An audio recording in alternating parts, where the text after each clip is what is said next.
الذي خلقني فهو يهديني والذي هو يطعمني ويسقيني وإذا مرضت فهو يشفين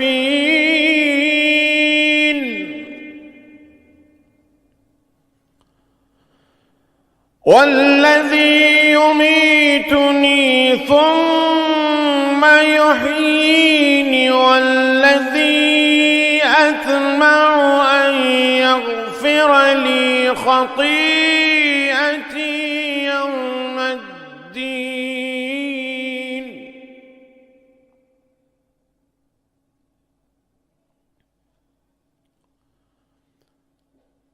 رب هب لي حكما وألحقني بالصالحين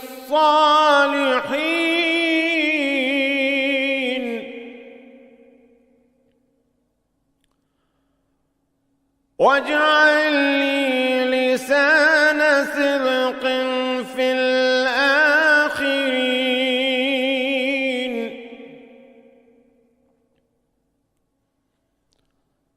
واجعلني من ورثة جنة النعيم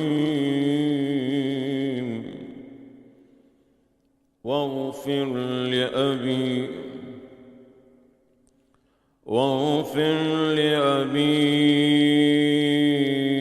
إنه كان من الضالين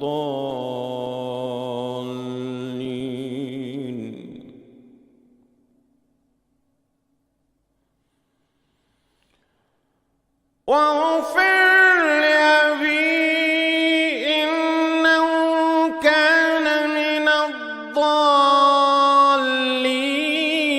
ولا تخزني يوم يبعثون يوم لا ينفع مال ولا بنون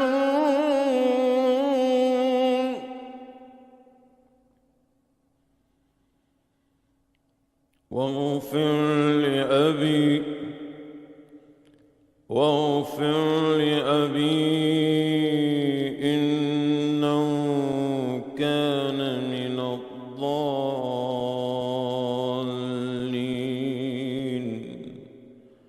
ولا تخزني يوم يبعثون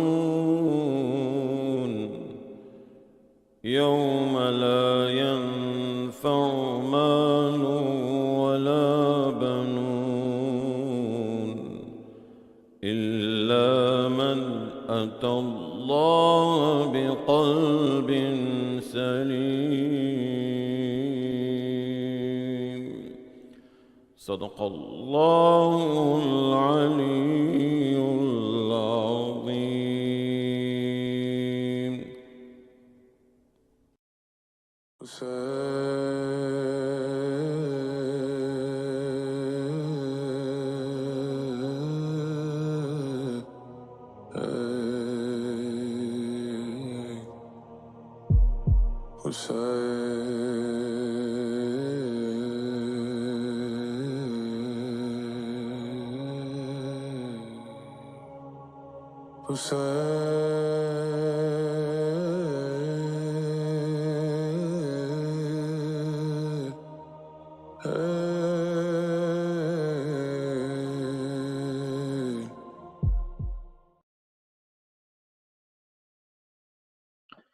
In the name of Allah, the Beneficent and the Merciful Lord, I begin by praising the Almighty Lord, a Lord who created the dimensions of time and space, and a Lord who is much more grand than to be constrained and captured by the very two dimensions that He Himself created.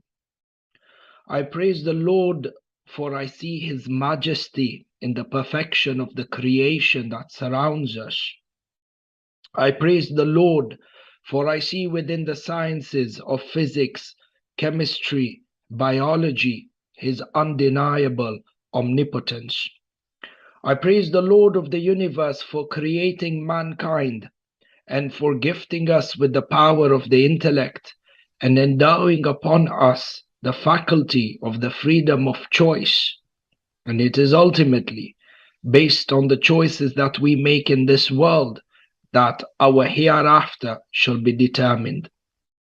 I am forever and eternally grateful to the merciful Lord who appointed for us prophets and saints, through whom we are able to understand and learn the purpose of our existence.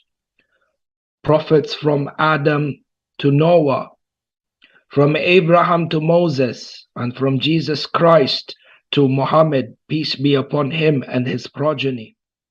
And I send peace and blessings upon the Holy Prophet Muhammad's successors and divinely appointed guides, the first of them being Imam Ali, the son of Abu Talib, and the final one being the awaited Mahdi, who shall reappear and reemerge at the end of time, together with Jesus Christ, and fill the earth with peace, blessings, and prosperity. Having said this, my respected audience, Salam Alaikum and peace be upon you.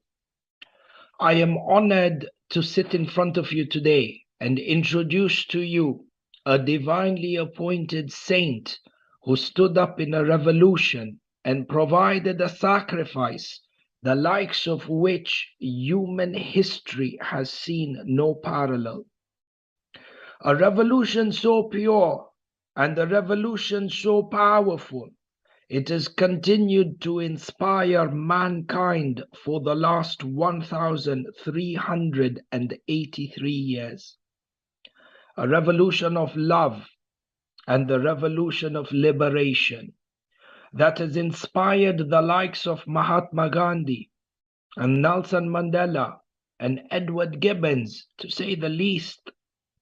A revolution which has been commemorated and continues to be commemorated by millions of people across the globe for the last 13 centuries. They revere and they commemorate and they bring to life this revolution in all their different and unique manners of expression through their cultural affiliations, with all their passion and all their intensities. And this, ladies and gentlemen, gathering which we are present in today is yet another testimonial to the grand legacy of that revolution that took place 1,383 years ago. Imam Hussain was a 7th century saint who stood up in a revolution, and as a result, he was brutally massacred in the desert plains of Karbala, which is a southern city in present-day Iraq. Together with his family members and his band of 72 loyal companions, each and every one of them were executed in the worst manner conceivable. No one survived, not even his 6-month-old infant, who was brutally, or whose life was brutally brought to an end when his tender throat was slit with a 3-pronged arrow. This innocent 6-month-old infant then went on to symbolize a blood-stained rose that was nipped in its bud by those who represented the darkest shades of evil and tyranny. Not only was Imam Hussain and his companions martyred and executed and killed in the plains of Karbala, but after having been killed, their bodies were trampled upon by the horses of the enemies. Their decapitated heads were lodged on spears and paraded in 59 towns and cities across present-day Iraq and Syria. And to add more to that, the women and the surviving children of Imam Hussain were taken as hostages, taken as prisoners and captives, and together with the severed heads lodged on spears, they too were paraded across these 59 cities and towns until they were brought to the seat of the Umayyad dynasty that lay in present-day Damascus. It is important for us to ask ourselves, why was this man persecuted to such a barbaric extent? What values did he stand up for? What threats did his revolution pose such that it was received with such violence and such brutality? What values and core principles did the revolution of Imam Hussain contain such that it generated a response of violence at the highest level of brutality by the ruling power of the time? Ladies and gentlemen, for the time that has been allocated to me and to set the foundation for the upcoming talks and speeches, I would like to, by way of index, shed light on some of the eternal values and principles for which Imam Hussain stood up in revolution. And as a result, he ultimately sacrificed his life such that you and I would be able to seek inspiration generations later. And when I say eternal values and eternal principles, as you will see over the course of our talk, that these values for which Imam al-Hussein sacrificed his life are values that transcend space and time and are as applicable to us in this day and age as they were back in the 7th century. From the reasons and the principles and the values for which Imam al-Hussein stood up for in revolution against the oppressive regime of the time. First and foremost, ladies and gentlemen, Imam Hussein stood up in revolution to protest against oppression and corruption in general. However, he stood up in revolution and ultimately sacrificed everything that was dear to him, including his own life, to protest against corruption and oppression in the name of religion. You will find that within the 61st year after the migration of the Holy Prophet from Mecca to Medina, more popularly known, or a term more popularly known amongst Islamic historians and within the wider Muslim public, a form of a calendar which is marked as after Hijrah, similarly to what we have within the Gregorian calendar, where we say AD, after death, as in after the crucifixion of Jesus Christ, or BC, before Christ. Similarly, within Islam, we have the calendar which is marked after the event of the migration of the Holy Prophet from the city of Mecca to the city of Medina in present-day Hijaz, known as AH, after Hijrah. 61 years after Hijrah, give or take 1,383 years ago, the Islamic lands, the Islamic empire was ruled by the Umayyad dynasty. The Umayyad dynasty, which had committed heinous crimes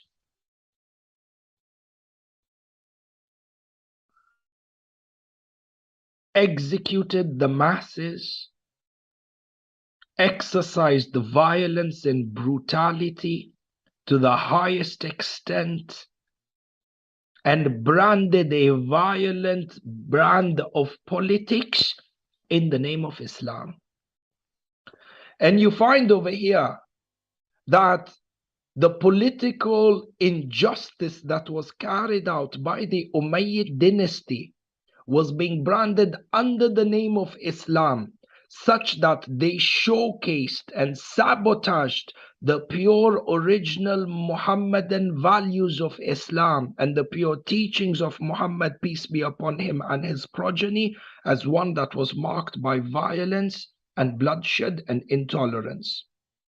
And you find that human history has witnessed since the beginning of time the manipulation of religion and the manipulation of divine law. Look through all world religions, and you will find numerous examples of violent conquests, genocides, mass discrimination, political oppression, and the suppression of freedom in the name of religion.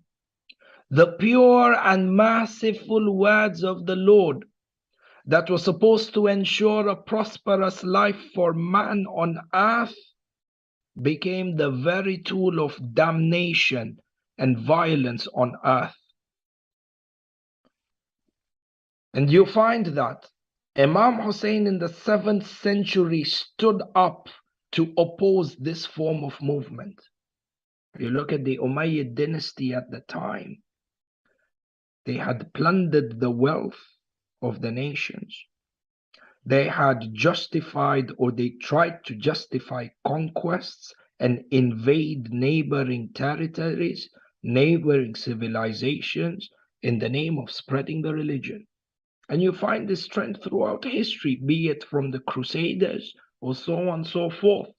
Imam Hussein stood up on the plains of Karbala to protest against the corruption and the manipulation of men who claimed to be guardians of the divine law and guardians and custodians of religion. And you notice that as a result of the damage and as a result of the bloodshed and violence that changed the course of human history, man came to a point where they separated state from religion. And in fact, having a state led through religious governance is actually perceived as a state that cannot live with democratic values. Imam Hussein in the 7th century stood up to oppose this sort of rulership and this sort of manipulation in the name of religion. And you have some of these values by way of example. Imam Hussein, being the successor of the Holy Prophet of Islam, was divinely appointed to uphold the values of the Holy Prophet Muhammad, peace be upon him, and his progeny. And you find from these values, when it came to political governance, you find that in the Islamic history, that when the Holy Prophet of Islam established his government in the city of Medina and extended the government to the city of Mecca, which was known for its opposition, and they actually exiled the Holy Prophet violently out of Mecca. But as Islam grew in its traction and the peaceful spreadings of the Holy Prophet of Islam spread to the different corners of Hijaz, and ultimately the blessed city of Mecca, the cradle of monotheism, in which Abraham, peace be upon him, was tasked to build the Holy Kaaba, which is the ultimate symbolism of the oneness of God and the ultimate symbol of monotheism. When the Holy Prophet came into the city of Mecca, you find that the Holy Prophet made an eternal declaration that there is amnesty for all the residents of Mecca, even for those who bore enmity and violently exiled him out of his home city or hometown. When the religion of Islam spread into the city of Mecca, and Mecca became a part of the Islamic government, at the very helm of whom was the Prophet of Islam, he gave and accorded religious and political amnesty to each and every resident. Where do you find this in the world today? Which government have you seen in contemporary history where there is a change of leadership or there is a new government that comes in and an opposition that bore arms against that government, is all dealt with and given amnesty. No restrictions on the freedom of their movement, no restrictions on the freedom of their expressions. Contrary to what we see in present day history, contrary to what history has seen ever since history began to be recorded for mankind. This is one. Number two, Imam Hussein stood up for political accountability. And these were from the principles of the first successor of the Holy Prophet, Imam Ali, the son of Abu Talib, peace be upon him. And you find that within this rulership and the system of rulership where a government is being ruled by an Islamic principle, as per the teachings of Islam, Imam Ali showed to us that anyone who is at the helm of the government, first and foremost, is politically accountable and financially accountable to the masses and to the people whom he is serving. Government was seen as a post of servitude and not one of leadership and oppression and dictatorship.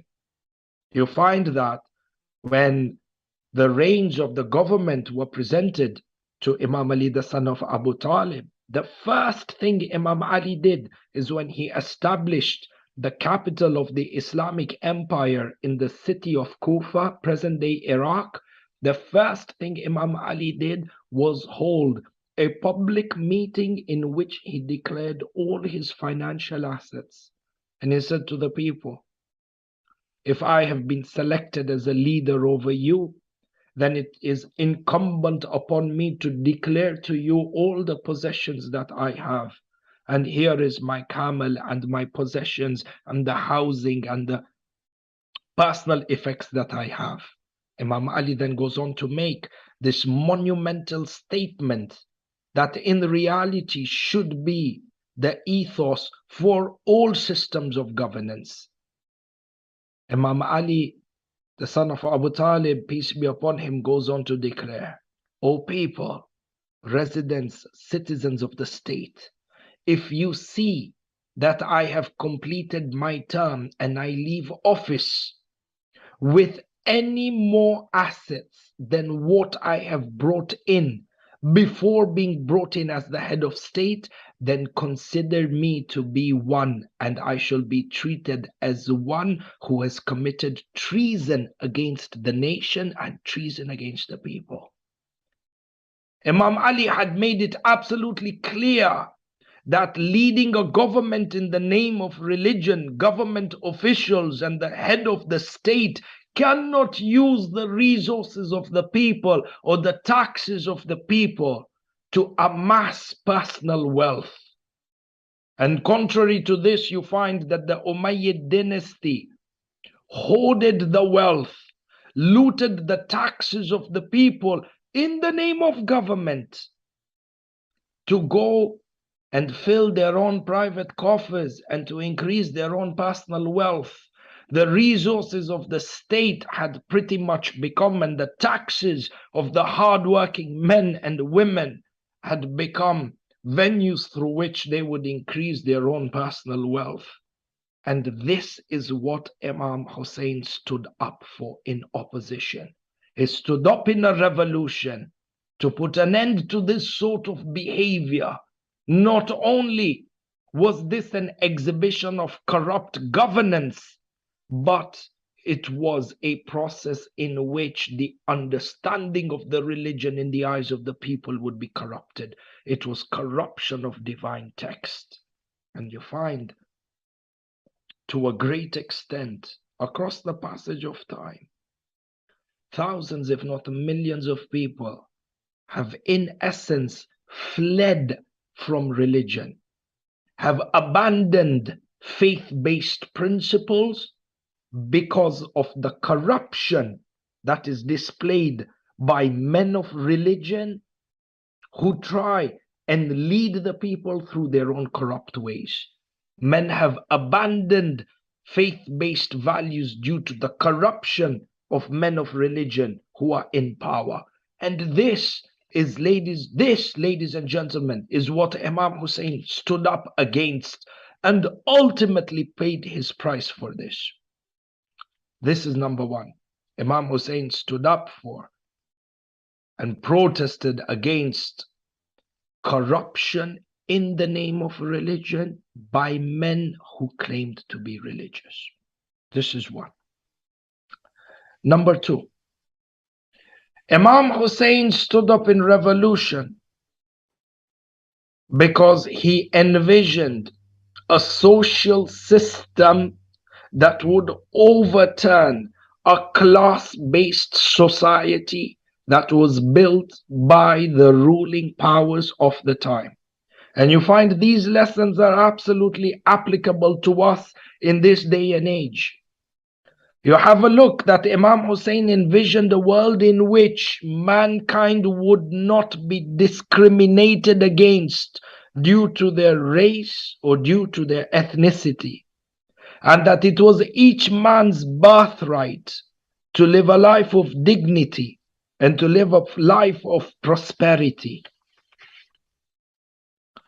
This was best demonstrated by Imam Hussein through his actions on the day of his martyrdom, which is also known as the day of Ashura. Imam Hussein, from his 72 band of loyal companions, and think of them as the disciples of Prophet Jesus, peace be upon him. Imam Hussein had 72 loyal disciples. And from amongst these companions, he had one by the name of John. John was originally from Abyssinia, African descent. And as you may know, that from Middle Eastern history, and particularly within the time of the Umayyad dynasty and before the rise of Islam within the Middle East, the Africans who resided inside of the Middle East, either due to immigration or due to the labor trade that thrived in that part of the world at that time, men and women from the African descent were subject to some of the worst torments, forms of tormentation that human history has ever seen. It was a society and a class that thrived on the subjection and the oppression and on slavery, and particularly when it came to the oppression of men and women who hailed from the gracious African continent. And within this environment and within this culture, you have a companion and a disciple of Imam Hussein known as John, as I mentioned, from Abyssinia. And he stepped into the battlefield and performed some of the most revered acts of heroism on the battlefield as a warrior. And as he fell down to the ground, taking his final breaths, his dying moments, he called out to Imam Hussein. History has recorded for us that Imam Hussein came running into the battlefield, sat by John, who was now taking his final breaths. Imam Hussein lay down on the hot desert plains and very affectionately and gently and lovingly began to wipe the sand and the blood from the forehead and the face of John. And he then put his blessed cheek on the cheek of John. This act at such a time of war, during the final moments of John's life, symbolized the highest level of empathy, affection, love, and equality. It was unseen for any full-blooded Arab within Hijaz at that time somebody who hailed from the elite Hashemite clan, for a man of this nature and this stature to place his cheek on the cheek of someone who hailed from Abyssinia with an African heritage. And you find that hours later, when the son of Imam Hussein was also martyred on the plains of Karbala and called out during his final moments to his father, Imam Hussein came running to the injured body of his son and performed the same actions as he did for his disciple from Abyssinia by the name John, wiped the blood from his forehead and his face and the sand, and put his cheek on the cheek of his son. The same level of affection, the same level of love, the same level of gentleness and empathy that he displayed towards his son, he displayed towards his disciples, without having taken into consideration, or without this even being a factor, that his disciple came from Abyssinia. And for these values of equality, where Imam Hussein envisioned this world and this life of no segregation by class, no segregation by ethnicity, you find that Imam Hussein paid the price for upholding values such as this by ultimately being martyred on the plains of Karbala. In this day and age, today, you see that despite the world progressing in technology and progressing in education, we still live in a world that is stained by racism. And you have a look at the various movements that are in place today. You find that these movements are a witness to the racism which governs and stains our world in this day and age. And many times I think to myself,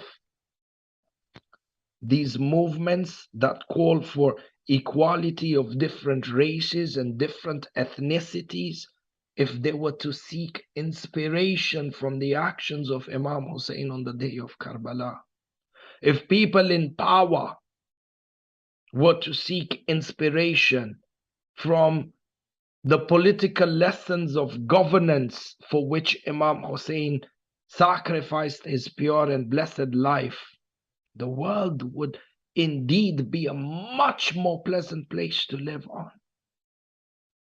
To be a much more pleasant place to live in. Number 3, from the lessons that we have and the inspirations or the reasons for the revolution, why Imam Hussein stood up in the revolution. And these reasons stand up to be lessons for you and I, serve to be inspiration for you and I. History has recorded, ladies and gentlemen, that as Imam Hussein was leaving the blessed land of Mecca, or before he was placed under siege within the desert plains of Karbala, he had left his hometown Medina for the fear of being executed within the mosque of the Holy Prophet. He then moved to the blessed city of Mecca, but the Umayyad dynasty pursued him even in Mecca, and they had planned to assassinate him during the spiritual season of Hajj, as a result of which Imam Hussein left the city of Mecca. He was then intercepted by an army, a contingency that was dispatched by the ruling forces. And history has preserved for us that this contingency that came to intercept Imam Hussein as he approached the land of Iraq, this contingency of close to 2,000 men, warriors, who were part and parcel of the dynasty of the time. You could think of them as the special branches that served within the army of the dynasty. And as they intercepted Imam Hussain, history has preserved for us that these men or this army had run out of a water supply. Within the desert environment, in the peak of the summer heat, men who are coming against this revolutionary path to intercept him, the army itself has run out of water. And when they came and they counted Imam Hussain, they themselves were, as history mentions, at the brink of death due to the intense thirst which they were subject to. They had run out of water supplies. The leader of the army made a massive miscalculation in terms of the surface area that needed to be covered in order to intercept Imam Hussain, and as a result of that, they had a shortage of the water supply. They underestimated the amount of water that they had to carry. As they intercepted Imam Hussain, history records for us that Imam Hussain looked at them and saw how they were at the brink of death due to this intense thirst.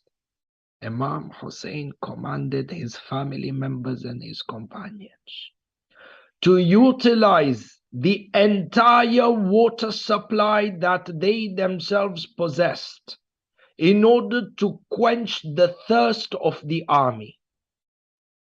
Ladies and gentlemen, sit back and ponder over the statement that I have just made for you.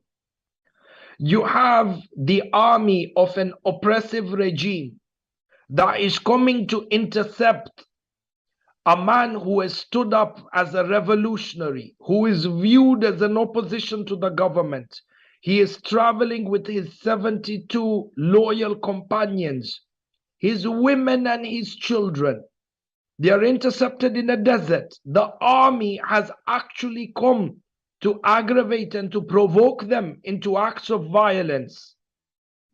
And yet you find over here that Imam Hussain gives up his entire water supply to quench the thirst of this army.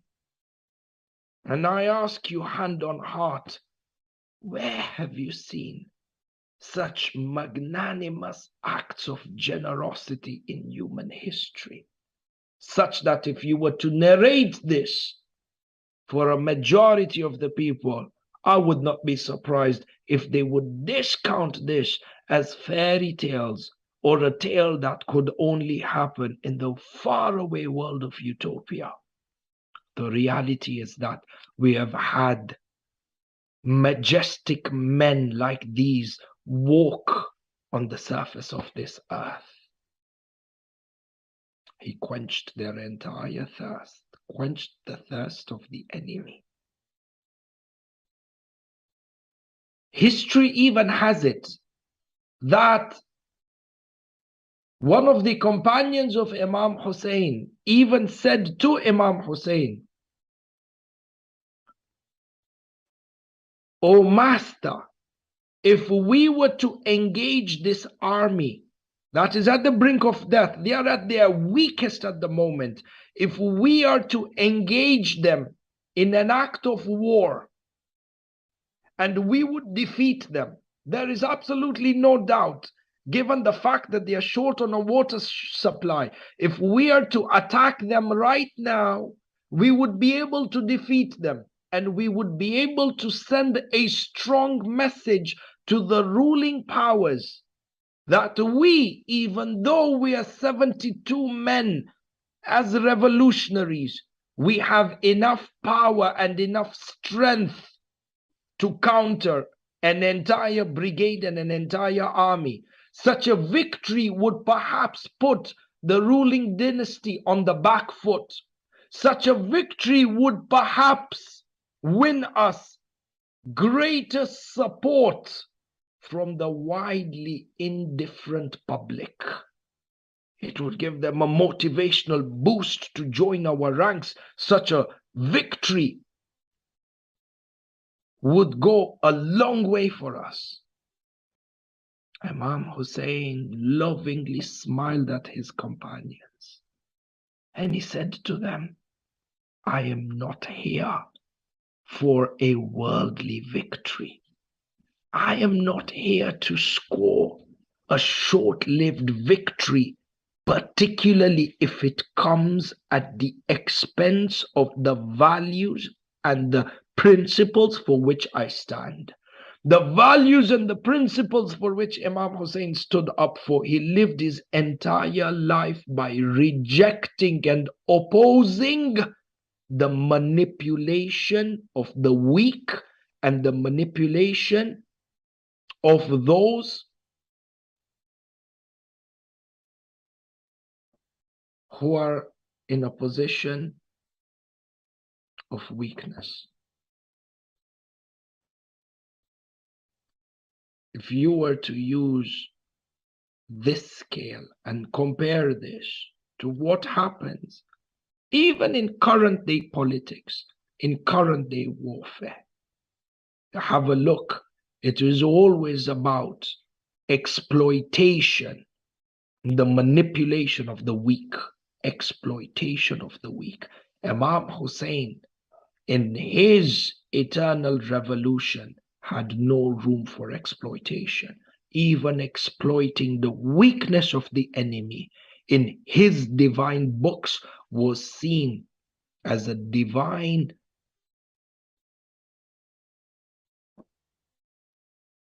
was seen as a grave sin in the divine law of the Lord. No to exploitation. If these values of Imam Hussein were to be embraced by the leaders of the world, by the vast majority of the masses, ladies and gentlemen, we would not be living in a world economy that is governed and that thrives on the exploitation of the weak.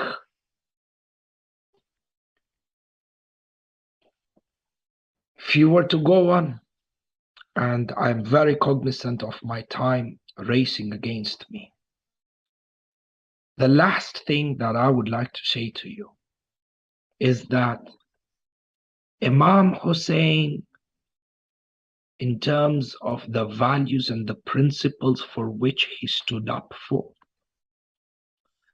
one of the things Imam Hussein did is that he revived the conscience of man.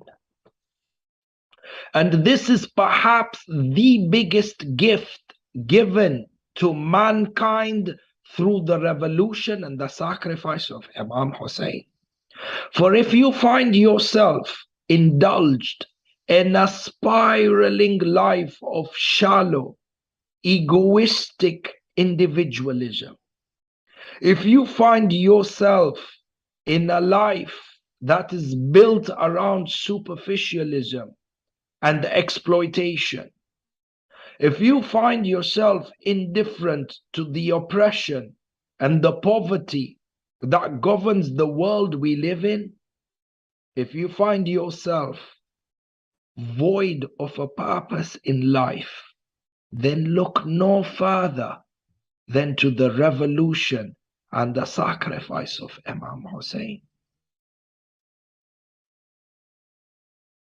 For I sit in front of you today, and as a closing statement, I sit in front of you today, and I say to you with full conviction from the bottom of my heart, the geopolitical problems that we see that dominate the world today, social and moral vices that have stained human behavior in this day and age, the economic exploitations to which the world thrives on in this day and age, the solution to all these problems can be found from within the values and the principles for which Imam Hussain sacrificed his life. And it becomes essential, based on this, for us to examine. It becomes essential for us to examine, to study, to implement, and to spread the magnanimous teachings of the revolutions, the principles for which Imam Hussein sacrificed his life. And with this,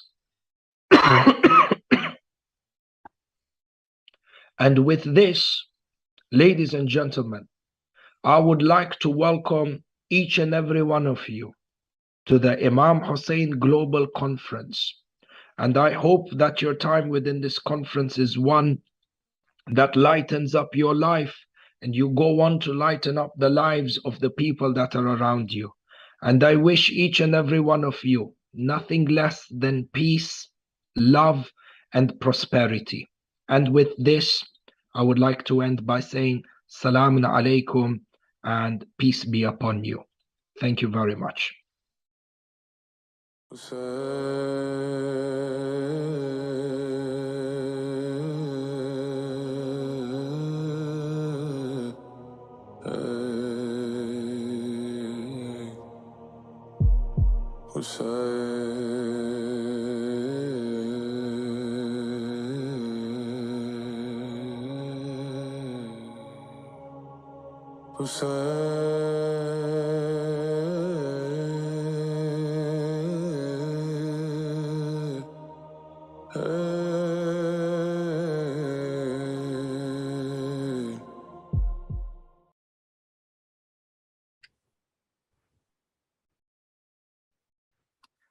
Thank you, Aditya, streaming engineer, for making this session happen again. I know you've been working on a bunch of sessions. I really appreciate all of your effort, and welcome everybody to this session at the Hussain Global Conference, where we're going to be discussing the impact of pilgrimage on the Iraqi economy, or what we call ziyarat on the Iraqi economy.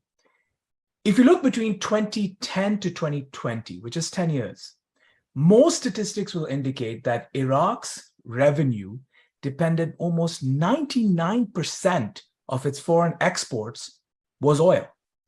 And 85% of its government revenues came through oil and that unrelated industries. Tourism, believe it or not, still accounts for a very small amount in Iraq's overall economic returns. Now, that's what the stats are saying, and there are multiple papers that have been published to this topic. And at the end of this session, I'll actually point you to some links that you can get on ResearchGate, for example, that tries to understand the Iraqi economy and why tourism is still not that prominent.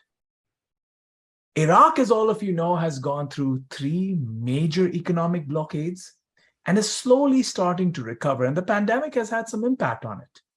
And in today's session, what we're going to do is we're going to talk to 2 individuals who have led a group recently to Iraq for the first 10 days of Muharram, and we're going to get their perspectives. Now, remember, none of us are economists, or none of us are trade experts per se, but we know a thing or two because we were there and have been there quite a few times. And we're going to peer into what is the impact of our spending on the local economy, and what is the impact of our movements into Iraq on local tourism. My name is Ali Hirji, and I'll be your moderator for this session. And without further ado, I'm going to ask my panelists to introduce themselves. We'll start off first because, of course, respect and other elders first. So we'll start with Muhammad Ali Arshad. Muhammad, how are you? Good to see you again. Muhammad Ali, why don't you tell our audience a little bit about your involvement with Karwan-e-Bab al-Hawaj, and what do you do to pay for those fancy cars? Assalamu alaikum, Ali, and thank you for inviting me to this session. It's quite an honor actually to be a panelist with yourself and with Farjad. So a little bit about myself before we get into, because now you talked about cars, right? So I work for a company called Microsoft. I am in sales. I've always been in sales, and if any of you guys know about sales, then you do end up driving Jaguars. So that says a little bit about what I do on a day-to-day basis, which also kind of dovetails into what got us into the whole Karwan Bab al-Hawaj thing. So first time I went to Iraq was in 1997. I was in my teens. My dad took me. It was during Saddam's era, so it was a totally different view of what Iraq was at that time. So we performed ziyarat over there. After that, we had, I went back in 2010. And then after 2010, I've been privileged to visit quite often afterwards, right? Especially after the fall of the ISIS, basically in Iraq. So that basically opened up a whole new door, and we used to visit with different Karwans coming from Pakistan, typically, because that is where most of the Urdu-speaking Karwans come from. Then the pandemic hit, and during the pandemic, there were no Karwans coming from Pakistan. Last year, 2 years ago, in 2020, was the first year that I did not visit, but quite a few of my friends did go for Arba'in Ziyarat. However, there wasn't a caravan coming from Pakistan. So 60, 70 individuals basically boarded a plane with no idea of what they're going to do when they're going to land. Wow. But because of the contacts that we had established over the past, by the time they landed in Iraq, everything was taken care of. Right. And we'll get into how that happens when we talk a little bit more. So that was 2020. 2021, that's when we're like, okay, you know what? Maybe we don't have to go and join a caravan coming from Pakistan and set our schedules up according to their schedule and hope that our dates align with their dates and all of those things. Right. So 2021, we went with one caravan. And then in 2022, this year, basically what started off as, I think, and Farjad might be able to shed more light into it, but I think it was like maybe 10 or 11 families who went together last year. We all decided that, you know what, this year, we're just going to do our thing. We're going to have our families go together. We'll have enough people for maybe a bus, and so on and so forth. And then when we started contacting the locals over there, we realized that no, we need more than a bus to be able to even have negotiations with the locals on hotels, travel, buses, visas, and all of those things. And that's how we got into the whole Karwan Bab al-Hawaj.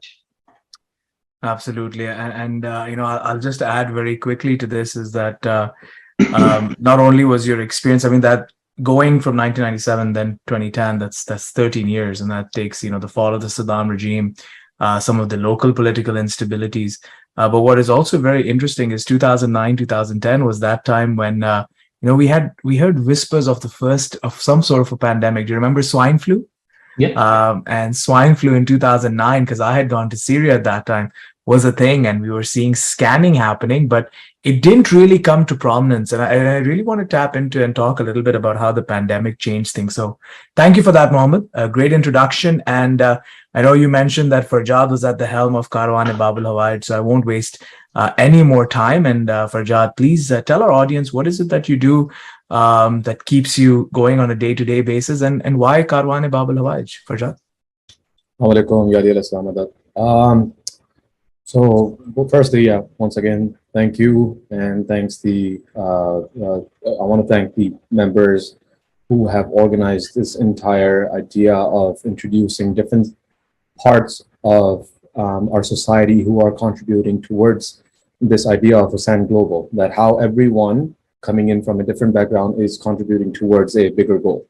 My name is Farjad Abbas, and what I do for a living is I'm a software consultant. I've done multiple contracts with different kinds of industries, whether it's e-commerce or financial institutions. So yeah, that's something that I've been doing for quite a while now.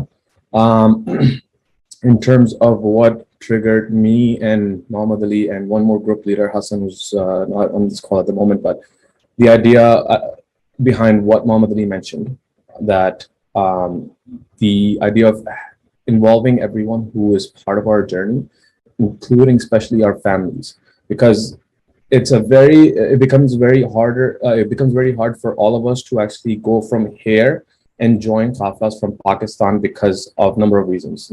Firstly, it's the dates. Secondly, it's our commute, our logistics.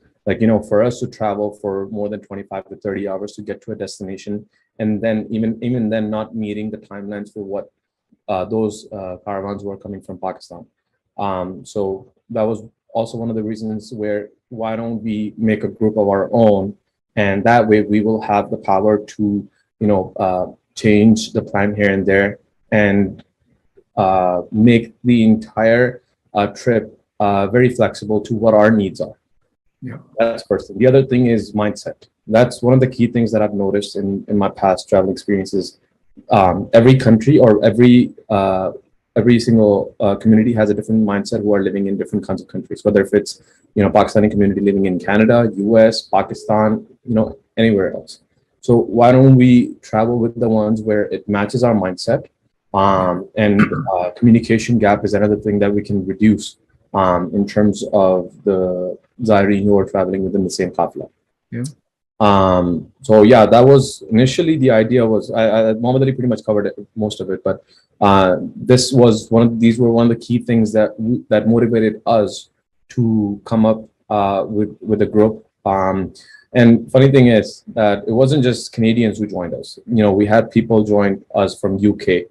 We had people joined us from US, Austin, Texas. And in UK, some people joined us from, I think, Manchester. And in Canada, we had people joined us from Edmonton and Vancouver. So yeah, we actually advertised our Karbala poster intros on local TV channels like Heather TV, Time TV. And then that's how people, found out about a caravan that's specifically made in Canada. And they're taking a group of Zaireens from Canada to Iraq. And I started planning this back in February. Yeah. And we were supposed to go in early August to July. I think I've talked to you about this, Ali. I've started planning in terms of getting the tickets, because last year when I took the qafla with another group leader, we were able to get the group block tickets that actually saved us quite a lot of money from Turkish Airlines. I had 80 tickets where everyone can be on the same flight and then we can go on. This year, the biggest issue was getting cheaper flights. We had to travel with 2 layovers. And even then, when I bought my own ticket in April, it costed me 1,400 Canadian dollars. That same ticket, one of the lady who also went with us bought that ticket 2 weeks before our departure for $2,400. And that was with 2 layovers. The point that I'm trying to make is this year, this year, a lot of the airlines are covering up for their losses for what happened in the past 2 years because of this COVID virus. So what the idea about this was, this year I decided that, I think because it's the first time that we're going to be handling such a big caravan, we had over 100 people. What we decided was that, let's plan this out to the very smallest detail of it, so that we don't face these issues. Because me and Muhammad Ali have been traveling for quite some time, so we knew all the edge cases that we had to cover. So we'll talk more about it once we get into this. But the one last thing, why did I name it Karbala White? So last year, my late dad, he actually gave he was very involved in the media personality. So he had to get a card, like a license kind of card, done from the Haram of Imam Hussain and Imam Maula Abbas. So that kind of card is basically treated like a license, that we have the license to hold majalis, make muakkibs, do julus, basically, if you have that card, you're like a boss. You can do whatever you want. So I got that made for myself, and my dad got it made for me actually. So I was sitting in a room with the director of Mall Abbas Azaram, and he said, "What do you want to name your organization?" Right? And then he was saying, "Don't give me like regular names that this guy, like this caravan, all that. Give me a proper name." I don't know why, but for some reason, like right at that moment, I was like Bawalawaj, and he loved it. He was like, "That's actually unique, and it's prominent. It's associated to Mall Abbas, and there's a lot of deep thinking to it." I don't know why that name came into my mind. I'll be honest, but it's just that I hold the alam of Mawla Abbas, so I'm very attached to it in that sense. So I just thought about that name, and then I was like, you know what, let's stick with it. Because my license is also under the organization of Baba Lawaj. That's why I named my caravan as Baba Lawaj too. Because if I get into any issues, I'll be able to use my license, which is under the same organization as Baba Lawaj, and then we won't have any kind of deals.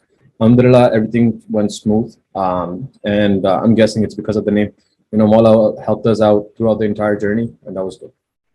And I think it's super important that you've mentioned this, because not just should we be looking at the economic part of things, but also from a policy and procedure perspective, there are certain things that you need to understand really well that are particular to Iraq, that if you don't understand it, it may to the naked eye seem very restrictive. Very simple example that I can bring up is we were there on the 10th of Muharram on Ashura. You have an open privilege to do zanjir, to practice self-flagellation. But that shifts dramatically in Arba'in. And to the naked eye, for us sitting in our cultural zones, that can seem a little restrictive. But once you're there and you realize the policies and procedures that are native to Iraq, it's really important. And I really like this point you made up, you suggested on culture. And you want to try and be close to your, as much as you want to explore other things, because the reality is, when you travel 25 to 30 hours from Canada, you are looking sometimes, you do want a pancake and Nutella for breakfast. You do want to find a Tim Hortons brew somewhere. And, when you have a kafla that comes from your own, you can, believe it or not, you find a lot of those things in Iraq. So excellent, great introductions for Jad and Mohammed. I want to dive now deep into the economic impact of things. We've got about 20 minutes and we've got a couple of topics to run over. So let's blaze through as much as we can and give our audience a couple of nuggets to think about. Mohammed, I want to start off with you because, you've mentioned, and, I say it with all due respect, you've been going for Ziyarat much more earlier than a few of us, thanks to your seniority in age. Let's put it kindly that way. But Mohammed, you mentioned that when you're there are a couple of people on the ground that you need to have connections with.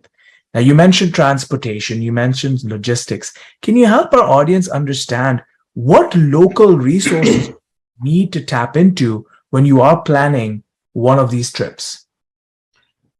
Sure. And I think there's multiple ways that different caravans use, or different tour organizers, as they're called, use to actually plan this, right? So some people would actually take individual contacts from hotels, from transportation companies, from visa organizers, or as they're called, kafils, that actually organize the visas.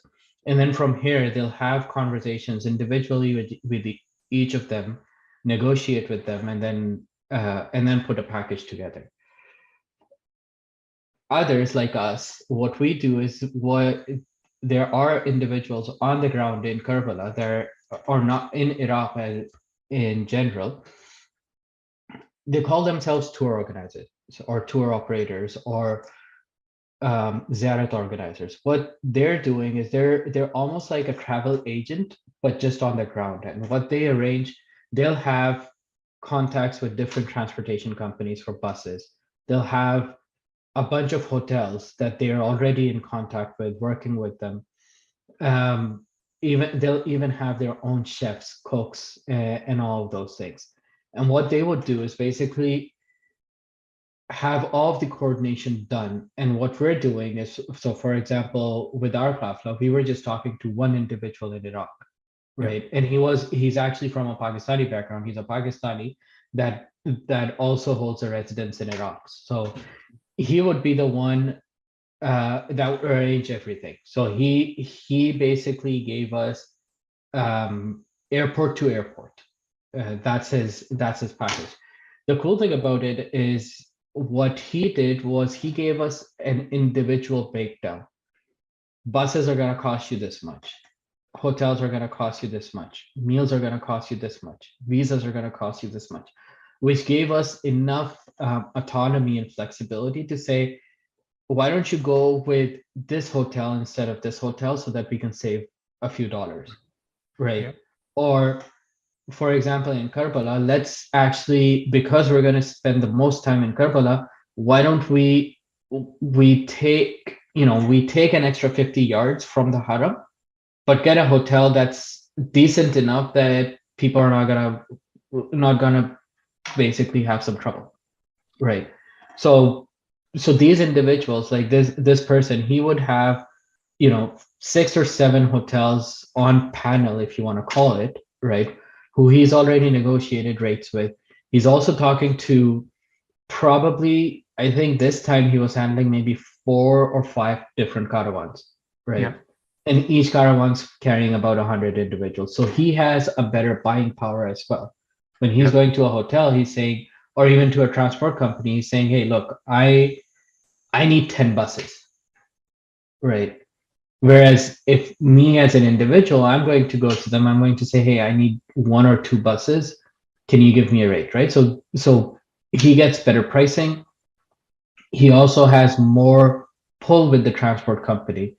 To give you an example, actually, one of the things that happened last year, and we experienced a similar thing this year as well. Last year, we went to Samarra, and when we reached Samarra, the bus broke down.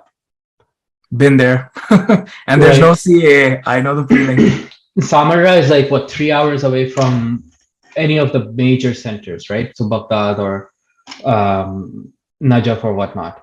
So the bus broke down when we reached there. We went into Samarra, we completed our ziyarat and everything, and we came back out. By the time we came back out, we had to sit for about maybe half an hour, and there was a new bus there already. Yeah. Right? So while we are doing our ziyarat, this guy is doing all of the running around, figuring out, okay, who do I contact? Where do I get another bus? And all of those things. This year is totally different because A, everyone went for ziyarat. Yeah. B, it was 50 degrees, right? So when we left Najaf for Karbala, it was supposed to be 50 degrees, and then with the humidity, it was supposed to be like 55 or whatnot. By the time we reached Musayyab, even though the bus's AC was supposedly working, you would put your hand on it and you'd get cold air, but the bus was scorching hot just because of the heat. Okay.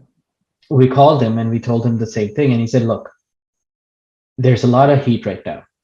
Why don't you guys go inside Musayyab? If you guys can stay in the shrine for the next 3 hours, I'll have a bus for you. If you can't, get on the bus, come directly to Karbala, and we'll figure out what we need to do the next day. Yeah. Right. So when you have someone and he's been doing it for years, so he has all of this experience, right? So he can do this. My own experience is this is much more simpler. Now, what are the other individuals, right? So we need to have a Maulana contact over there, right? You can take a Maulana with yourself, right? I thought that was supposed to be you. Never mind. I thought you were the Maulana for this caravan. No, we had this person who signed up to be like the English Maulana, and then he just ran away with someone else. Right? Well, you He's know what? hinting at me because I looked for the cheapest price. Fair enough. I have been outed. But anyways, yes, please, back to topic. Yes. So, but like we would talk to those people. Then we would have the transport companies. Then the other individuals that come into contact with the Qafla when we're on the ground are so this person, he's the Pakistani, but he would have Iraqi contacts that will come to the airport to make sure that we get our visas processed and everything, and we're out the door. He would have guides that would be in the bus with us wherever we're going. They would actually be the Iraqis that are in the bus, so that if we stop at a checkpoint or anything of that sort, they're the ones that are communicating with the local authorities. plus, if we need to arrange food or anything of that sort, they would be the ones that take care of things, right? So those are the local Iraqi guides that are hired as well. Yeah, there's the guides, and I was making some notes besides the guides, and then there's the cooks, and you'll find an Iraqi cook cooking nihari for you, which is always very interesting, but then that has to be accounted for. But I think what's also super, super important is to also realize is that in the midst of all of this, besides drivers, cooks, local guides, you also then have to think about the impact Ziyarat has on the cars and the buses that are being imported into Iraq. Obviously, we spoke about oil earlier on, but then there's also the other part of all of this, which is security. And security is a massive spend during these periods in a place like Iraq. And I want to just work with that a little bit. And Farjad, I want to bring you to this conversation. And, as I said, it's an organic discussion. I did get some questions from some folks prior to us having this chat. And Farjad, I want to put you on the spot here. And when I talked about this thing of spend, one of the things that we see is that we end up carrying a lot of cash while going into Iraq. And the primary currency, for reasons that we all know post-World War II, is the US dollar. Farjad, did you try at all, or did you see if there was any way in which you could reduce the amount of cash that you were carrying, and whether you could do anything from a digital perspective? Was there any opportunity to tap into Western Union or any Iraqi money exchanges or centralized treasuries, Farjad? So one of the things that I would want to talk about is when we're booking these hotels, as Mohammed Ali mentioned, that we have these tour guides or these tour operators. So I've been in touch with them. I was in touch with them for like 3 to 4 months prior to our visit to Karbala. I, in fact, sent a deposit of close to $10,000 before we even got there, 2 months before we even got there, so that we can book those hotels and we would have a peace of mind. This year, I shouldn't say this live, but there was biddings on hotels. That's how crazy it was, that people like caravan owners were going on, and let's say if I liked a hotel, I'm saying, you know what, I want this hotel for $30 per bed per night. The other person would come and be like, you know what, I'll take it for $35. So there was bidding going on already on top of that. So for us to avoid that, what we did is that we gave a deposit of close to $8,000 to $10,000 so that we can have the hotels booked beforehand for these number of beds for Ghazman, Najaf, and Karbala. Now, the reason why we did that is so that, firstly, we would have the money secured to that point. But back to your original question, because we have no idea of what could potentially happen while we're getting closer towards our departure date. There were approximately 6 to 7 people who dropped last minute due to health issues, due to whatever issues there were. Because of that, we didn't want to take any advanced booking fees beforehand, because we don't know for sure if they were going to travel or not. If they decide not to go in a very last minute notice, it's their problem, because then they would have to pay penalty on their tickets and everything else, right? Yeah. The reason why we have to carry that much cash is so that, let's say in our case, we kept it at $625 US for the ground package. This is the ground package fees that you have to put, and then $77 US was the visa fee. So per person, you're carrying $700, which is required. That's something that we have to pay. So yes, unfortunately, you have to protect that money by yourself, and you have to carry it. What we did was that instead of us, collecting all of that money and keeping it by ourselves, we told all the Zaireen that, keep that money yourself, because it's best protected that way. When we reach to certain cities, we will then ask you that, fine, give us whatever the ground packages are, so that we can take that money and then pay the hotel fees, the transportation costs, whatnot, whatever it is. And then pretty much we would take that money and pay the tour operator in most cases, instead of paying the hotels directly.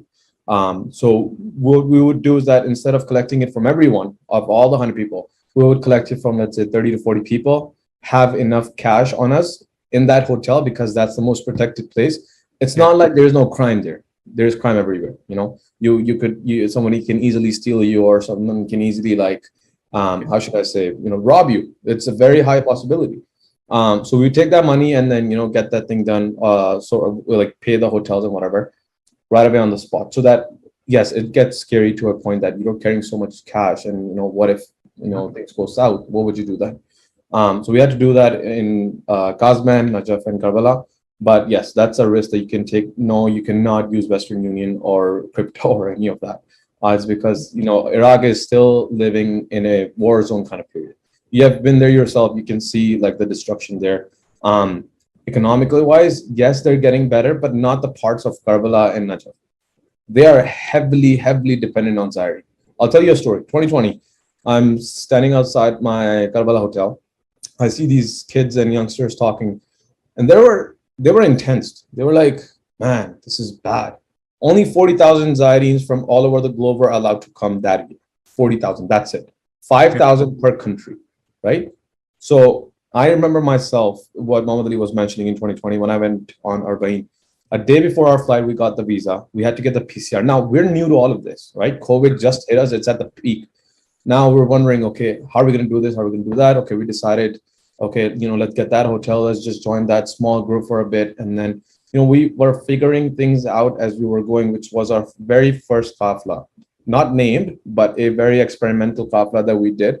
And then that's how we started learning these things. Anyways, the point is, because there were not a lot of foreigners coming for ziyarat, Ayatollah Sistani actually made an announcement to all the Iraqis around the country to come and visit Karbala during the Arba'in. So that was the only year when we saw majority of the Iraq or Iraqi Shias were present, even Sunnis, even Christians. They came to visit Karbala and they did the Mashi as an Iraqi, not as a specific set. So because so what those kids were talking about was, man, what's gonna happen to our economy? How like my business is going back, stuff like that they were saying. And then my Iraqi friend was standing there, so you translated that for me, that they're complaining about Zaire not coming. One of the kid actually, or young guy, he actually told his friends that don't worry, Zaire inshallah will come. That's a very big statement to say. Yeah. That Iraq is actually heavily dependent on Zaire.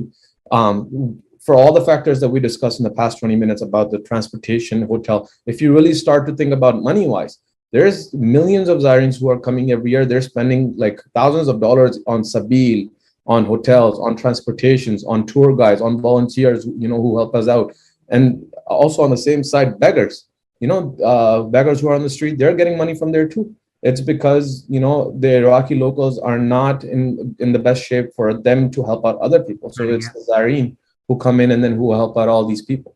And because of that, it boosts the Iraqi economy. You won't believe me when I tell you this. Imam Hussein's Haram, Imam Abbas's Haram, they have offered financial help to the Iraqi government, that if they ever get into a point where they need money or financial help, talk to us. That's how much donation they get from all over the globe. And that also comes down to when, Zairene like us, who go there every year. So this is the reason why we tell everyone to please go on ziyarah, also for your sake, but for the sake of people who are living there, managing these things. So it's a collaborative effort. Absolutely, Farjad. And there's a level of economic independence that comes into the country when we spend. Yep. Some people always ask me, and we all know this very well, that one of, it's a historical fact, one of Saddam's beefs with the US was exactly this, that why do we always have to trade in US dollars? Yeah. And the reality is that we feel the pain with the conversion rates, but we spend, and it trickles down to many layers. One very neat observation that someone once made is that, when you do those spendings, ultimately multiple layers benefit from it. But then also what it does is that it feeds into the education system, potentially feeds into infrastructure, which is a topic that I want to talk. We have about 8 to 10 minutes left, and I just want to talk a little bit about this infrastructure piece. Now, Mohammed, obviously you are with the champion of all infrastructure and hardware and software provider, Microsoft. And of course, you know a thing or two about IT infrastructure. Mohammed, when you're there, it's not difficult to get a cell phone. It's not difficult to get hooked onto a data plan. So it tells you that there is wireless infrastructure in place. Our roam like home plans tend to operate pretty efficiently, depending on which provider you're on, and you get a decent network range. Mohammed, when you look at the infrastructure and the fact that there's no digital remittances, and the fact that there's no, for example, easy pay or tap and pay, and you don't need to carry cash anywhere, one of the things that I heard somebody talk about, wouldn't it be nice if there's a Zairine tourist card which has money loaded in it, and you can tap it, and with the pin you can pay, and you don't need to carry cash. Mohammed, do you think that there's an opportunity there from a digital perspective and economic perspective to really grow that digital footprint, or do you think there are other things at play which may negate that from happening? So, so let me start with a little bit of numbers, actually, right? Yep. Because we were talking about ziyarat, and then I'm gonna move back into this one, right? So let's say when we, the official numbers, when we look at the official numbers, they say between 20 to 30 million Zairine visit Karbala for Arba'in on an annual basis, right? Let's, if we want to expand that to the entire year, 12 months, right? Would it be safe to say somewhere between 30 to 35 million people visit Karbala on an annual basis, right? So if we take the number 30 million, and let's say they spend about 2 weeks in Karbala, and on average, just on infrastructure, like I'm talking about food, lodging, and all of those things, right? $20 a day would be an average. So on average, an individual would spend about $350 just on basics in ziyarat. Multiply that by 30 million, and we get 10 billion with a B. Yeah. Right. That's the bare minimum when we're saying that how much money is coming into Iraq on an annual basis. And all of this is coming in a cash perspective. Why is it cash only? Why is it US dollars only? Why isn't the infrastructure? And going back to your original point that Iraq is exporting about $10 billion worth of oil on a monthly basis, right? So yes, ziyarat is only maybe a 12th of what their annual revenues are, but it is a significant portion. Why isn't there infrastructure?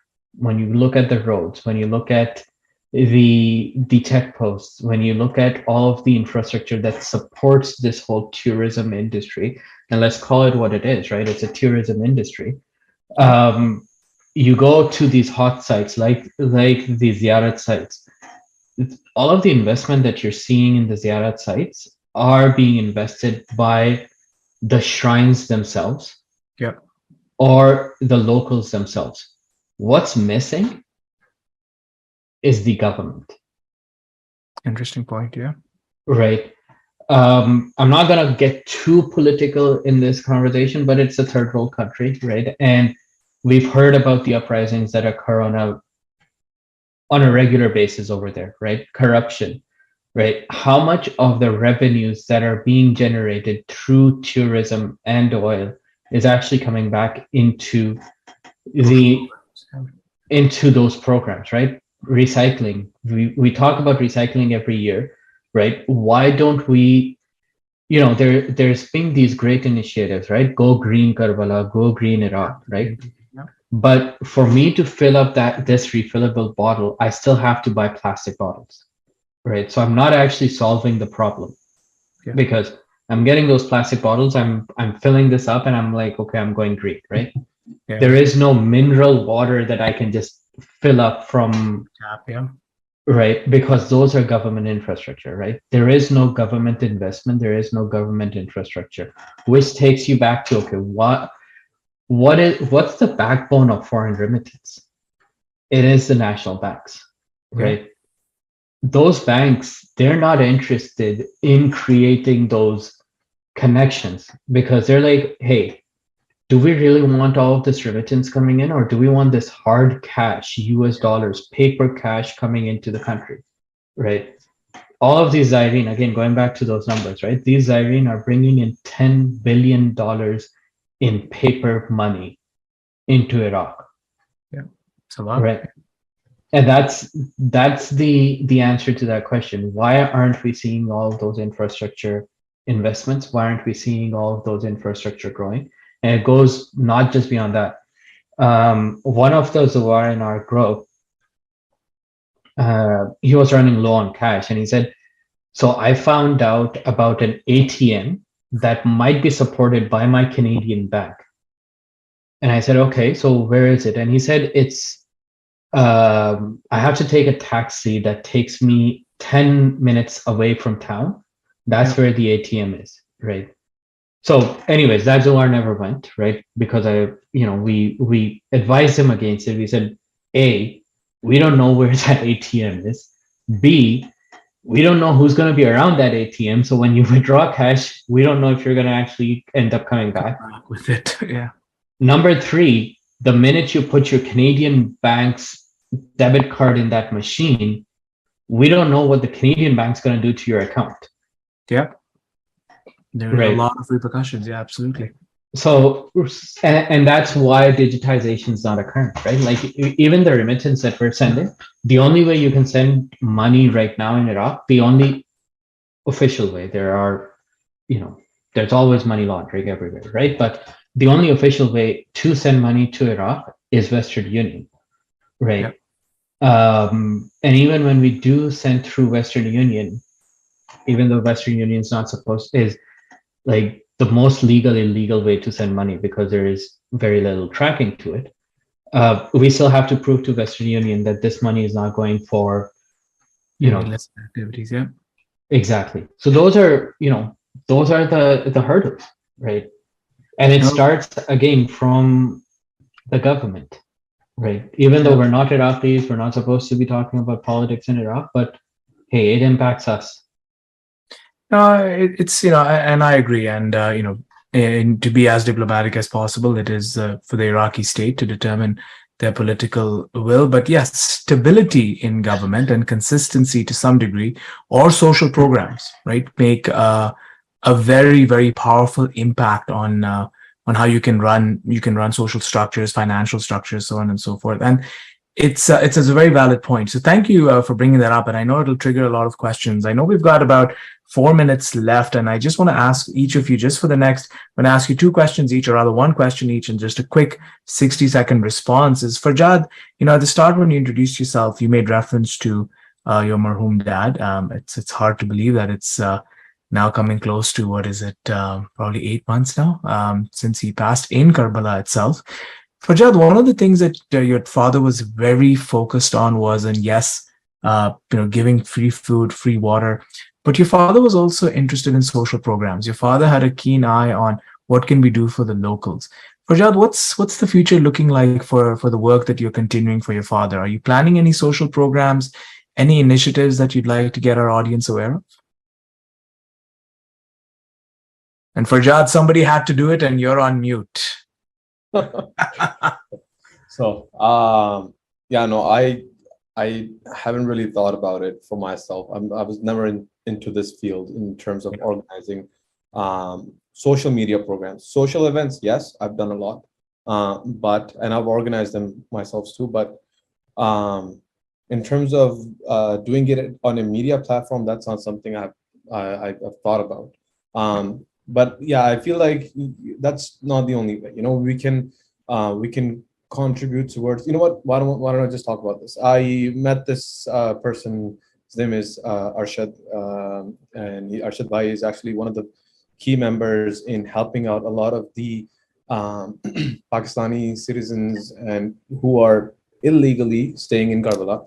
So there's a mosque there that he actually runs and helps out a lot of the people, not just the Pakistanis, also the Iraqi local ones.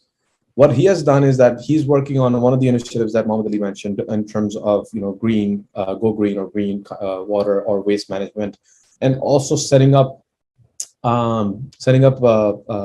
mosques and places like shelters so that people who are not able to afford hotels, or people who come on a very, very limited budget from Pakistan and stuff like that, they can, instead of living in expensive and lavish hotels, they will live under those shelters for their stay during their ziyarah.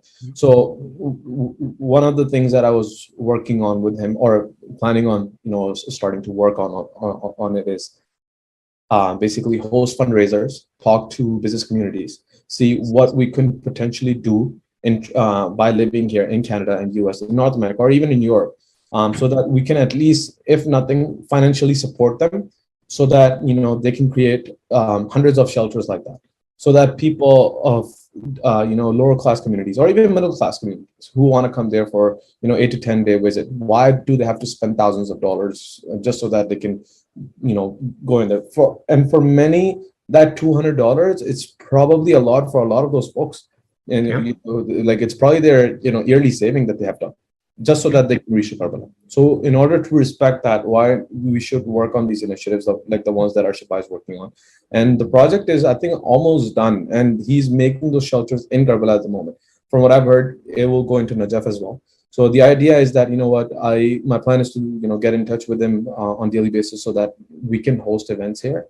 And not just in Toronto and Canada, but events like these, so that, we can at least financially help them, so that we can actually help the needy ones, which can make their ziyarat much better. There's a lot to talk about, but I think we can start at least somewhere. And this would absolutely. And while I was there this time for the 10 days, I became familiar with that co-op Faiz Panjatani that has stations out in Kazman, Najaf, and Karbala, and it's a pretty interesting, very interestingly put together initiative, which provides, especially the Zawars coming in from the western sides, of the diasporas in the west, giving them some of the amenities that they require at a bit of an affordable rate. Yes. So valid points. And I think that ties me into my last question. Mohammad Ali, I'll give you 30 seconds just to talk very quickly about this. Mohammad Ali, you've always had a keen eye on investments, so on and so forth. While you've been there all these times, have you ever looked into how we could even support the real estate economy in Iraq, and maybe looking at how other things could come up where you can drive more involvement of Zawars within the local economy? Any thoughts on that, Mo? So yeah, and I've done a lot of research into this already, right? So one of the key things with regards to real estate, as any other country in the Middle East, Iraq is also a Middle Eastern country, right?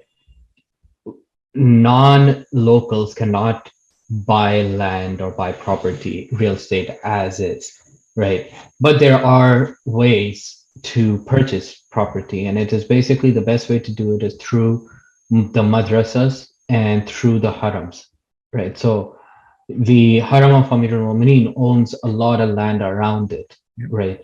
And there's a lot of residential land that is around it. You can actually partner with them to purchase, right? The significance, or the condition that they put on it, it's not actually a purchase, it's a lease, right? It's a 99-year lease, which can be terminated by the Haram at any given time, right? So if the Haram needs the land back, they will terminate the lease, right? Yeah, so those are the only real options right now. At one point, there was a project that came out in Karbala where people were buying luxury apartments. I have my own thing about luxury in Karbala, right? But hey, to each their own. Not sure how that project ended up. I did go visit it in 2021. So it is a lavish apartment community that's about a 20-minute drive from the Haram area of Karbala. So it's in the city, and foreigners are allowed to own property over there, right?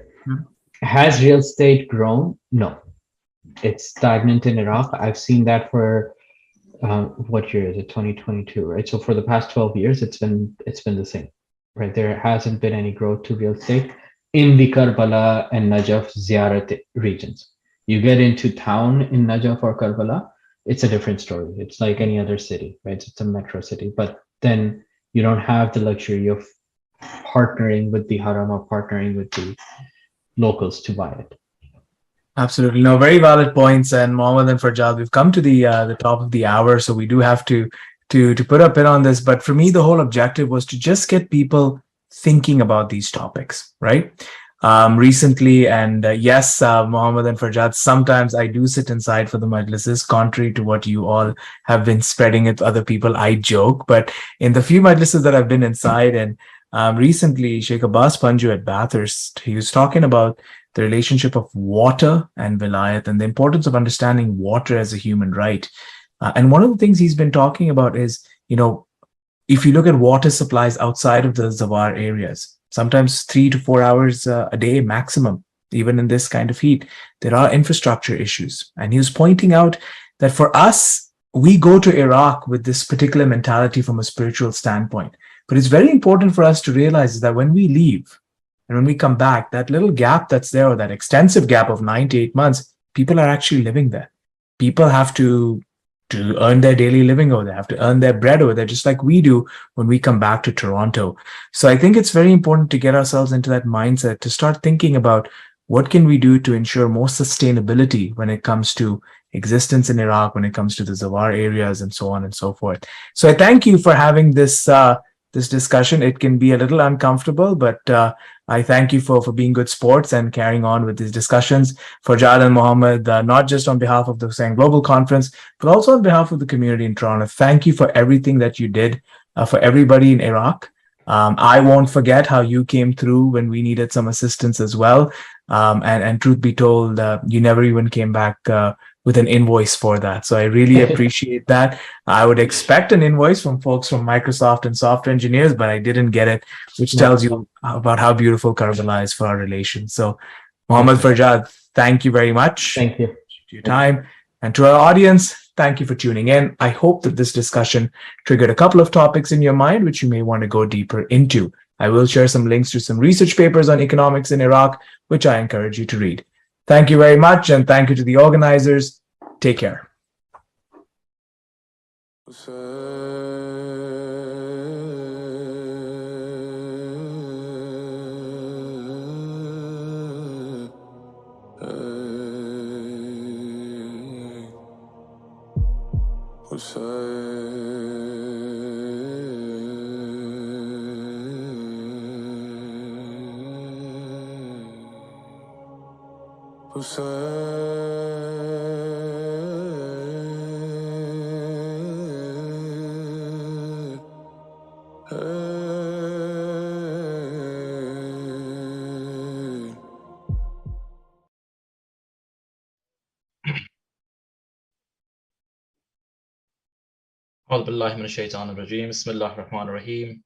Fellow brothers and sisters, Assalamu alaikum wa rahmatullah, peace be upon you. Thank you for joining us today. I have a special guest, Batul, with me today, and we're going to be discussing assessing the risk of Lady Zainab, assessing the risk of Lady Zainab's actions beyond Karbala. Batul, thank you very much for joining me this afternoon. And before we perhaps get into the wider discussion, I think it would be nice for the audience to hear a bit about yourself. Salam Mirtaza, thank you so much for asking me and giving me the opportunity to speak to you and some of the people that are participating in this conference. So a little bit about myself. I'm passionate about risk management and risk theory. I've studied it for quite a few years, and I've also had the opportunity to work in policymaking quite a lot. And my initial few years were in the Home Office's Gender, Sex, Race Equality Unit, where we looked specifically at how there are differences in terms of gender and how that affects people's policies, their decision making. And so I wanted to kind of draw on some of the experience that I have and look at some of Lady Zainab's actions in Karbala from the lens of both risk management and gender studies. Fantastic. So thank you for that outline. I guess we've got this conference going on for 2 days, and time is quite restrictive. So without further ado, I think we'll move across to the main topic, which again, reminding the audience, is assessing risk, Lady Zainab's actions beyond Karbala. Great, thank you. So, like you said, we're short in time, so I'm going to try to do a whistle-stop tour of strategic risk management, and trying to understand what the key strategic risks were for Hazrat Zainab, kind of looking at it from today's lens as well, and kind of just what a thought leader she was at her, in the time, and how that can influence us right now. Coming back to some of the elements of her approach, and then finally, obviously, we look at these things through the lens of what does that mean for us today, and kind of what can we do differently in our lives. So those are kind of the 5 main topics that I'm going to try to cover in our discussion today. Okay, let's look a little bit at the historical context. In 17th century AD, Zainab bint Ali, obviously the daughter of Hazrat Ali, the first Imam of Islam, was and the granddaughter of the Prophet. She was in the plains of Karbala, having faced devastating losses in her family, and her family, the children and the women and the Imam that were remaining, were being forced out of their tents. And one way that the enemies were doing this was burning their tents. And she asked the Imam of the time, Imam Zain al-Abidin, what should we do? Should we stay in the tent and risk losing our lives, or should we leave the tents? We don't have any each other's, and risk the indignity of that situation. And the Imam says to her, the most important thing according to Islam is to save our lives. And so with that, she rounds up the women and the children, and they exit these burning tents. And I remember reading this as a child, and as emotive as it was, and as emotional as it made me feel, I didn't fully at that point understand the relevance of this story, as to how I couldn't conceive how this was even a risk issue, how somebody would even ask the question, do we stay alive or do we burn? And then I remember in 2002, an article that I read about how 15 young girls perished in a fire in their school in Mecca, Saudi Arabia. And the main reason for those 15 young girls losing their lives, and there were another 50 girls who were injured, is because this religious state police at the time prevented the girls leaving the building. They actually stopped them from leaving it physically, and they stopped the rescuers trying to rescue the girls because the girls did not have their chadars. And I thought that this example really well illustrates, tragically perhaps, but very effectively, how there is no universal approach. There's no one human way of assessing what risk is, and what is a priority to one person in terms of risk might not be a priority to another. There's also a lot of studies done on how at times of crisis, people's assessment abilities can be very, very different. Some people react to stressful situations in a different way than others do. And therefore, I really want to look at Hazrat Zainab's stance and her approach, and some of the statements that she made, to understand a little bit more about risk management from a feminist perspective.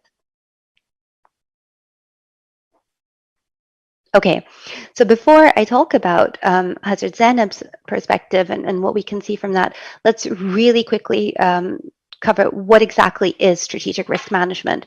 Now, you see every successful company, every successful individual, and states as well, have a really good approach to strategic risk management. And they're systematic in recognizing, well, maybe I should go on to the next slide. If I go on to the next slide, I think I can illustrate it with a point in the interest of time.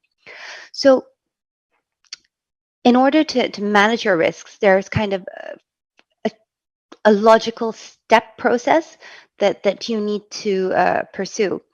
Firstly, risk identification. And here I'm using an example of Imam Hussein's actions because they are obviously tangential to what Hazrat Zainab does in the future.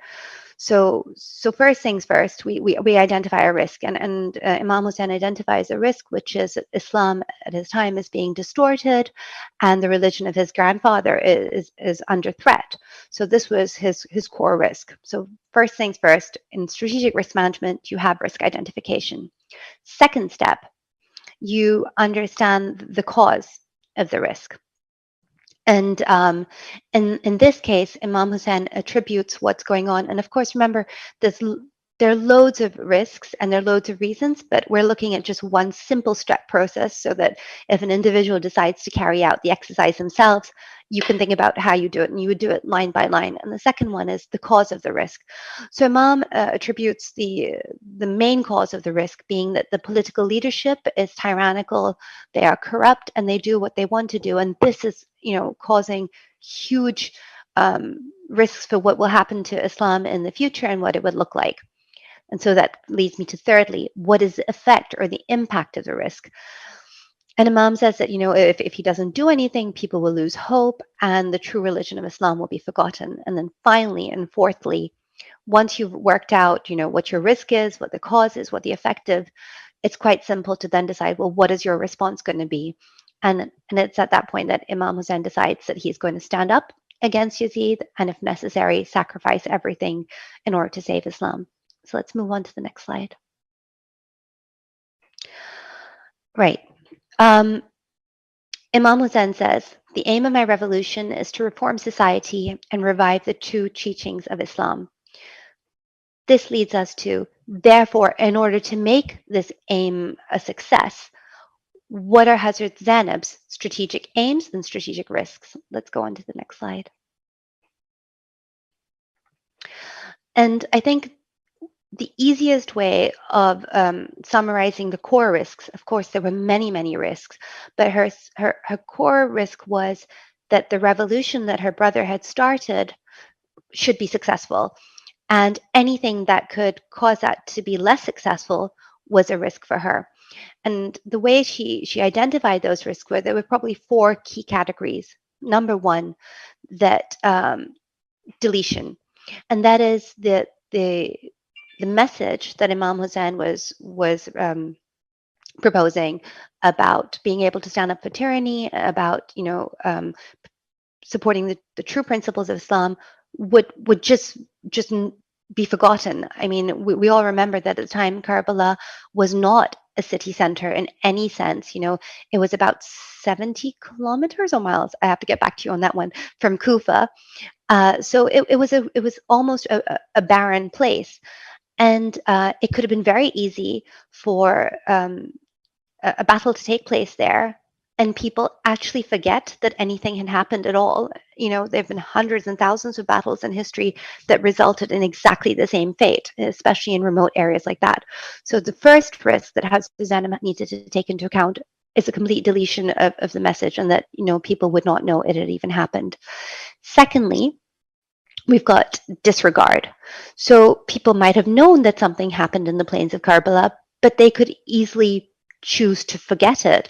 I know that there are some famous scholars who write about what is a significant difference between Ghadir and Karbala. And, they say that the fact is that Hazrat Ali did not have a sister like Zainab to remind everybody of Ghadir in the same way. So people could have recognized that the events in Karbala took place, but decided that, okay, that happened, that was the past, and we can move on. The state was trying its best to sort of turn the entire event into a political disagreement between two leaders, which had a negative outcome for the Imam. So the entire thing could have been disregarded that way. Thirdly, the message could have been diluted. So everything that Imam stood for in terms of promoting personal freedoms, in terms of standing up for against tyranny, could have been, in some ways, the message could have moved from those core themes to becoming something completely different. For example, it could have been that Yazid's political machine was very much arguing that Imam Hussain just wanted to cause dissent. He just wanted to cause problems for the emir of the time. So there was a lot of attempts to dilute the message and turn it into something that people would not have understood. So this was also a key risk for Hazrat Zainab. And then distortion is very similar to diluting it. So diluting is when you make something seem less important than it is, and distorting it is when you make it about something that it's not. So these were all strategic risks that Hazrat Zainab had to face when she was considering how to message the story of Karbala. we move on to the next slide, please? Yeah, I mean, just before we move on, so the strategy you presented here, looking at the 4 key areas, they're predominantly looking at it from Bibi Zainab's perspective. Absolutely. On the night of Sham Ghariba, for example, when Bibi Zainab takes on the role of several different characters, so she takes on the role of Hazrat Abbas alayhi salam, doing the safeguarding the camp, and she takes on the leadership role from for Imam Zain al-Abidin, for example. So from that perspective, what risk did she have to look at and take into consideration from these different roles? Because normally, obviously, when we're looking at strategy, when we're looking at risk and strategy within a business, we look at it with one overarching goal, and perhaps from one role perspective. Whereas obviously for Bibi Zainab, when she's now taken on this mantle post the sacrifice and then Sham Ghariba, what elements of strategy did she have to take on and understand from the different roles she took on that evening? Okay, so definitely she had a very multivariate approach to how she handled risk. And I'm not sure, maybe the second slide touches on it slightly. Is it called risk ownership? Let's see if I remember correctly. No. Okay, so there was a risk ownership slide, which probably will come a bit later. That's fine. So, you're right. When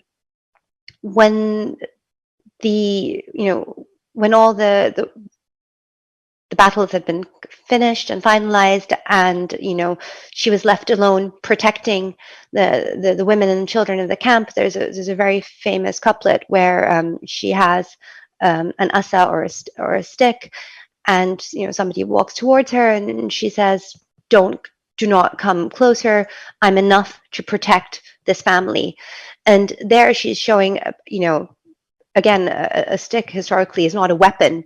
It is a defensive tool, but she's making a very bold statement there that I, with this defensive tool, am enough to protect the physical, or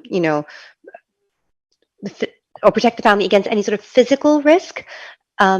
Equally, when she makes decisions with Imam Zain al-Abidin, there's some key decisions that she makes. For example, when Yazid says to the Imam, it says way in the future that we want you to return to Medina, Imam says very clearly that I need to talk to my aunt in order to determine how and when we go, showing very much how she is part of the decision-making process and part of the strategic decision-making process. So Hazrat Zainab takes on different roles at different points, but primarily, I think what I'm trying to argue here is that her core function was the messaging of Karbala and supporting her brother's aim of making sure that this message is not forgotten. She has to take on many other points. At some point, I think I want to come back to the risk ownership slide, and I think I'll be able to illustrate what I'm saying a little bit better, if that's okay. Yeah, of course. Yeah, let's move on.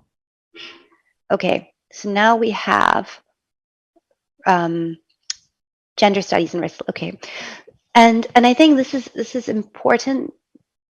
Okay, here we have risk ownership. I knew it was coming at some point, and Hazrat Zainab was very cognizant of kind of where her responsibilities lie directly, where she has to lead and where she has to contribute. One clear example is, obviously Hazrat Zainab is an expert when it comes to Quranic studies, and she knows that when it comes to saving the lives of the Imam or saving Imamate, that is something that God has clearly stated in the Quran, that Imamate is going to be around till the end of time. And therefore, although she plays a complementary role in protecting the life of the Imam, we know for a fact there are several examples when she throws herself on the Imam to stop anybody being able to attack him. That is not her core strategic risk. That risk is owned by Allah, and obviously Allah has no risk because Allah is powerful over everything. It's something that she kind of knows that she facilitates, but it's not her responsibility. Does that make sense? So So the if we looked protection. at it from a you know a racy chart in a sense, responsible Exactly. account. Exactly. She is not responsible for that. That Allah has taken the responsibility for imamate. And I think it's a really important thing when we're looking at our risk management strategy in our own life to understand which risks we own and which ones we, you know, facilitate or contribute. Secondly, again, when it comes to decision making, that is something, coming back to the example of the burning tents, Hazrat Zainab was a brilliant decision maker. She could have very easily herself said, no, you know what, we're going to save our lives and we're going to exit the tent despite the fact that we do not have our chadars. She doesn't do that. She goes to the imam and she asks him to make that decision. And by doing so, she's demonstrating when it comes to these kind of things, it's not about her opinion. It is very much Islamic tenet or Islamic philosophy. And therefore, it is the imam that's making that decision, which is life is more important, the most important thing. You know, this has ramifications for women in gender studies to date. You know, we look at things where there are wars going on right now, and families kill their children, they kill their women because they'd rather preserve their honor than have them, you know, subjected to what enemy forces might do to them. So if Hazrat Zainab had taken that action herself, it would have been a gray area, was it? But because Imam Zain al-Abidin was asked to make that decision, it shows very clearly that this is an Islamic stance, that, you know, preserving human life is the most important thing. So Hazrat Zainab is very cognizant of kind of where and how she needs to make sure the right risk owner is identified, and her core focus is on promoting the message of Imam Hussain. Okay. So do we think that if perhaps Bibi Zainab was removed from the equation of the risk management from this perspective, and we removed her from the equation, and it was Imam Zain al-Abidin in her place, what are your thoughts around what would have how things would have potentially materialized from that perspective? Okay. Especially given the fact that obviously previously you've mentioned, you know, the four strategic risks that she had in terms of dilution and deletion, etc. So if we remove Bibi Zainab from the equation in its entirety and she's not part of the decision making process, then how could things materialize differently?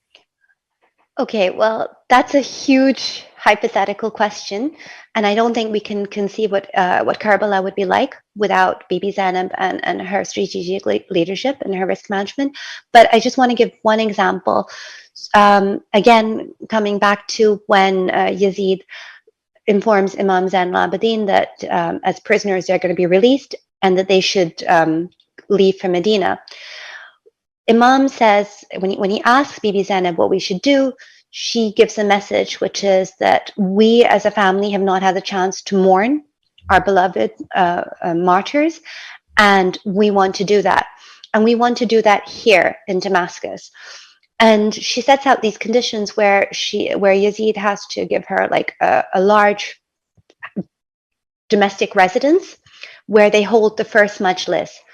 And it's Bibi Zainab that gives the first majlis or holds the first majlis, and it's Imam Zain al-Abidin who sits and he listens, but it's the women of Banu Hashim, of the other tribes, who come and listen to the majlis. And I think that's a really, really important point where, again, Imam is also suggesting that when it comes to message transmission and getting the key facts of Karbala across, it is the women that play an instrumental role in this. And it was, again, the women who listen to the majlis who go in and inform their families of what have happened, and, you know, the revolution starts. So I think that to underplay any of Hazrat Zainab's role would be a big mistake. Of course, God forbid, if Hazrat Zainab was not there, Imam Zain al-Abidin would have pivoted his approach. He equally gave some really, really fundamentally challenging speeches in Sham, and, you know, of course, in Yazid's Darbar, in Kufa. But what you see, it's almost like a tag team where we have Hazrat Zainab's speech, And again, she covers kind of the importance of the Elibet, the tragedy in terms of what has happened to them, the unjustness of the situation, how, you know, they have not done anything to the people who have done this to them. And Imam Zain al-Abidin echoes these points. So it's very much a complementary message. There's no difference, I would say, in the messaging. But again, loads of studies, if you look at psychology right now, tell us that when it comes to message transmission, women tend to be a bit more effective at it. You know, there's psychology studies that show that people remember a message more if they hear it in a woman's voice versus a guy's voice. Maybe that's why your sat navs are often in a girl's voice. There's other messages about the fact that, you know, if a woman hears something, she'll tell 20 people, whereas if a guy hears a message, she'll tell 2 or 3. So there's a lot of reasons why we're reliant specifically on Hazrat Zainab in making this messaging so effective so quickly. And maybe if we can move on to the, go on, sorry, it's like, it probably leans quite to the point that, you know, effective leadership is understanding your strengths and weaknesses, and understanding which plays in any organization perhaps potentially will, you know, have the ability to drive you forward in the best and most appropriate manner. And I guess, you know, one of the key things in this conference itself is understanding what we can learn from Karbala in the modern world and in the modern day, and you know, understanding those key relationships and how you play off relationships and strength is probably what we can learn in our day-to-day lives as well. absolutely. Absolutely. Play to your strengths. Okay, so let's now look a little bit at attitudes to risk. And current risk theory kind of categorizes people into 3 camps. Risk seekers, those are people who enjoy taking risks. Those are the kids who, like, you know, I don't know, jumping off bungee jumping things, I don't even know what they're called, or motorcycle racing, or, you know, people who actively enjoy pursuing high risk activities. Then you have people who are risk neutral, and they're pretty good at assessing the pros and cons of a risk and do it without kind of perhaps letting some of their own personal emotional biases affect their decisions. And then you have people who are risk averse. They don't like uncertainty, and therefore they will actively avoid risks. And an interesting thing in economic theory is that actually we don't have, like, the world is not neatly divided into 33% of each. People are more likely to be either risk seekers or risk averse, and then the smallest category is actually people who are risk neutral, which is very interesting because for many other things, you find that that most people center towards the average, and therefore you'd expect to find people who are more risk neutral, but that is simply not the case. Okay. So where do we see Bibi Zainab's actions on this spectrum? Let's take a look at some of her quotes and kind of see where we would put her.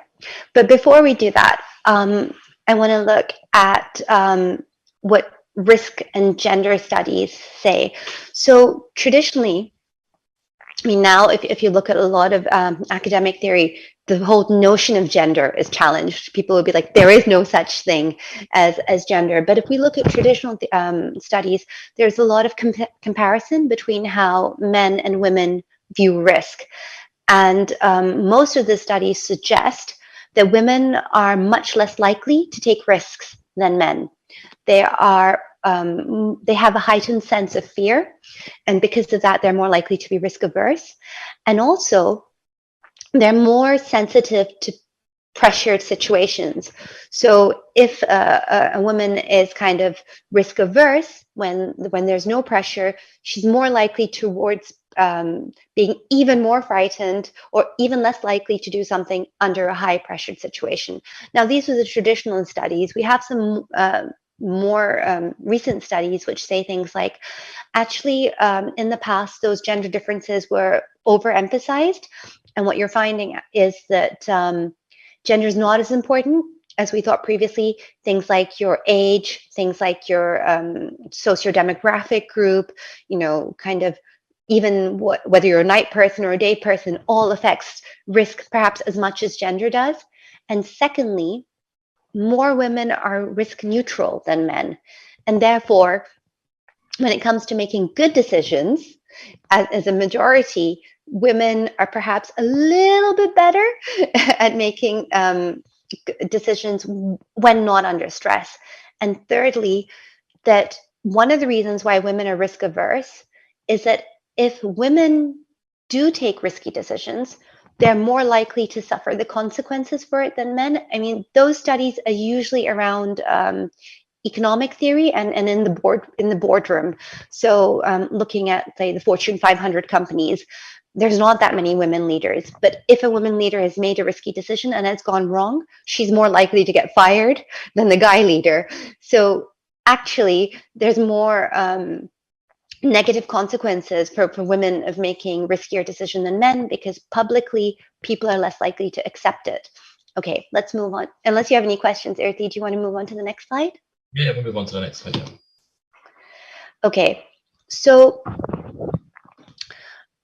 what we have here is an example, and I think a couple of my slides have gone missing from the point where I sent them to you to when we've got it, but I want to talk about this study example, and it's a very, very recent one. So despite the fact that recent studies are saying women are not as risk averse, there's still a lot of body of evidence out there that says that they are slightly more nervous when there's a panic situation. And I think I'm only bringing this up not to put women down, because that would never be my purpose, but just to make us understand the greatness of Hazrat Zainab.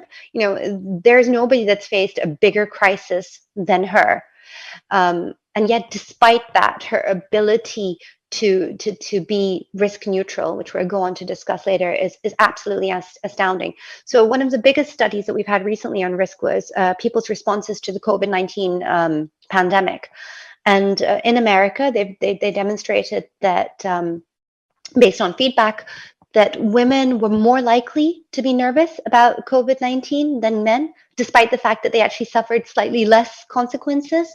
They were more likely to take precaution, more likely to, do social distancing and have a greater sense of kind of what the social consequences were of the pandemic. So even now, despite us being, hundreds and hundreds of years into the future, and we're saying gender is a neutral concept, there is still a huge kind of bias when you look in large case studies of women being more risk averse. And I just wanted to mention that because I want to go on to look at what Hazrat Zainab has done.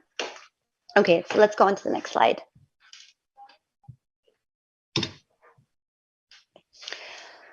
Here is a quote. So when Hazrat Zainab enters Yazid's court, you can imagine it's over 20 days of tireless, merciless journeying. And she has these vulnerable children with her, and what people were expecting would be quite a pitiful sight. Instead, she, in her body language, in her speech, is very, very confident, so much so that Yazid is completely baffled, and he asks the question to the whole court, who is this arrogant woman? And people are so frightened of Yazid, nobody wants to answer the question. And Hazrat Zainab says to him, why are you asking them? Ask me, I'll tell you who I am. I am Muhammad's granddaughter. I'm Fatima's daughter. And I think this one scene really encapsulates how much agency Hazrat Zainab has, how she, despite being in the most vulnerable situation that she could be in, is able to talk for herself and is able and is reminding Yazid that I don't need anybody else to answer for me. And so it's giving you a flavor of what is not at all risk averse. If she was, she would have let somebody else answer for her. So let's move on to the next slide. Okay, and I think what's very important is that Hazrat Zainab's risk approach is one that was definitely not into risk. You don't see her insulting Yazid or anybody. She's very responsive in what she says. So if he says something, anything that she says is factually based. So people who are prone to risk, they like to escalate the risk in a situation. Hazrat Zainab's language and her stance doesn't escalate the risk, and it doesn't de-escalate the risk. It is factually based. It has historical context, and based on those few things, we can see that it is quite risk neutral. I mean, having said that, it's very, very, very, very brave, because her language is that where she's not trying to be popular at all. She's not trying to, like, you can understand when she is, being paraded in the bazaars, and people are talking about her and talking about the fact that, that these are a bunch of rebels that have been captured by the Caliph of the time. She uses extremely strong language.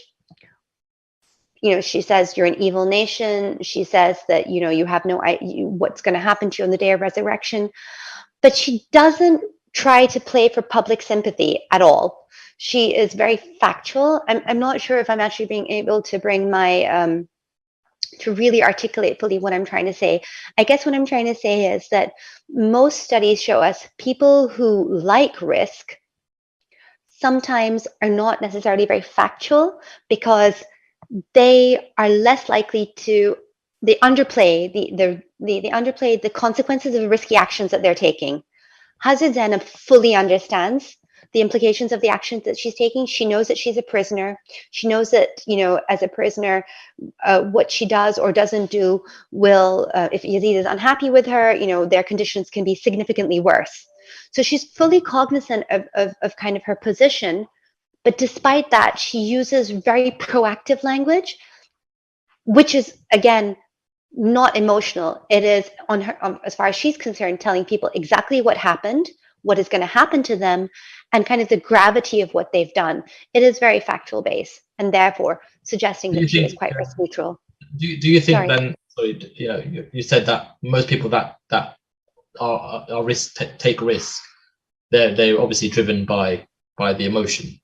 And obviously the adrenaline that comes by taking that risk. So, when you take people that are into high risk activities like, train surfing and things like that, they're obviously driven by the adrenaline that comes out of that. So how does that differ, obviously, from Bibi Zainab's approach in this? Okay, so there's a number of differences. So firstly, you can see that so when Yazid was the first guy he was the first person to ask the question, who is this woman? And she responds. She responds to people when they call out against Imam Hussain. So, when people were kind of throwing stones at the head of the Imam and calling him bad things, she responds to that. You don't see her proactively herself first engaging in any kind of speech. She is answering their questions and their comments, and she keeps her answers and to specifically to what they're saying. So, if she's asked, how do you feel about the fact that our family has victory over your family, or that today Allah has granted us this victory over you, she responds specifically to that point. She refutes the point, but she doesn't then escalate it by saying, oh, and another thing, blah, blah, blah, blah, blah, which tends to be what happens when you are risk seeking, because, you are running exactly on that adrenaline, and you are not necessarily thinking about what you're saying. Whereas if you look at her speech patterns, they're really well constructed. They start with her, in one of the sermons, it starts with her talking about how great God is, how she sees just Allah's beauty, and then from there, she goes on into the merits of her family and the merits of martyrdom. It's a very, very structured response, specifically to the points that have been raised. There is, although what she says is very emotion evoking, it is not, it's not based on any kind of over heightened emotion. What she is saying is very, she's very much in control of her speech pattern. Just as Imam Zain al-Abidin is, despite how much they're being provoked. And you have to remember that they were provoked, one, by the fact that, you know, they are in the court of their enemy. Two, they're being made to stand while they're, you know, while the enemy is reclining on these cushions.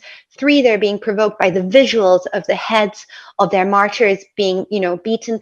They're doing absolutely everything possible to provoke a reaction out of them that's uncontrolled, that is hysterical, that does not make sense. But in none of her responses does Hazrat Zainab rise to that, which shows to us, you know, and she's extremely brave. She still calls him the worst of the worst. She's not in any way, you know, she's saying, and again, same thing in Kufa, you know, it's the people of Kufa. She's like, you know, you've absolutely bought for yourselves the worst outcome on the day of judgment. She's not hiding anything, but equally she's doing it in a very structured manner. Just in the interest of time, I think we'll let's move on to the next. Let's move on to the next. Move on to the next, and start to move to the end of the discussion. Okay. Absolutely. So by God, you know, again, her comment to Yazid, by God, you are a liar. By God, you are too lowly born.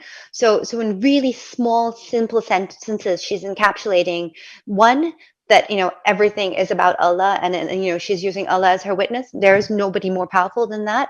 And secondly, you know, confirming publicly that Yazid is a liar, and that actually, you know, he's acting as if he is, you know, the most powerful person, but actually he comes from a pretty low place in terms of his origins. Let's move on. So why is this important? And I think it is with a lot of pain that you consider when we have personalities like Hazrat Zainab and such amazing thought leaders, how we're kind of in a position right now in the Muslim world where women are very much at risk. If we look at, there's numerous studies, and I think perhaps the presentation has a couple of links in it as well, as to where women are at most danger right now in the world. Out of the top 10 countries in 2022, 7 of them are countries with populations that are predominantly Muslim populations. It's only Central Africa and Ukraine, and I think where else? One more place, South Sudan, which are not Muslim countries, where women have really, really high risk, difficult, challenging lives. So let's move on to the next slide. And I think that brings me back to the first point. Hazrat Zainab's concept of her brother's revolution was not one that was time bound. That messaging is relevant for us today as well. You know, in order for Imam Hussein's message about true Islam to be remembered, I mean, I think that's something where, on one side, you know, we see the majlises, we see the books, we see seminars like this taking place, and the message is one that, you know, if anything, is expanding. But on one side, you have the expansion of that message. On the other side, we as individuals, just as Hazrat Zainab was a risk owner as part of that revolution, each one of us is a risk owner. You know, we need to contribute to that revolution in ways that we best know how. And I think, like you were saying, it's playing to our strengths and understanding what our personal risks are, and therefore what our risk approach is. Am I risk averse? Am I risk neutral? You know, kind of how do I approach things? What risks do I own as part of this revolution? Being able to contribute to it. What should I be doing? And I think that is something where we can look to Hazrat Zainab's example as an inspiration. And it shouldn't be a passive thing. Like, coming back to the fact that right now, you know, I think there was a United Nations report that came out a year or so ago, which said every few hours, at least 6 women are killed by people that know them. the amount of poverty and the amount of young girls that are not going to school, the amount of people that have just really, really horrific living conditions is increasing exponentially. And we as followers of Hazrat Zainab, we need to take inspiration from her message, and in terms of how she looked after the young girls, and kind of how she stood up to tyranny. And I think it's really important. My specific message would be to the women who are listening to this talk about what we need to be doing, and really trying to understand what Hazrat Zainab's legacy is for us, so we can support our sisters out there who are going through a really tough time. Fantastic, thank you for that. I think just obviously a couple of questions that have come to mind from the discussion. So what was the difference in Bibi Zainab's risk strategy and approach to risk between Karbala and Sham, and how did that shift? And Okay. if we can kind of identify a moment where it shifted. So I think her, she was very, very responsive. So in Karbala, you see the focus being on things like getting water to the children, the practical logistics of things. And, of course, with Hazrat Abbas not being there anymore, like you said, she took over the logistics of who gets water and when. Of course, Yazid's army made sure that the supplies that they got was less than adequate. Equally, Hazrat Zainab was tending to the wounds. So it was all around kind of, how do I minimize loss of life? How do I make sure that we have enough people here who witnessed what went on to be able to transport us to Sham, to be able to promote the message of the revolution that Imam Hussain started. So in Karbala, where there wasn't a huge audience, you don't see Hazrat Zainab being as vocal. She's very insular. She's trying to protect the psychological well-being of the young people that she's in charge of. Again, she's trying to motivate Imam Zain al-Abidin and kind of help him get physically ready for what is going to be a 20-day plus tough journey. Then once you get to Sham, it becomes a lot more about letting the people know exactly what they have done and what the price they are going to pay for doing this. So telling, or even before that, when she's at Kufa, the message becomes, what you have done has absolutely ruined your lives. You think where our lives are ruined, our lives are absolutely fine. We're going to be okay. You need to think about how you're going to face my grandfather, the Prophet. You need to think about kind of the fact that in order to save, either make a bit of money or just to save your family or your personal security, you have let this happen to the Prophet's family. So it's all about messaging to them as to the gravity of what's happened. And then when it comes to Sham, it flips again, and the message becomes, well, actually, you think what you've done is really, really, really significant, but time is going to show what you've done accounts for nothing, because my family will continue to promote the message of Allah. My family has always been there for martyrdom. So you get how each time there's a shift of influence.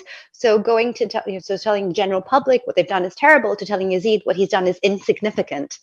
And each time how she does that shows that her risk strategy is actually pretty much messaging the right thing at the right time, but that message has to change.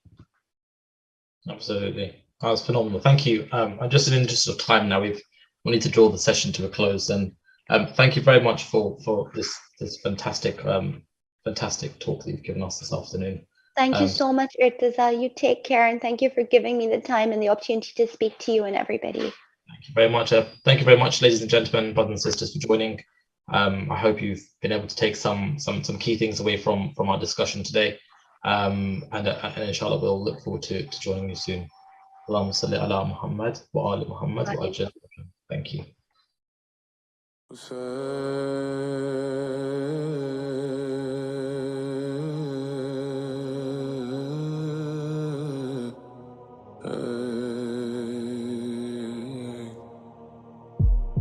Hussain.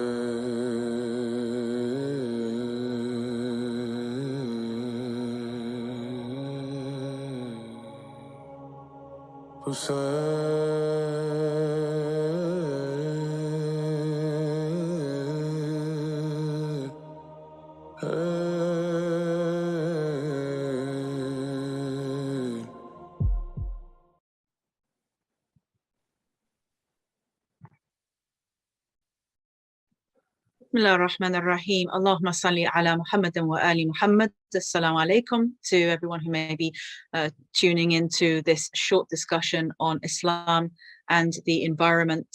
And it'll be Sister Zahra Ali Sayyid and myself in a conversation about what the Quran and Ahlul Bayt alayhim salam say about our duties towards the earth and what is man's destiny upon the earth and what we should be doing about the environment.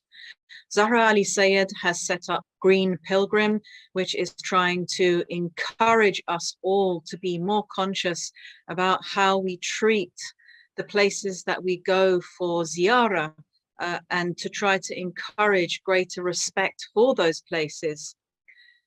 She's trying to campaign about limiting the use of plastic cutlery and cups, specifically in Najaf and Karbala, and to encourage us to think about what it means to be a Muslim, what it means to be a follower of Ahlul Bayt alayhim salam in light of the teachings of the environment in Quran and Hadith.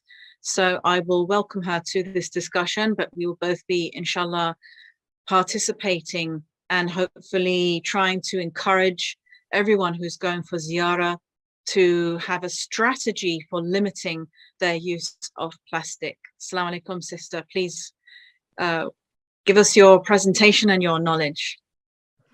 Assalamu alaikum, sister. Thank you so much for giving me an opportunity to talk about the climate challenge and the plastic challenge that the climate change related plastic challenge that Iraq is facing right now. Today, like you said, we'll be discussing about Islamic environmentalism, what are the ethics of Ziyarat Imam Hussain alayhi salam in terms of environment responsibility. And also we'll talk about some facts related to climate change, how climate change is real and how Arbaeen March and our general, our religious tourism is contributing towards climate change. Mm-hmm. So this is just, yeah. No, I was going to say this is so interesting because I think after all of these years after the invasion of Iraq and everyone being so excited to be able to go back and do ziyarah, like now 20 years, almost 20 years after the invasion, it's now time we really start to kind of move forward and think about the impact that we are having in Iraq. Absolutely. First, let's talk about climate change and how this is affecting the environment of Iraq in general. So we all know that climate change is real and it's hitting the planet faster than we expected, faster than the scientists predicted. And Iraq is no exception. So in fact, climate change related challenges are already visible in Iraq now. We are already looking at increase in average mean temperature of Iraq, which has increased in the past decade. We see that droughts have increased, the temperatures have increased drastically. We see that there are frequent dust storms in Iraq now. These are all results of climate change. The biggest issue that we see and observe in Iraq is of water shortages, because as you know, there is increased drought and Iraq is 40% desert. There's already water shortage there. The water salinity is quite high. And in addition to that, like you said, Iraq has suffered almost 30 years of suppressive dictatorship and invasions, military invasions, and there has been a lot of unrest, political unrest. Because of that, the country has not really developed many of its departments, for example, the waste management department or water management department. So the scientists are now suggesting that these challenges are expected to increase, and with water shortages, with high temperatures, with more dust storms, the agriculture sector of Iraq is going to suffer the most, which means that water resources are going to be difficult to manage, or they have been saying that there's going to be water poverty in Iraq very soon. Human health is going to be affected. The energy sector is going to be affected. The infrastructure of Iraq is going to be affected in general. The prolonged droughts are already being recorded, and their intensity is going to increase even more. So Iraq currently is currently facing a serious water shortage due to climate change, and there are many internal and external factors involved in it.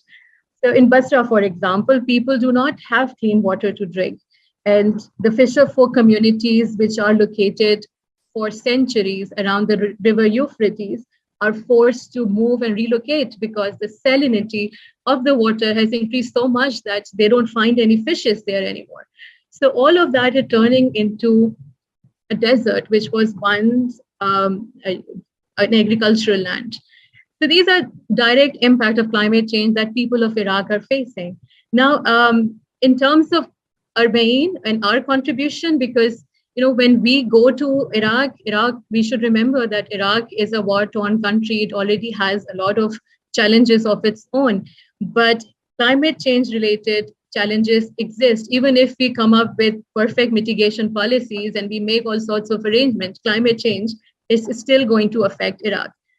What is more tragic is that the two holy cities where we all gather each year to participate in world's largest gathering, Arbaeen, these are actually the lands of our Imam. They are very close to our hearts.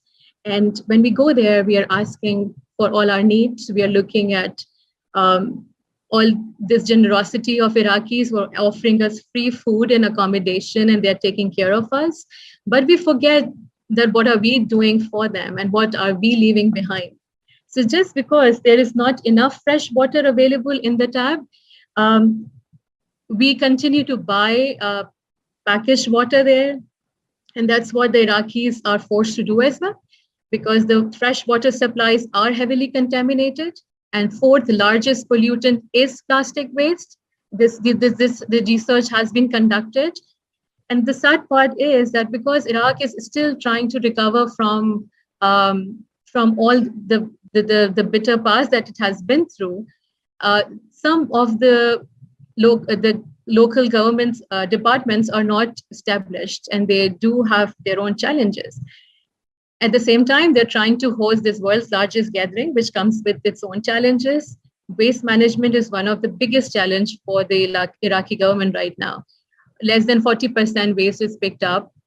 Most of the waste ends up in rivers, and some of it is burnt in the landfill, which again causes much more harm to the environment, to the ecology, to the health of local Iraqis. So this, in the end, I just want to highlight this fact that although we're going to the holy cities and we consider that, we're going there for healing, we're going there to solve all our problems, but we have to be realistic. Our holy cities are also facing this climate challenge, and the local communities are really suffering because of our irresponsible tourism practices. I think it would be lovely if you can also highlight some points related to our responsibility as pilgrims. What should be thinking? What should be the ethics of ziyarat in terms of environmental sustainability? Maybe. Yeah. Inshallah, yes. When I started to read Quran 20 years ago, when I was coming into Islam, one of the first surahs that I read was Surah At-Takwir, Surah 81. And it was Abdul Basit Abdul Samad who was reciting it, and it made a huge impact on me. But it's so interesting because back then I was also interested in the environment. I have a kind of long-term amateur interest, we could say. And here, Surah At-Takwir, it commences by saying, Bismillah ar-Rahman ar-Rahim, when the sun is overthrown and when the stars fall and when the hills are moved away and when the camels with young are abandoned and when the wild beasts are herded together and when the seas rise. And when I read that line, when the seas rise, I thought, oh my goodness, this sounds like the predictions for climate change. And there are also other narrations and also ahadith that talk about akhir zaman, that talk about, you know, these signs of akhir zaman, which sound very like climate change and the destruction of our climate. I remember one scholar a long time ago, I don't have the actual hadith, but he said there is a hadith that said that in akhir zaman, the rain will be acidic. So we will not be able to drink the rain anymore.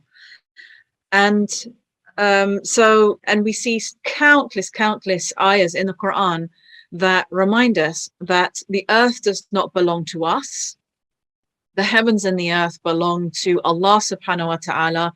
So they are an amana to us that, you know, has been given to us, and we're going to be tested on how we conduct ourselves. Often when we think of our own conduct as Muslims, there's a lot of focus on the moral and ethical conduct between ourselves and perhaps sometimes towards people of other religions, but very little is said about our conduct towards the earth on which we are living.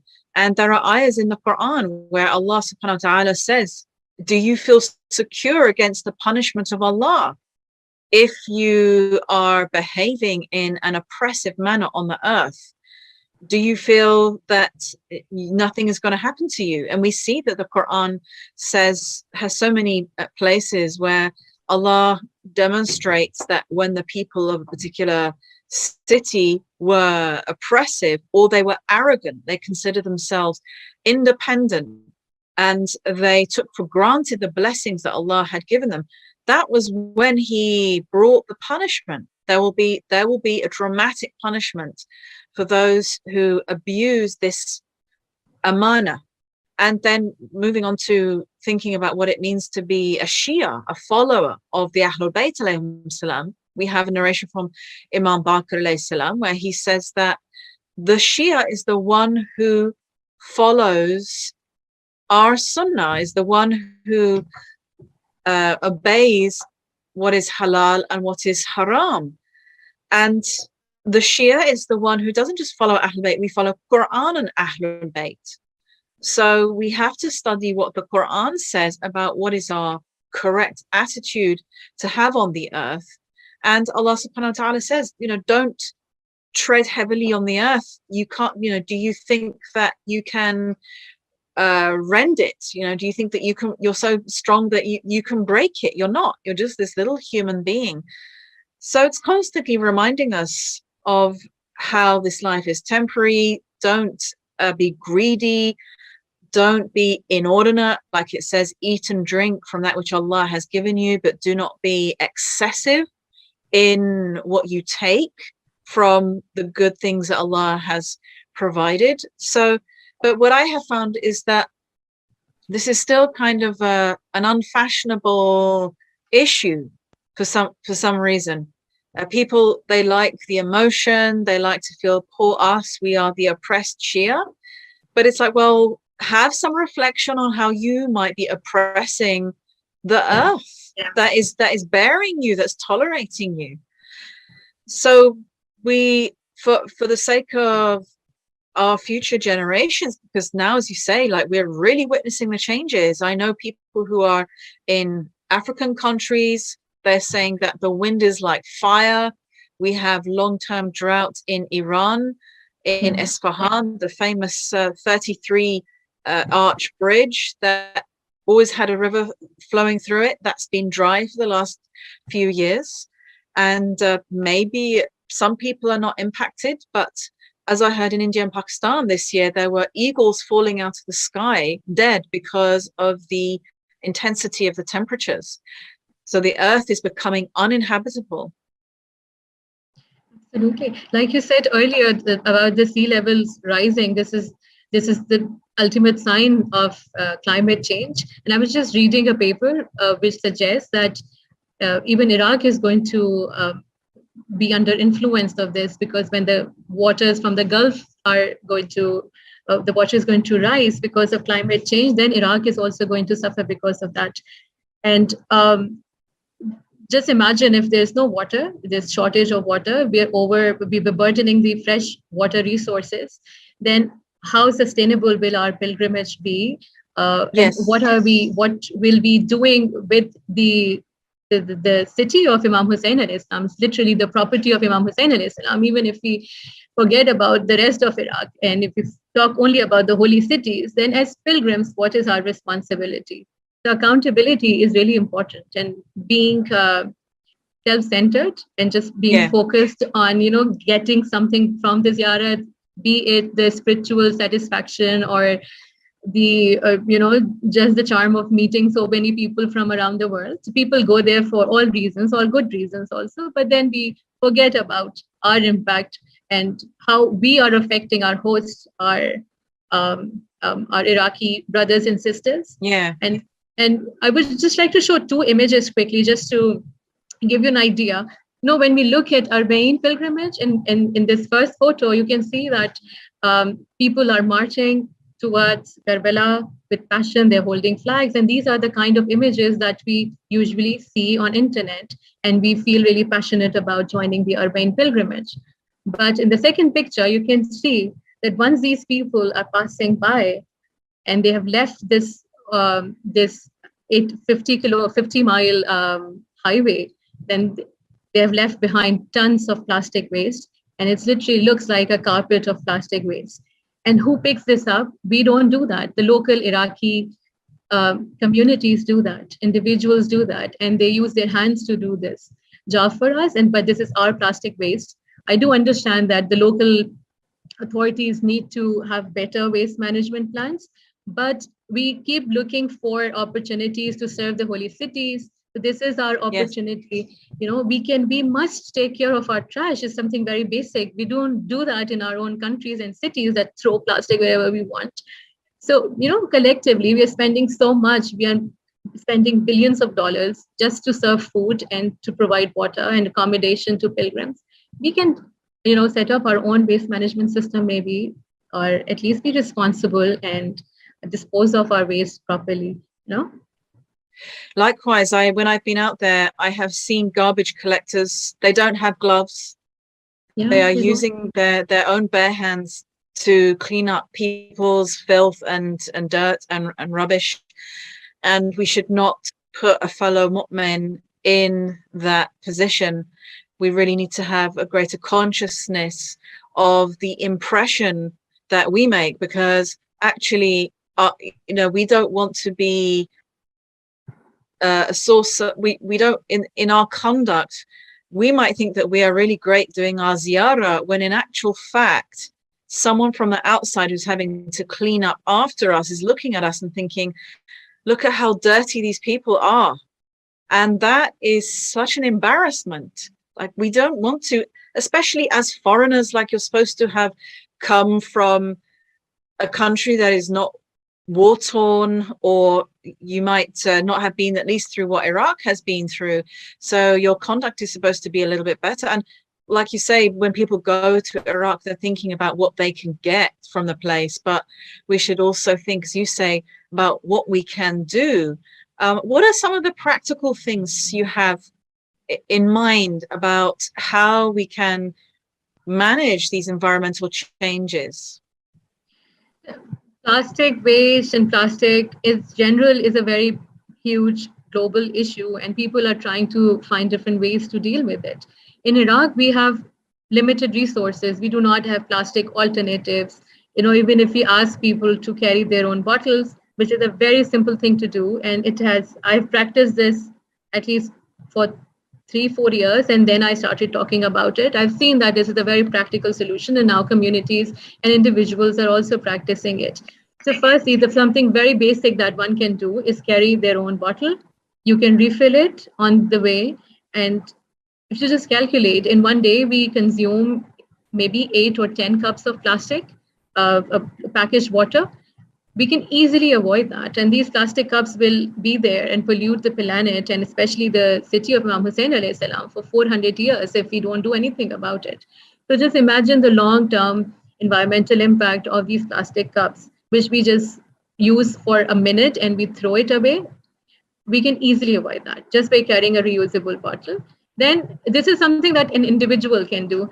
Then if somebody is hosting a market, they can make sure that they have a proper waste management system in place. They are offering refill stations. They have water coolers available through which people can refill their water bottles maybe, or they can use maybe paper cups, which are less destructive. So also, if somebody has a business and can import goods, they can consider investing in a business which offers plastic alternatives to the public who is coming there, who's joining the march, and the local communities also. Then in terms of policy making, this is what we are trying to do. We are trying to work with the local authorities and different holy shrines of Iraq to come up with a policy and to bring them on one page. And because holy shrines can take care of waste and the policies within the holy shrines, but then the city also needs to contribute.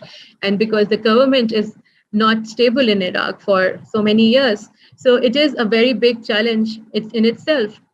But imagine if only some of us, there were about 22 million pilgrims 2 years back for Arbaeen.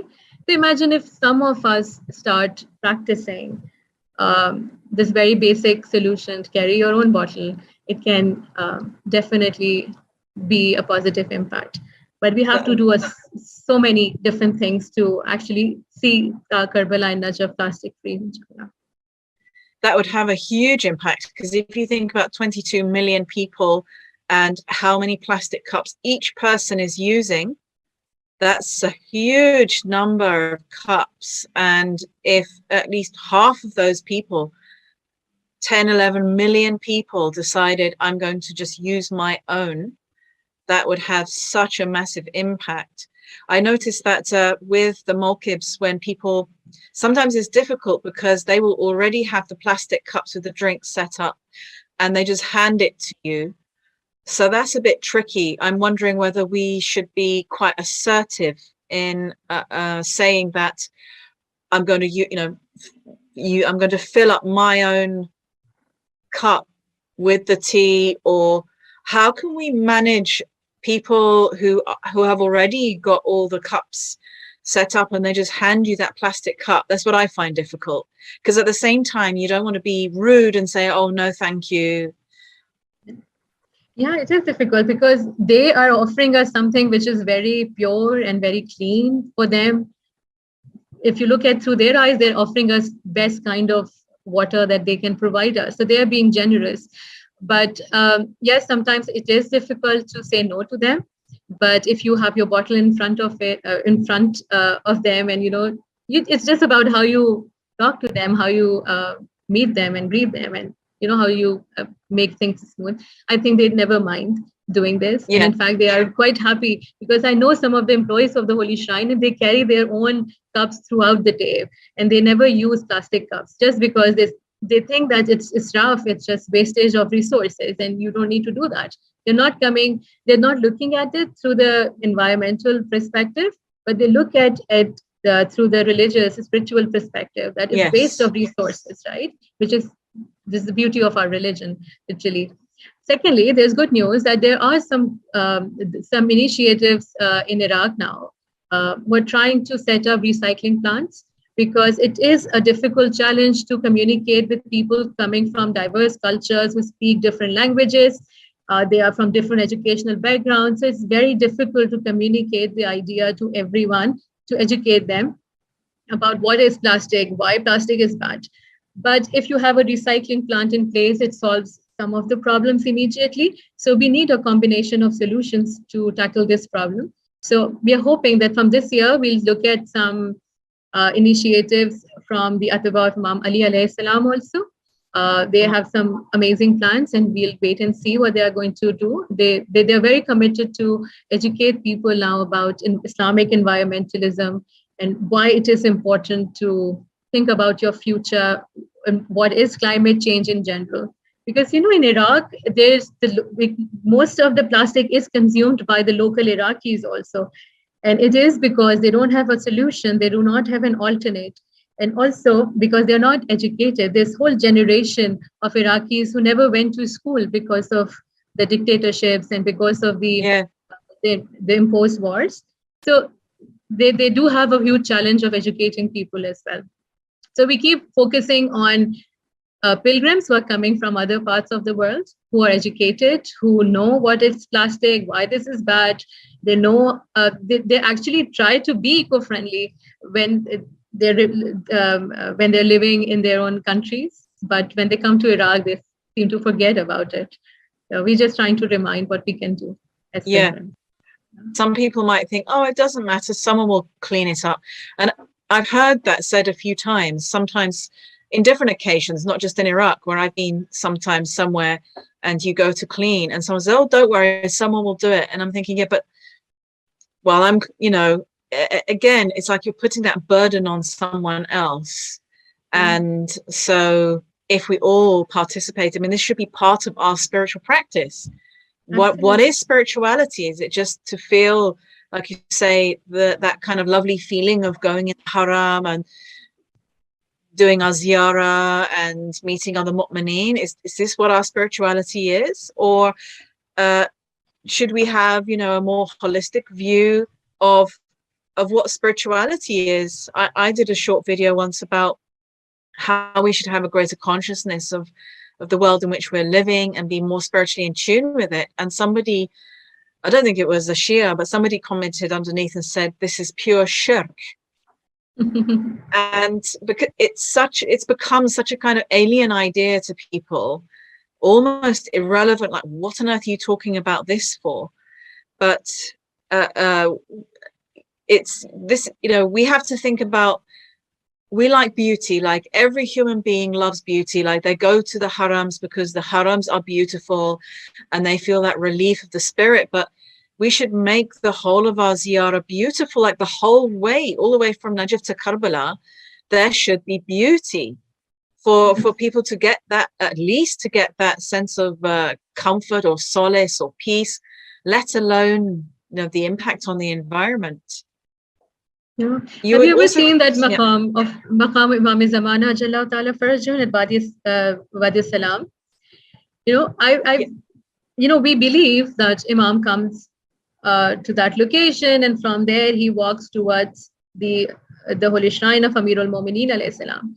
But if for a second you stand outside the gates of that maqam and you just look around, you'll see plastic waste. You'll see peels of oranges and, you know, plastic spoons and cups. And you start walking towards the holy shrine of Imam Ali alayhi salam, and all you will see is plastic. So I just sometimes wonder, do we really believe in these places? Do we really believe that our Imam comes here and he walks on these paths? Because if we do, we should be growing flowers here. We should be keeping these places clean. So it does gives me this very bitter feeling at times that we have become very self-centered when it comes to the ziyarat of Imam Hussain alayhi salam, and we have forgotten the ethics and etiquettes of the ziyarat.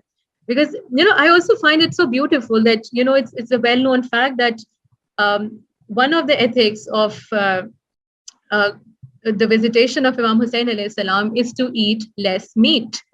Yeah. And, you know, it is because of the spiritual reasons, but also if you look at it through the eyes of an environmentalist, you will see this is the most beautiful environmental practice that has been suggested, because eating meat more than you need is not only bad for your spirit, your body, but it's also bad for the environment, because it's the largest producer of carbon dioxide, you know, which contributes to climate change. So these are basic things, you know, taking care of others, thinking about the local communities, interacting with them, looking at what they need and how are we contributing to the bigger problem. And I also think that we need to show a realistic picture of the ziyarats. We glorify the experience so much that people think that they are angels who are descending on the grounds of Arbaeen, and they are cleaning everything up for us and maintaining the cities. But these are real people we are talking about. They suffer because of our ways, because we ignore the fact that, you know, we are contributing to their problems, and which are not just going to go away after Arbaeen or once the trash is lifted.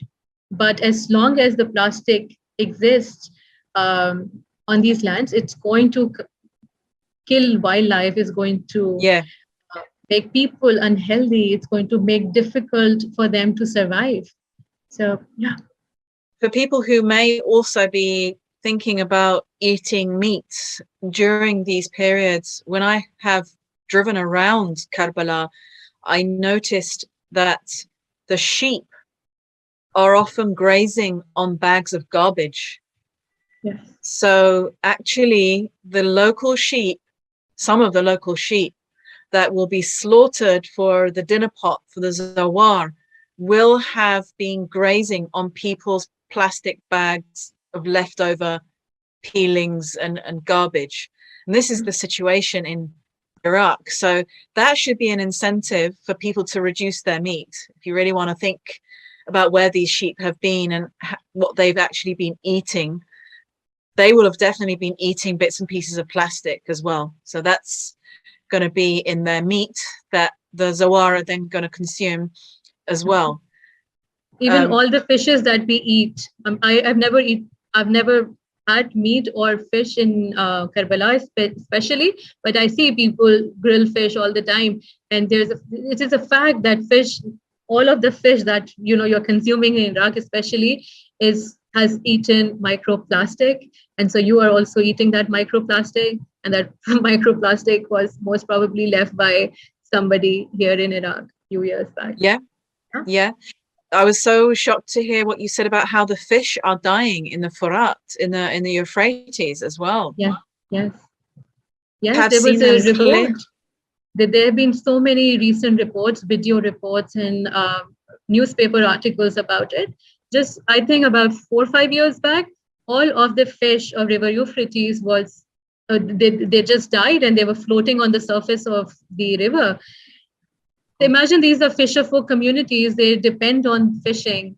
So sustainable fishing and everything else also matters. But just imagine how polluted the rivers are already. And also above, if only we know that these rivers are so polluted, then people may stop floating those styrofoam sheets in River Euphrates near Maqam Imam Zamana. It has become a ritual that people float candles as if the other end is going to... They're just going to evaporate at the other end. Evaporate, or what's going to happen to them. Yeah. And they do it with so much respect. But I have traveled with a team of Al Jazeera, just trying to document what happens to the plastic that is left through these rituals in the stream of Furat. And we traced that stream and we went all the way out of the city and we found mountains of plastic waste. And the river was packed with plastic in a way that was hard to tell if it's land or if it's river. And people over there were burning plastic. So the date trees were also burnt. And there were people living there. There were even Khadimeen of Imam Hussain alayhi salam's haram who were living in that community. And one of the teenagers who were passing by, they stopped and they said, "What's the use of making this video? Nothing is going to change for us. This is going to be like this." It is absolutely tragic what we are doing to the holy cities. And it's also very sad that we don't want to face this bitter reality. We only want to look at the beautiful picture of the ziyarat, and we just forget about its environmental impact. Yeah, and there's so many people. I get quite a few people writing to me saying, "I want to do something for the Ahlul Bayt," and they're thinking of maybe some great political campaign or ideological campaign. And in actual fact, often it's the unseen service that is of much greater value. Someone may not see you picking up the garbage, but Allah subhanahu wa ta'ala is going to see that. And if everybody just does a little bit of that, then that is what you can do for the Ahlul Bayt alayhim salam. Absolutely. So we've just got a couple of minutes till the end.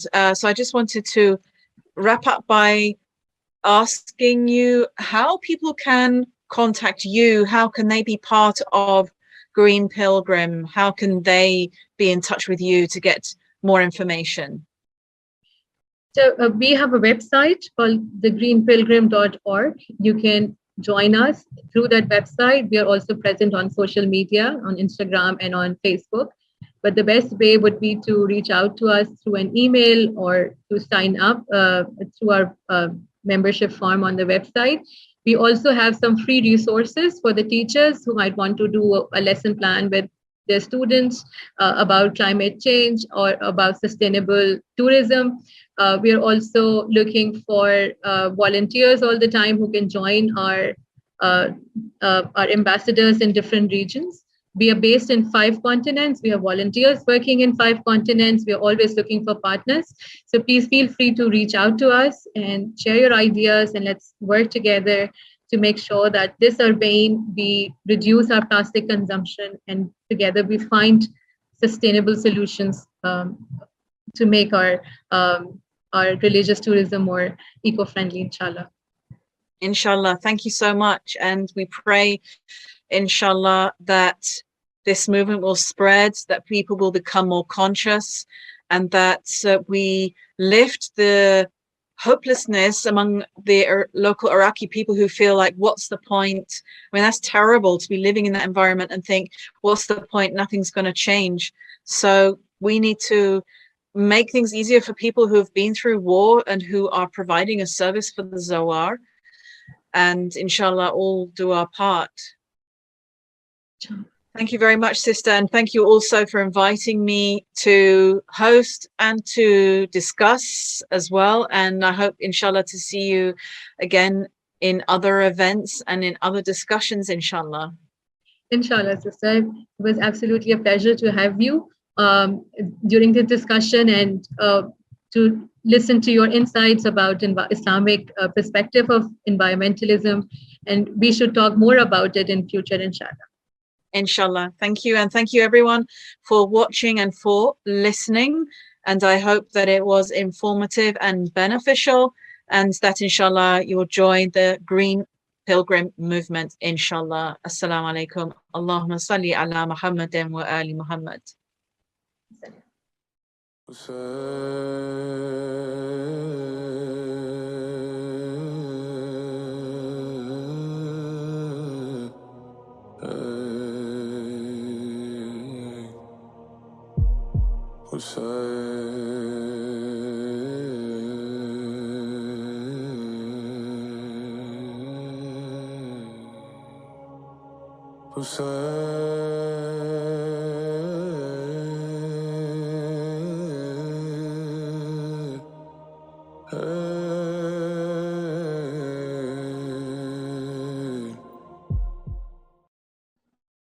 Assalamu alaikum, Bismillahirrahmanirrahim. Today on the Imam Hussain Global platform, it is an absolute honor for me, and my name is Hira Heather, and I'm a Toronto-based journalist, to be here in front of all of you and just to moderate this incredible topic that the team has curated, which is lessons of mental strength and resilience from Karbala.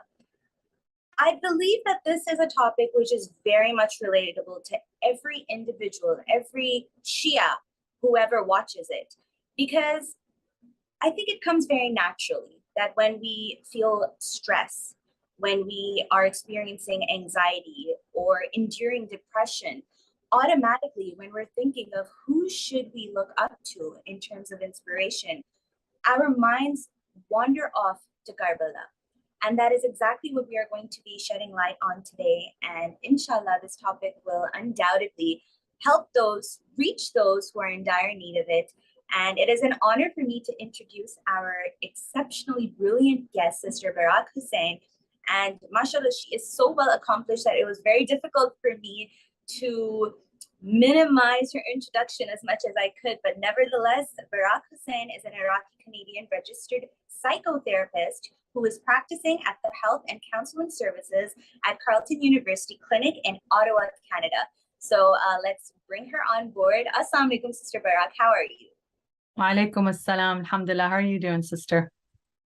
Alhamdulillah, I'm doing well. And today we are just going to be taking as much as knowledge from you to practically apply it into our own lives. And I know for a fact that I'm going to be watching this session ardently after it's done and taking down notes of whatever you have to tell us.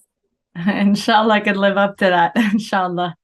I'm sure you can. I'm sure. So we're going to dive right into our first question. Now, when we think of mental illness, health illnesses, and when we think of the struggles that we face with our mental health, there are times where we observe individuals who are very pious. They're practicing Shias.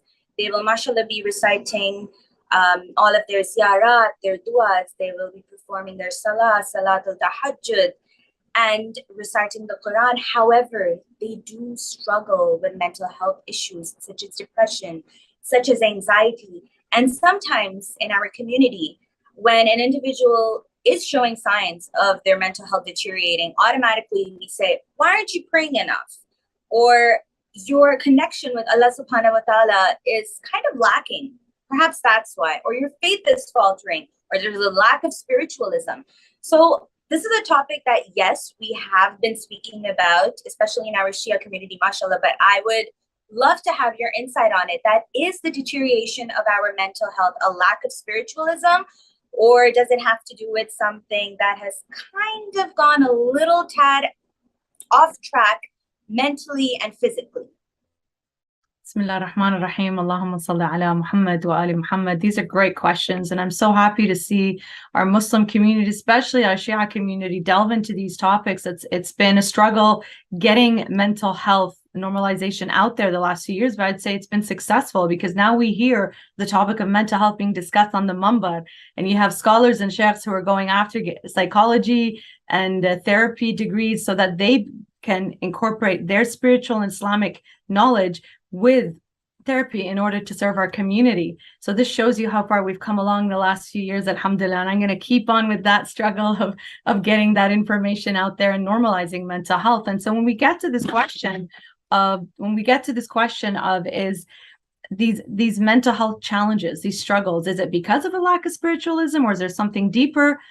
So is it the egg or the chicken? I think it comes down to that as well. Bottom line is, when we look at mental health, it is similar to physical health. A lot of people separate the two when in fact they're all together. There's a whole connection of them: mind, body, heart, and soul, all together. Mind, body, heart, and soul. Yes, all four of them. We always tend to forget one of them, but that's just the idea. They're all in connection. And if one of these things are off in our lives, then it impacts everything else. If we look at the beautiful hadith of Imam Musa al-Kadhim alayhi salam, and I'm paraphrasing here, where he talks about dividing our time into four, or dividing our parts of our lives. 1 hour, and it's not in the literal sense of 1 hour, but section and time of our let's say 24 hours or the week or whatever, in the sense of 1 hour to God, for ibadah and worship, 1 hour to your family, right? 1 hour to your work, and 1 hour for yourself in which you do not commit sin. I think there are friends in there somewhere, friends and family. Yeah. So the idea here is when you have the division of the four, if you look at that, these are all of our dimension of wellness that modern psychology has just now come into doing this type of research to understanding all of the different dimensions of our lives. And there is this concept of the 8 dimensions of wellness, which covers all of what the Imam talked about into other layers. So financial, the spiritual, the physical, the environment, the work, and et cetera, et cetera. It's all encompassed in this hadith that talks about the 4 parts. So having this basic understanding now that our mental health is just as important as our physical health when it comes to this type of hadith, for example, it shows you that it's all about balance. If one of these things are off in our lives, of course, you're going to struggle and suffer and experience all sorts of things, which we don't have time now to get into. But I think our community, I believe, has reached a level of basic understanding, alhamdulillah, fundamental understanding of what are the impacts of, let's say, when we are struggling with our mental health, whether it's signs of depression, anxiety, whether personality, it all comes down to stress. When we don't take care of our stress, then we're going to see all of these different results that come out of it. So now that we have this bit of an understanding of it, of course, when we compare it to physical health, it is rather, let's say, that imbalance of chemicals in our brain and in our body. But it could also be because, let's say, you've had childhood trauma, or you're experiencing, let's say, a breakup, or you're experiencing a divorce, or you lose a job, or somebody dies la samah Allah, a loss of anything can cause some kind of grief, which is normal. What is not normal when it continues on and falling into depression, right? So again, the egg or the chicken here, it's all interconnected, and it's about that balance. Now, let's look specifically about this lack of spirituality and faith, which contributes to your mental health. Again, let's say you're somebody who is of faith, inshallah, alhamdulillah, a follower of the Ahl al-Bayt, inshallah, and you're doing, all the wajib and the mustahab. You're doing your prayers, you read Quran, you do du'as, you go to ziyarah, you do this, you do that, you engage in your community. All of a sudden, you're just not interested anymore. You're not engaged. You are not interested in the things that you once were very passionate and excited about, whether it's your work, your schoolwork, it's suffering, you're not engaged going to the mosque, or things that once captured your interest. You're just not doing them anymore. Your hygiene is off. You're not eating well. You're not sleeping well, etc., etc. You're just feeling lethargic. Does that mean that you're not a person of faith? Well, what if it's a chemical imbalance? Does that mean there's something wrong with you in terms of your faith? Not at all. Again, when we look at physical health, somebody who has diabetes all of a sudden is fainting. Their sugar levels are just skyrocketing, and they don't know what's going on. And they're praying and they're doing everything that person A is doing with their mental health. Does that mean that this person has a lack of faith or spirituality? No, of course not. It means they have a chemical imbalance with their insulin and glucose. They need the medication to create that balance in order to have a healthy lifestyle, which means they have to eat well, sleep well, manage their food and their medication, exercise, including other factors, the 8 dimensions of wellness and the dimensions that the Imam talked about. So let's bring it back together again. Does that mean you are weak of faith? No, it means that you were unwell. Just like you have a physical ailment, you have a mental or spiritual ailment. And we have treatment, and we have all sorts of strategies, coping tools, etc., that can help you from the spiritual, religious, as well as the psychological, which is why I get so passionate and excited about this topic, because it's a combination. When you put it all together, just like the Imam said, it's putting into balance everything into your life. And when you get to the point where you are not doing well, what do the Imams teach us? Ask those who know. Who are those people? Ask those who know. In this case, the experts in the field, the doctors, the psychiatrists, the psychologists, the psychotherapists, etc., etc. Of course, you want to go to the right person. So you could seek somebody, let's say, who has a similar background as you, who understands the culture, the faith, that can incorporate the same language, as well as the awareness of what is within your culture. I mean, if you go to a therapist, let's say, who has no training in Islam, no knowledge of Islam, no cultural competency, of course, you may not have the same language or connection. Sometimes people seek somebody completely different because they're afraid of confidentiality or secrets or judgment. Number one issue, judgment in our communities when it comes to that. Bottom line, it's not about lack of faith or spirituality. It doesn't mean you're not a good enough Muslim. It just means we need to get the right help, seek the right help, ask those who know, so that you can get a full holistic treatment. And I believe in the holistic, meaning, yes, you need to get the biological, meaning perhaps you need medication, right? Making sure that you have a whole healthy lifestyle. So making sure that eating, sleeping, exercise, and spirituality is all in balance. And studies have shown that. Studies have proven that time and time again. And what's exciting now in the last 10 to 15 years, it's slowly picking up in the Shia community, definitely in the other Muslim communities. There's been lots of research done on spirituality, well-being, and alhamdulillah, we're doing more and more research in our area, where a few years ago, and inshallah, we'll have the link for this, I did a research documentary on the impact of ziyarat, pilgrimage, of Arba'iniyah, and our well-being. And we looked at it from a psycho-spiritual perspective. We did it from a qualitative perspective, interviewing people on the ground, Muslims as well as people of other faith. And we did look at studies that talk about spirituality and well-being and the significant positive connection and impact of spirituality in our lives. So I really encourage you to watch this study, I guess, documentary, because I noticed a lot of young people who are entering into this field reached out and said, we actually want to do this research in our thesis, in our graduate studies. I'm like, let's do it, mashallah. So it's really exciting to see the interest in our communities and really bringing it down to the Ahlul Bayt alayhimus salam and their impact and their traditions on our well-being. Very eloquently said. And I'm glad that you brought this up, that it's important to have individuals to reach out to you, who can relate to you on a cultural basis, or may it be on the same basis as your language. Of course, faith also plays a big part. So I'm glad that, Sister Barak, we have individuals like yourself who people can reach out to. Also, there's something which I always say, and it's not as eloquently as you have said it as a professional, but just a very basic ideology that this body that we have and this head that is attached onto it, it is a part of our body, right? So the brain, which is inside our head, just as our body can fall ill, so can our brain. So it's completely normal. You know how they say that it's okay to not be okay. So there should never be a sense of shame if you are struggling with your mental health. And coming down to this word of shame, there still is a stigma which is attached to people struggling with their mental health. And a big part of it is the concept of sabr, of patience in Islam, right? And this is something that sometimes we can even get caught off guard, that perhaps even we're saying this to other individuals, you know, if they're suffering, if they start to cry, or if they start to speak in a very heated way, we say, do sabr, you know, practice sabr, practice patience. However, we can say that there are ways of saying practice sabr, because we do not want it to morph into toxic positivity.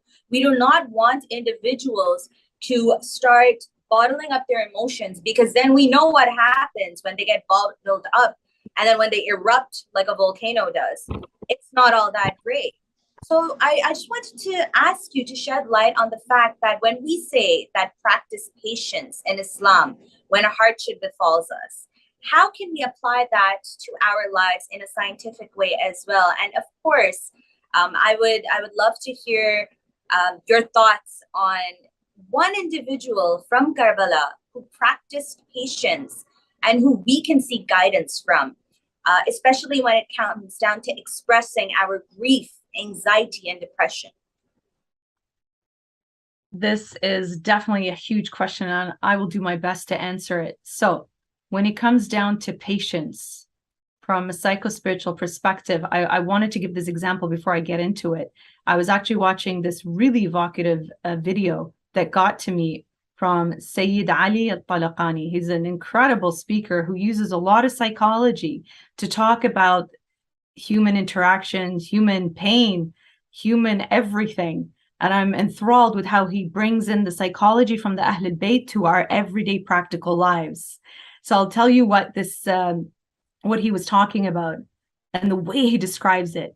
He says, have you ever had this feeling when the eyes doesn't tear, when you hold that tear, when it doesn't come down and you freeze your eye and you hold that pain in your heart here, hold it so tightly that you feel that you're choked, you cannot even breathe any air in? Have you ever experienced that?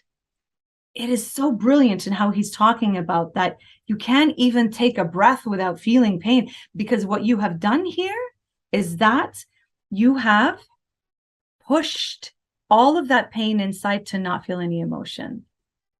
This thing of holding our emotions, holding in your emotions tightly here and choking up like that and not feeling grief and feeling pain numbs you. It numbs you. When it numbs you, what happens? Your heart hardens. When your heart hardens, you start behaving in ways that's not yourself. You become rude. You become cruel. That softness takes away who you are. And like I said, I was so impacted by what he said. It really made me think about people around me, the work that I do, and how that's the opposite of patience.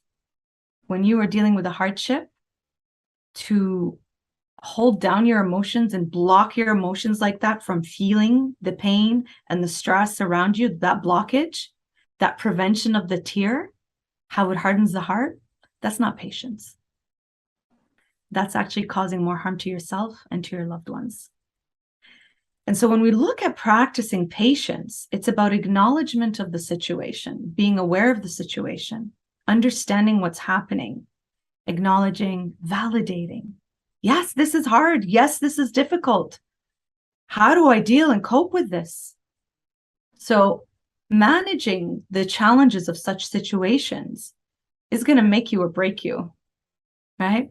And Sayyid Ali Talaqani says, when you do that, it's a fine line between a mental breakdown, very fine line between that breakdown and yourself.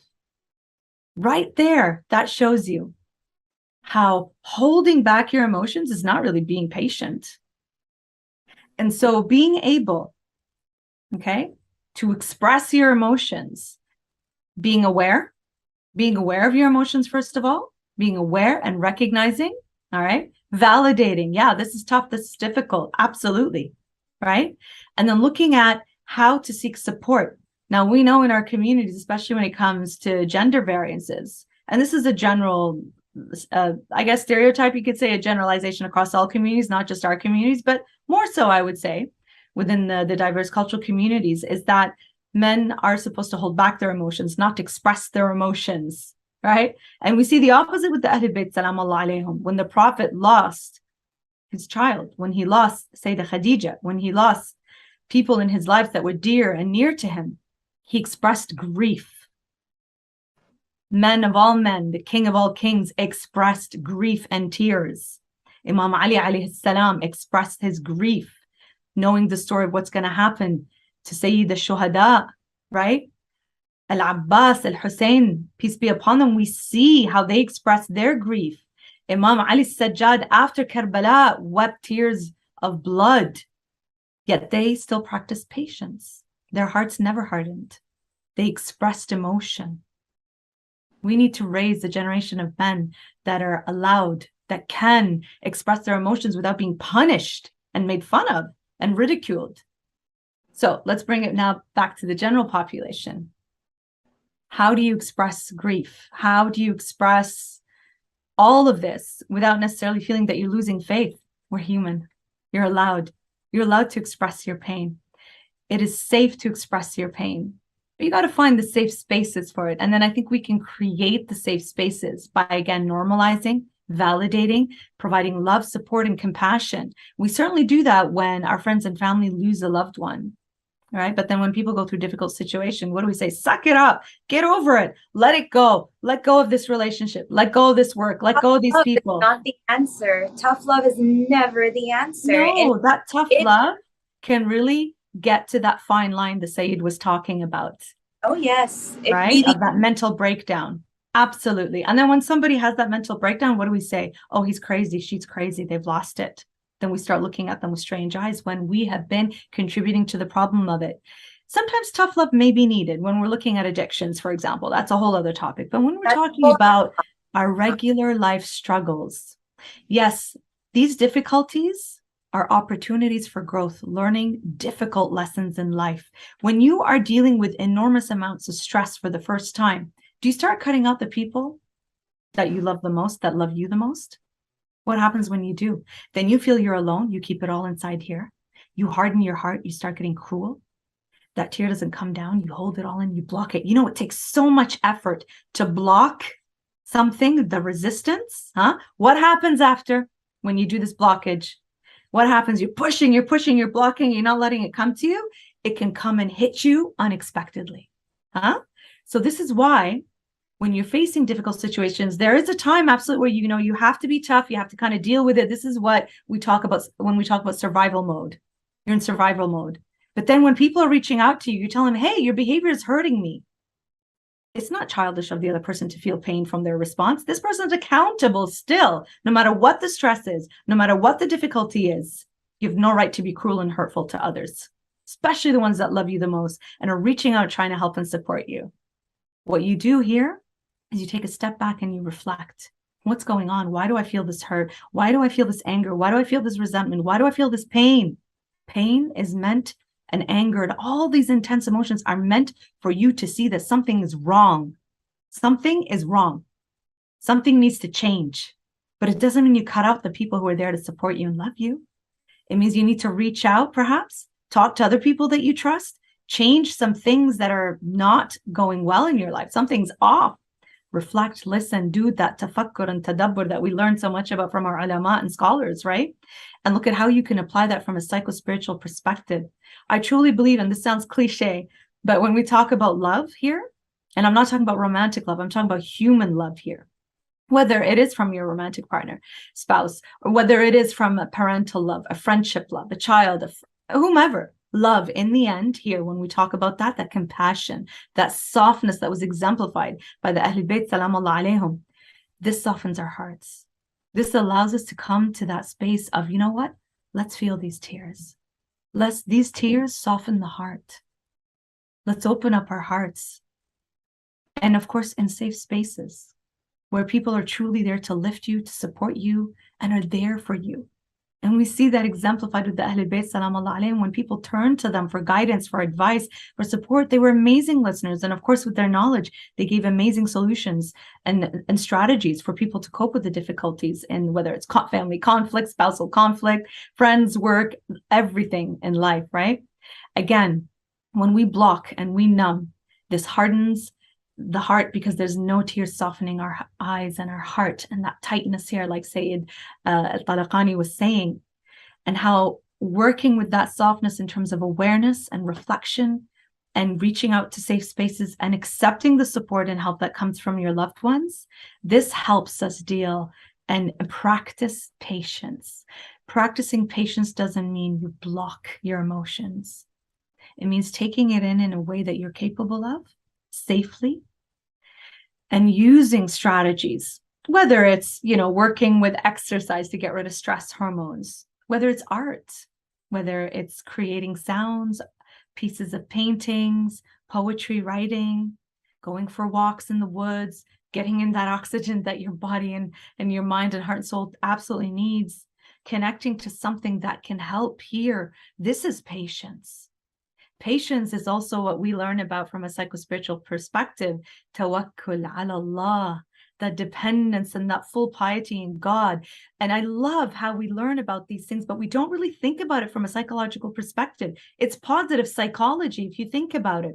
When you truly put that tawakkul and dependence and reliance and belief and trust in God, that whatever happens to you, even as difficult and as bad as it is good for you. And we have it in Surah Al-Baqarah when we talk about Bismillah ar-Rahman ar-Rahim, Asa an takrahuna shay'un wa huwa khayrun lakum. And the opposite, Asa an tahabbuna shay'un wa huwa sharrun lakum. Verily you may love something, or rather hate something, and it's good for you, and vice versa. You love it, but it's bad for you, right? And this, I find, again, the brilliance of the positive psychology here is that when you put your mind to it in that way, this is where that patience comes in. Right? Tafa'alu bil khair tajiduh. Prophetic tradition. Put out that positivity, right? Put it out there and you will find it. Again, the positive psychology. During times of difficulties, how do we practice another form? How do we practice patience, or another form to get to that? Bismillah ar-Rahman ar-Rahim. Inna ma'al usri yusra. Verily, with difficulties, there is ease. Some people say it wrongly. Inna ba'da al-usri. They say after difficulty. No, this is where patience comes in. It's not after the difficulty. It's incorrect. The Quran says, inna ma'a, with difficulties, there is ease. With difficulties. This is patience.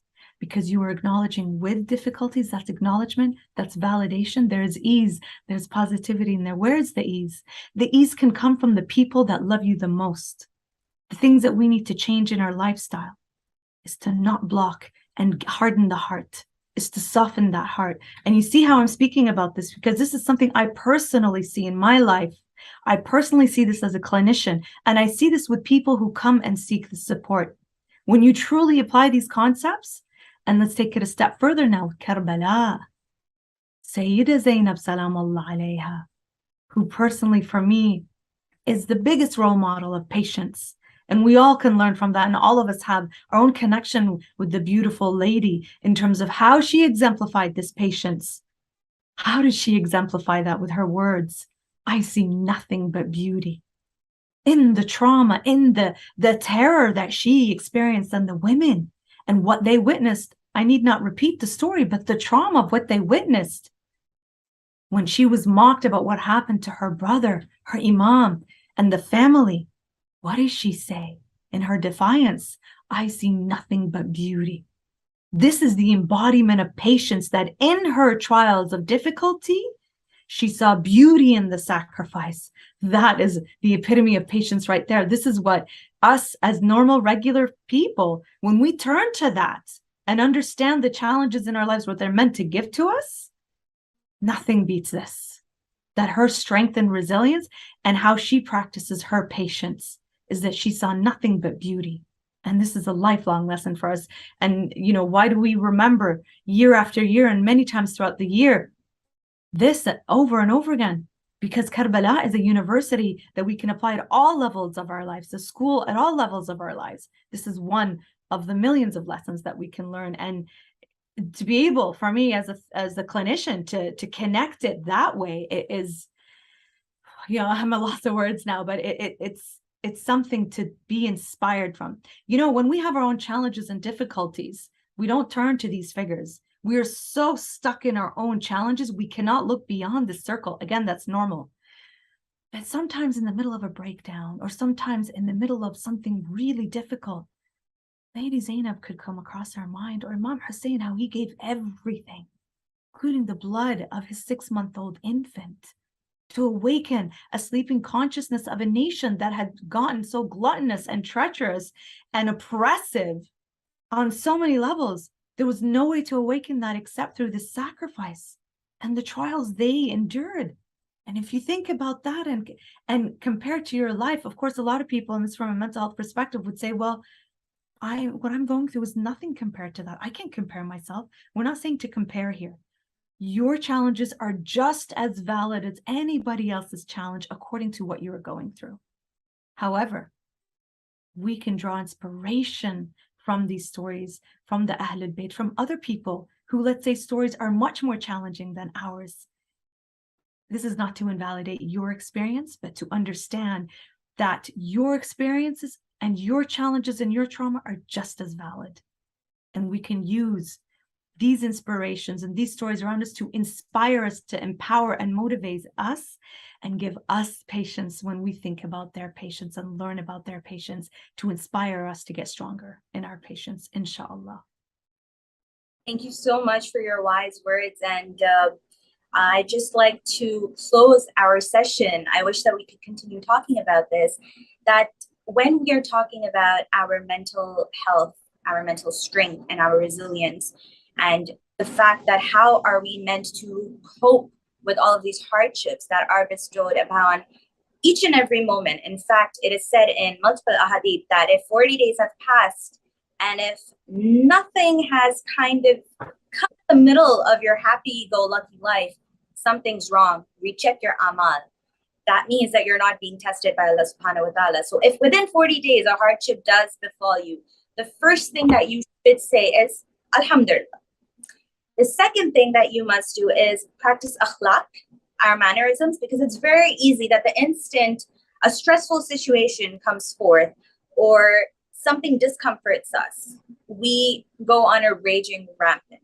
It's Absolutely. awful, but a lot of individuals do this, and it affects not only their family, their partners, but everybody in their vicinity, in their workplace. It's the negative energy that's being emitted. So that's what our Ahlul Bayt, specifically, I would like to mention the women and children who were captivated barbarically, tortured mercilessly, and from Karbala all the way to Kufa and Halab and Mosul, and then finally Sham. There was not a moment where anybody can say in history, and there are many anecdotes, much literature, where it is said that whenever they spoke, it was with such softness and such politeness that it seeped deep into our hearts. So that was practicing akhlaq. So if our Ahlul Bayt alayhi salam, and they're not infallible, the women and children, are they? It's only our 12 imams and of course our Prophet Muhammad sallallahu alaihi wasallam and the Fatima Zahra salamullah alayha who are the infallibles. However, these women and children as young as 3 years old, like Bibi Sakina alayhi salam, she never expressed any kind of impoliteness. So we should take an example from them to, of course, keep in check our mannerisms. And secondly, to practice gratitude. I would like to link this to social media as well, because practicing gratitude and seeing the successes and happy moments in those tiny squares of other individuals' social media accounts, it tends to, you know, tip off our sabr, affect our mental health. So it's very important to keep in check that what you are seeing, you don't know what just went on behind the scenes 5 minutes ago. It's extremely important to say, mashallah, they're happy. Let's look at what we have, practice our gratitude. And once you start counting your blessings, quite literally, you will feel a positive energy, which is not only entering within your own soul, but you will see it being expressed to your loved ones as well. Absolutely. And that, I would like to close our session, and I would like to thank you, Sister Barak, for such an insightful discussion, which I'm sure that a lot of individuals will be benefiting from, inshallah. And to all our viewers who would like to follow Sister Barak, she is there on social media. Feel free to reach out to her. You will learn a lot through her account. And inshallah, if you have any personal questions, you can also reach out to her on her public account, where she does provide her services as well, professionally, inshallah. And to all of those who are struggling with their mental health right now, you're not alone. There are a lot of people who are. But with our faith in Allah subhanahu wa ta'ala and the power of the Ahlul Bayt alayhi salam, inshallah, there are ways of overcoming it. Thank you to all of our viewers.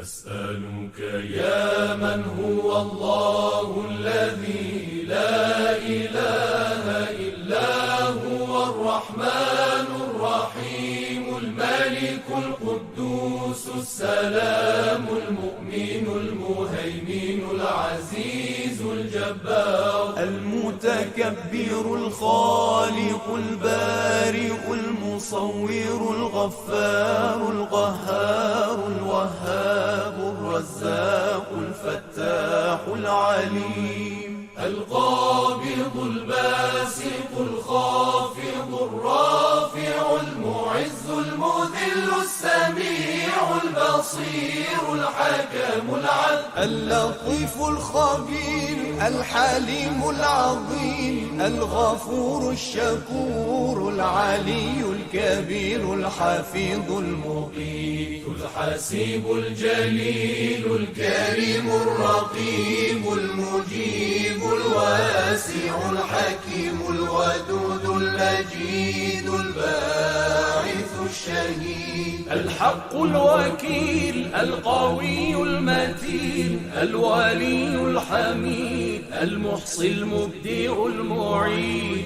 المحيي المميت الحي القيوم الواجد الماجد الواحد الصمد القادر المقتدر المقدم المؤخر الأول الآخر الظاهر الباطن الوالي المتعالي البر التواب المنتقم العفو الرؤوف مالك الملك ذو الجلال والإكرام المقسط الجامع الغني المغني المانع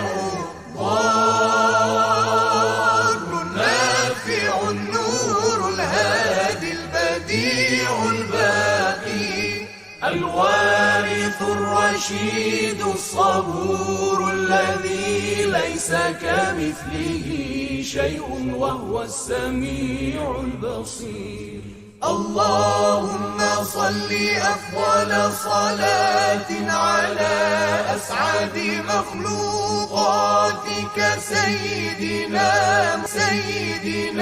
محمد وعلى آله وصحبه وصحبه وسلم عدد معلوم.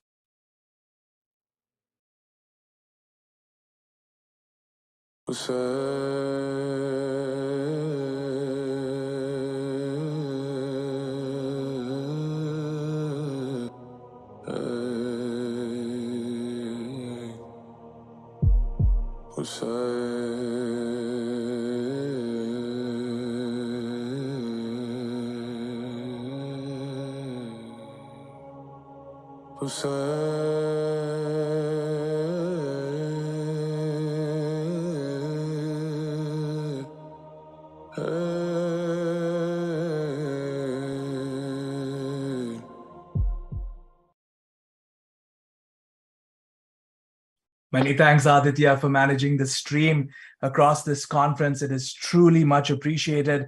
I really am in awe of how much time you're putting into this with the team and making this phenomenal conference come together.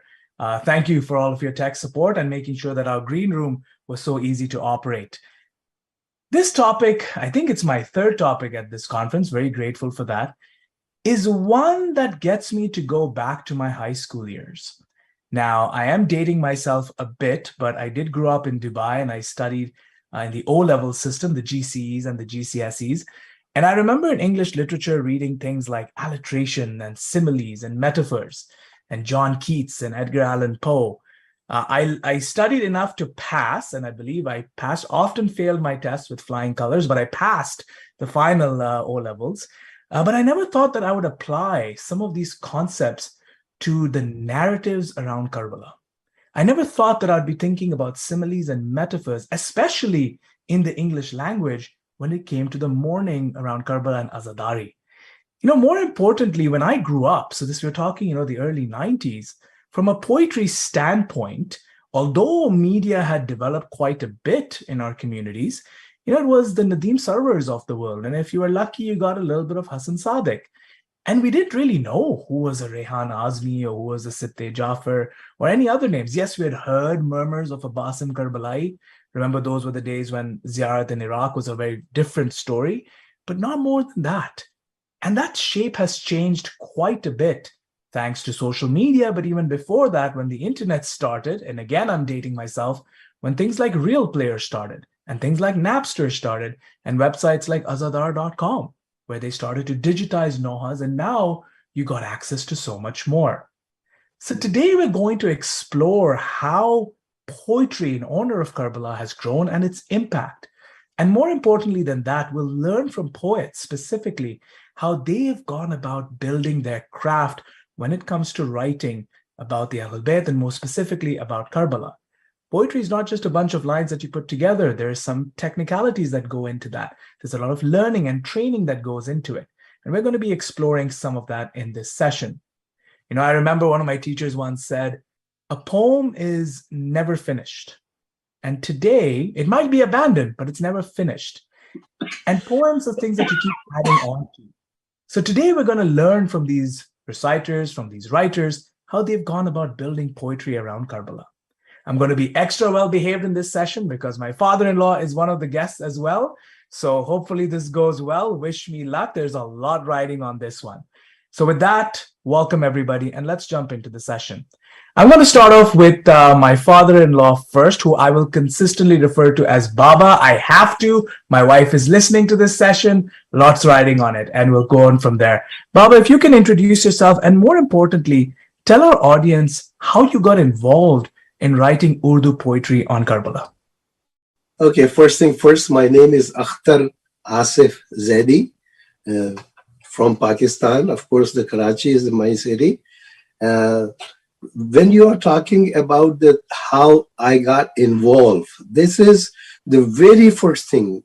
This is absolutely true analysis I can put on. That very first thing catch me, it was Noah. When we start the Anjuman, we are going to do the Matam and, the different Shabbedaris, different Majalis. So sometime, of course, because I was very young when I joined the Anjuman, so I had to either ask my dad, my mom, or maybe some elderly in our community or Anjuman, some meanings. And that's how I would say that the very first thing I wrote, I was, I think, 13 years old. So, of course, you are inexperienced, you don't know the rules, you don't know the law. Of course, the poetry, especially the Urdu poetry, you have to learn something. What is the kafiya, what is the radif, what is the bair, and there is so on and so on. And not too many people, even in this age, they are following it. I'm sorry to say that, but all over. I mean, I'm not just talking about the Canada, America, England. I'm talking about where this language was grown up, which is Pakistan and India. And peoples are not following those rules. They are just saying whatever they want to say. What is the attraction? Because if you are listening to the Maulanas, I mean, he can take the topic and he can take like 50 to 60 minutes, unless until this is not Rashid Turabi. I mean, he is going to give you tons of matter in one speech. But the other peoples, I can say that if you read 6 verses from Mir Anis or Mirza Dabir, this entire 1 hour is not enough to explain those 6 verses. That's how you catch. And then it's attraction. When you are doing the matam, it's going on the rhythm, and you are just following and then you catch something. Why people, while they are doing the matam, why they cry? Because they're getting the message of the poetry. And that's how, I mean, later on, I think I was in college when I started to go in mushairas and all that, but then I put everything aside and just committed to the poetry of the Karbala. Of course, I'm the author of 3 books now, and they are not like just you can read and throw it away. I mean, you have to ask people, ask me or ask anybody that what is the topic and how you are justifying your topic, what you choose. So, do you want me to go any further, or let's I get think the that other people I there? think that's a good introduction, and I think there was many things that I could draw from there.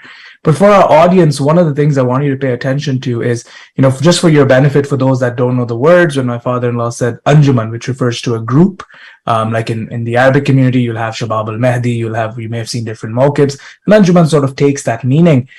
It's learning by doing. Right? You go to these various programs, you go to these various centers, and then you start to learn as you do.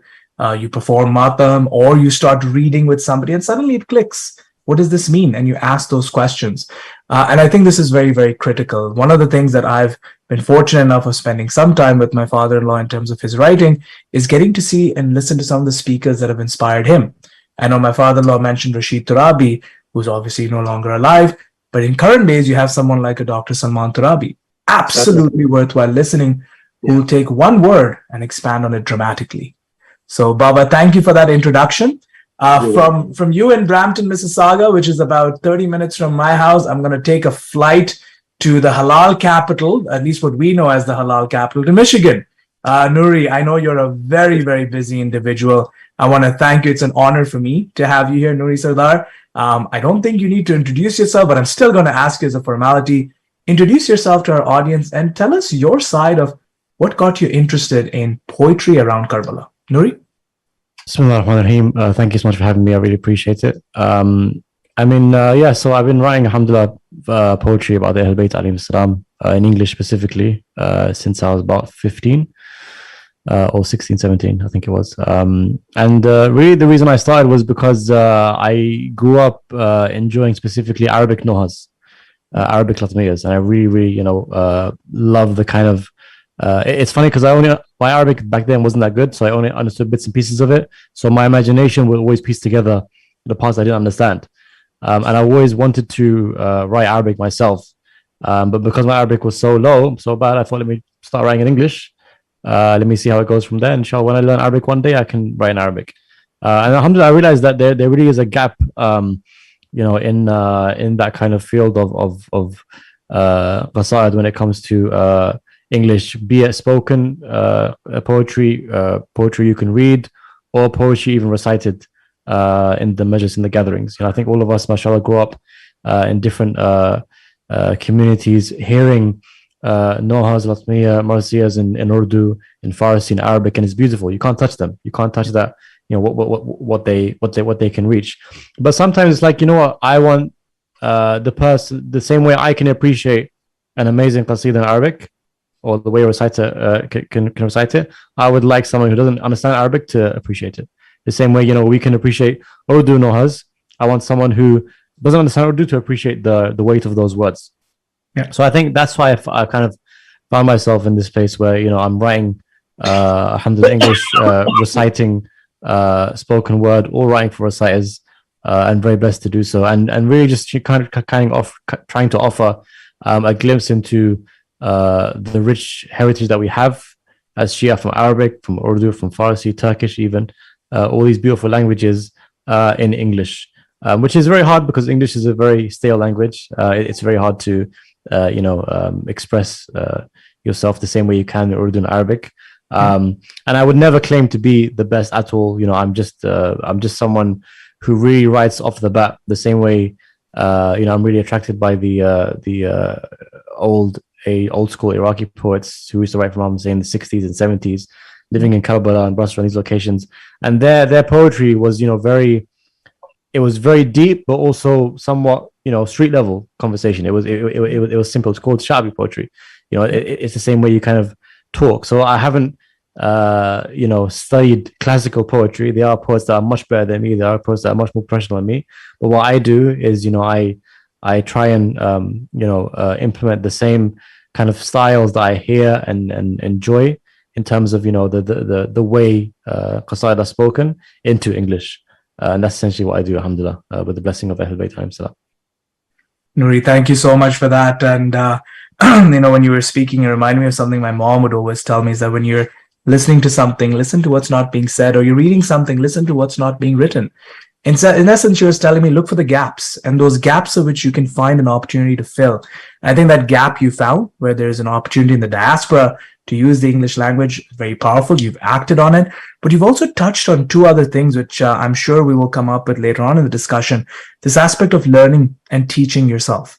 Actually, I did solicit some questions on social media, and there have been some questions on how do we formally institute the learning of poetry. So that's one question which we'll come out to later. And then I really enjoyed the references to poets in Iraq. And maybe I'll go to all of you and ask this question later on about how does a place, or let's say living in Karachi versus Toronto, or living in Michigan versus Karbala, how does that impact your writing? So we'll come to all of that.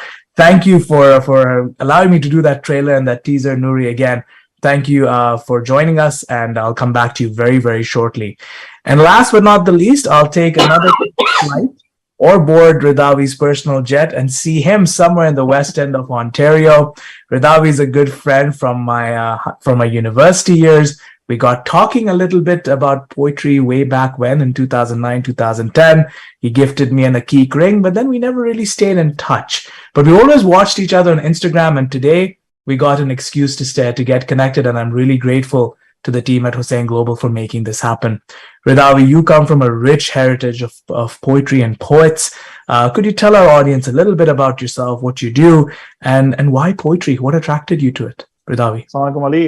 Thanks for inviting me here, and it's an honor to be amongst people such as Dr. Asif Saab and Nuri here. These are great poets. I'm not anyone that's up to their caliber. I am a student in this field, so I do appreciate you, bringing me on with these two. My, sort of endeavor in poetry started at the age of 5 when I started reciting rubaiyat in mahfils. I was born in Jeddah in Saudi Arabia, and coming from a family of poets, at a young age, I started to recite. My dad was the one that sort of guided me towards, reciting rubaiyat and shairi and all. So our family has a tradition of marsiya writing. My grandfather was Maulana Nasim Rovi Sahab, Danishmand. He was a massive, scholar and writer of Urdu marsiya. He also composed in Farsi and somewhat in Arabic as well. It was from his writings and from his, I guess, teachings and from my dad's sort of constant motivation that I started to recite Shairi. And then I've, endeavored a bit, and I started to read more of Ghazaliyat and stuff as well, and I got interested in that as well. But I guess at the core of all of my understanding and all of my sort of passion with poetry, it always came back to the Ahl Bayt, right? It was something that was very constant. In our house, we did majalises and we went to gatherings. Even though in Saudi Arabia at that time, and even now, so things were quite restrictive, and you weren't allowed to practice openly. But with sort of that, I would say, intellectual and poetic inheritance that I got, being the 7th generation of poets praising the Ahl Bayt in our family, it was somewhat of a reason for me to say, you know what, I'll write other poetry as well, but I'll always carry the Ahl Bayt with me. So that's something that I carry close to my heart, close to my soul. And of course, that's a gift that I hope to pass on to my future generations as well, because, it's somewhat of a family trait. And it's the way that you can, I guess, say things about the Ahl Bayt using Urdu poetry. I find that to be very eloquent and to be very expressive. That's, I guess, kind of why I've been involved in Urdu poetry about the Ahl Bayt since that time, since that young age.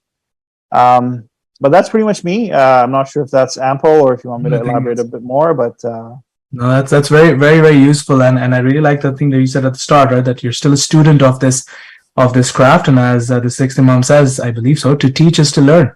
So you know what, as a student, you continue, and you've taught other people as well, but you're consistently in that space of learning. I really appreciate that humbleness. I know your brother is also very active in this space as well, so hopefully someday we can have a conversation with him as well. Very good introductions, gentlemen. You went into a lot of detail as well and gave me a lot of material to work with, and actually answered most of those questions that I shared in our group. So I'm going to work with this as I can and see where we land over the next 35 to 40 minutes. Nouri, I want to start off with you, and then I'll go to my father-in-law and go back to Ridawi. Nouri, you've kind of agreed with my father-in-law, where you've mentioned that this is whether you're writing in English or any language, but let's stick with English. When you're writing about Karbala in English, there's still some technicalities you have to follow. You've got to study certain patterns. You've got to study the rules, so to speak. Nouri, how did you familiarize yourself with the rules around English poetry? Did you do anything, or did it just happen to flow? So I think that's the most interesting thing about my journey, is that I haven't, what I write follows a lot of the same, rules that you'll find, for example, in Urdu and Arabic poetry, rules of, for example, Qafiya and Meet and stuff like that.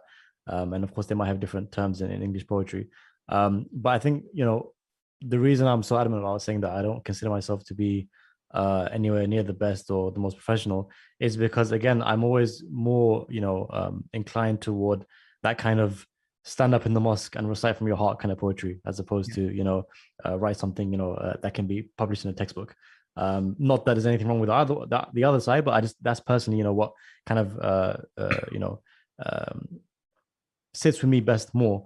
And again, like we find ourselves, especially when it comes to English poetry, in a time where, even though it's been about maybe 10, 15, 20 years of people writing English poetry, the first Noha album to be recited in English for Imam Hussain was, I believe, made in London in 1993 or 95 by a group of brothers, one of whom is Nazim Ali. And after that, you had different people who started reciting Nohas in English. Names we can mention are Sheikh Osama Attar, Sayyid Ali Khalkhali, a few others that I might be missing as well. These are really the first people to come forward and say, let's start reciting in Arabic, or in English. But again, they usually follow the same like Arabic kind of style of recitation, the English, the Urdu style of recitation. And there are people who have come forward and really try to change that, try to challenge that. So, for example, you can find now people who are almost singing for Imam Hussain, and I think that's something very interesting to look at, because essentially, when you look at the Iraqi kind of way of reciting or the Pakistani way of reciting, it's very similar to the kind of way. Obviously, I know there's separate conversations, but it's similar to the way Iraqis might sing. Same kind of voice, similar to the way Pakistanis might sing. It's the same kind of tone that you use, and that's something really that needs to be explored in English. I feel like it's not something that can be pushed. I feel like culture is really like a flow of people. You can't guide it.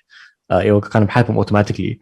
So I think as we see more and more people grow up in our communities here in the West, yearning to express themselves in English, they will create these own kind of formats and rules that we must follow. And again, I'm very adamant about saying that I don't make the rules. Like English poetry, when it comes to Ahl Bayt, is a relatively new thing in comparison to other languages. But I do what I think suits me. I don't believe that everyone who writes in English should follow my style, which is why I'm always very adamant that anyone who gets up to and wants to write, it's good to look up to others. It's good to be inspired by others, but it's important to always write in a way that suits you best. In a world where we have, for example, the way you can rap and the whole like spoken word style of poetry, it's all about free flow. It's all about rhyming. Whereas, for example, if you look at classical English poetry, the rules can be very different, and there's so many different styles of English poetry you can also implement. So I think there is no set. It's not like Pakistani or Iraqi or Farsi where there's a set rule. There's set rules to follow. I have set rules that I follow, but I do not believe that they should be incumbent on others. And I really think it's up to people who come forward now and in the future, who slowly begin to discover these things for themselves, who might be more learned than me, who might have more impact than my words ever could. And you see a few already. Mashallah, there's a good friend of mine, Tahir Adil, amazing poet, mashallah. Like, he's published in journals and published all over the world, and he's an example of someone who really follows the rules of English poetry and writes English poetry to a professional standard. And I always think you're going to have this spectrum of poets, of English poets, and ultimately I think it's about also surrendering to the fact that this is not mine or yours or the brothers here. It's not any of us. It's not our movement to control. The king of this movement, his name is Imam Hussain, and he decides where it goes, and he decides who goes up, he decides to go down. All we can do is try our best to serve and hope that our words are accepted by Allah subhanahu wa ta'ala. Very powerful. And I think it's very critical that we recognize that, yes, English poetry is still at its, when it comes to Imam Hussain and Karbala, at a very infancy stage, still growing. But I think you made a very vital point that, English has now made the narrative of Karbala more accessible. More people are hearing about it. More people are attempting to write about it, which is a good thing. But more importantly, you mentioned a friend of yours who's been published. Once we start to follow some of these rules that might be there, then it allows us to add to the English literature corpus that exists. Agha Shahid Ali, for example, Muharram in Srinagar is a very good example of a poem that I remember studying when I took an elective course in South Asian Studies. And there could be more, and we have an opportunity to contribute to that corpus of literature. So thank you for that, Nuri. Nuri, I want to take what you mentioned about the age of poetry in the English language and nohas in the English language being very young, and go back to my father-in-law, because when it comes to the Urdu language has been, and nohas in the Urdu language date back way, way beyond any of us can even remember, which is where I want to ask him is that, Baba, why is it so important when you write nohas in Urdu? Especially you've been very insistent that we follow the rules, the syntax, etc. that exists. What does that bring to a noha, to a poem? Can you help us understand? The thing is that everything in your life, you have a path. I mean, supposedly you are really, really tired. You can sleep in the couch in the living room or the family room, but that's not the place you can always sleep. So there is a specific place for specific things, right? So that's how. Okay, if you go old age, still there is a debate on that who is the first Urdu poet. Either it's Wali Dakkani or Quli Qutub Shah.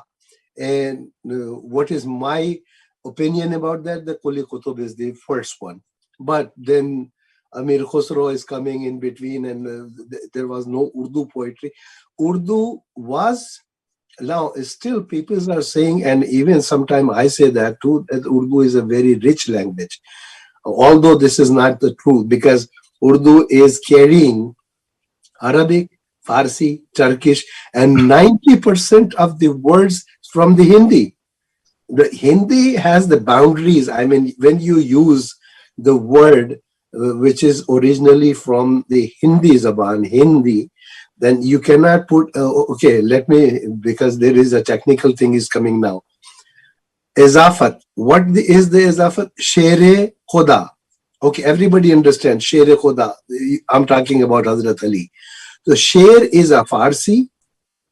Khuda is Farsi. Yeah. It's not Arabic. So you put the a little line in which is called Zair. So Shere Khuda, that is the Izafat. It makes the language, the sentence, the word beautiful, because as you use so many izafats, it makes the poetry beautiful.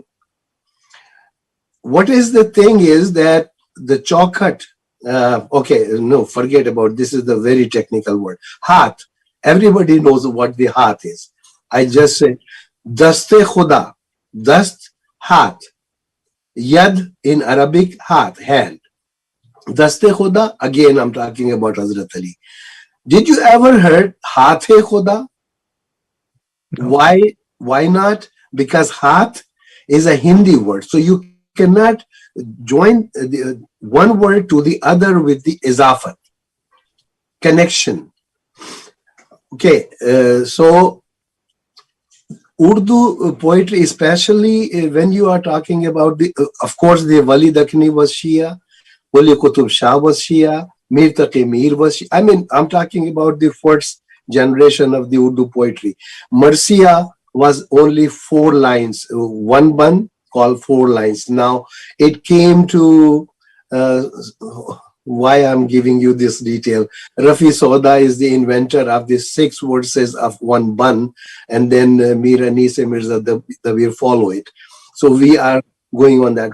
There are so many things. Salam, then Manqabat, the Qasida, Rubai, he just mentioned about the Rubaiyat, Qata.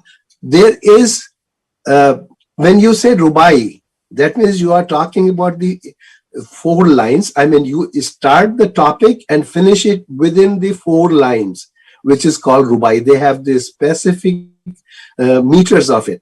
Then Qata, then Salam. Salam means that in the beginning you are talking about the Fazail of Mawla, and then the Masaib added on.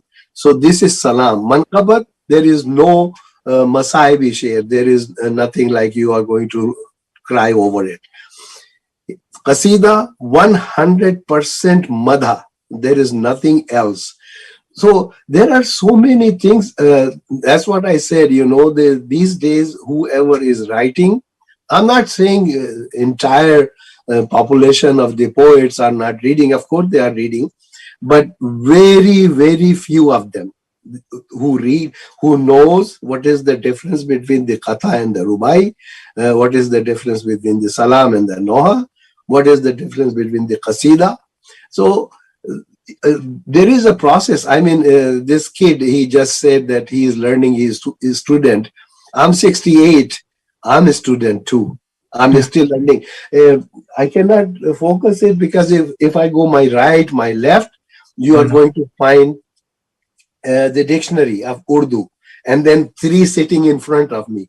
Now, in this age, after writing all these things, whenever I started, I have the dictionary sitting there.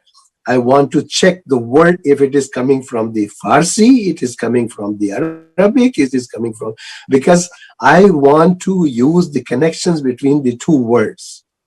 Makes sense.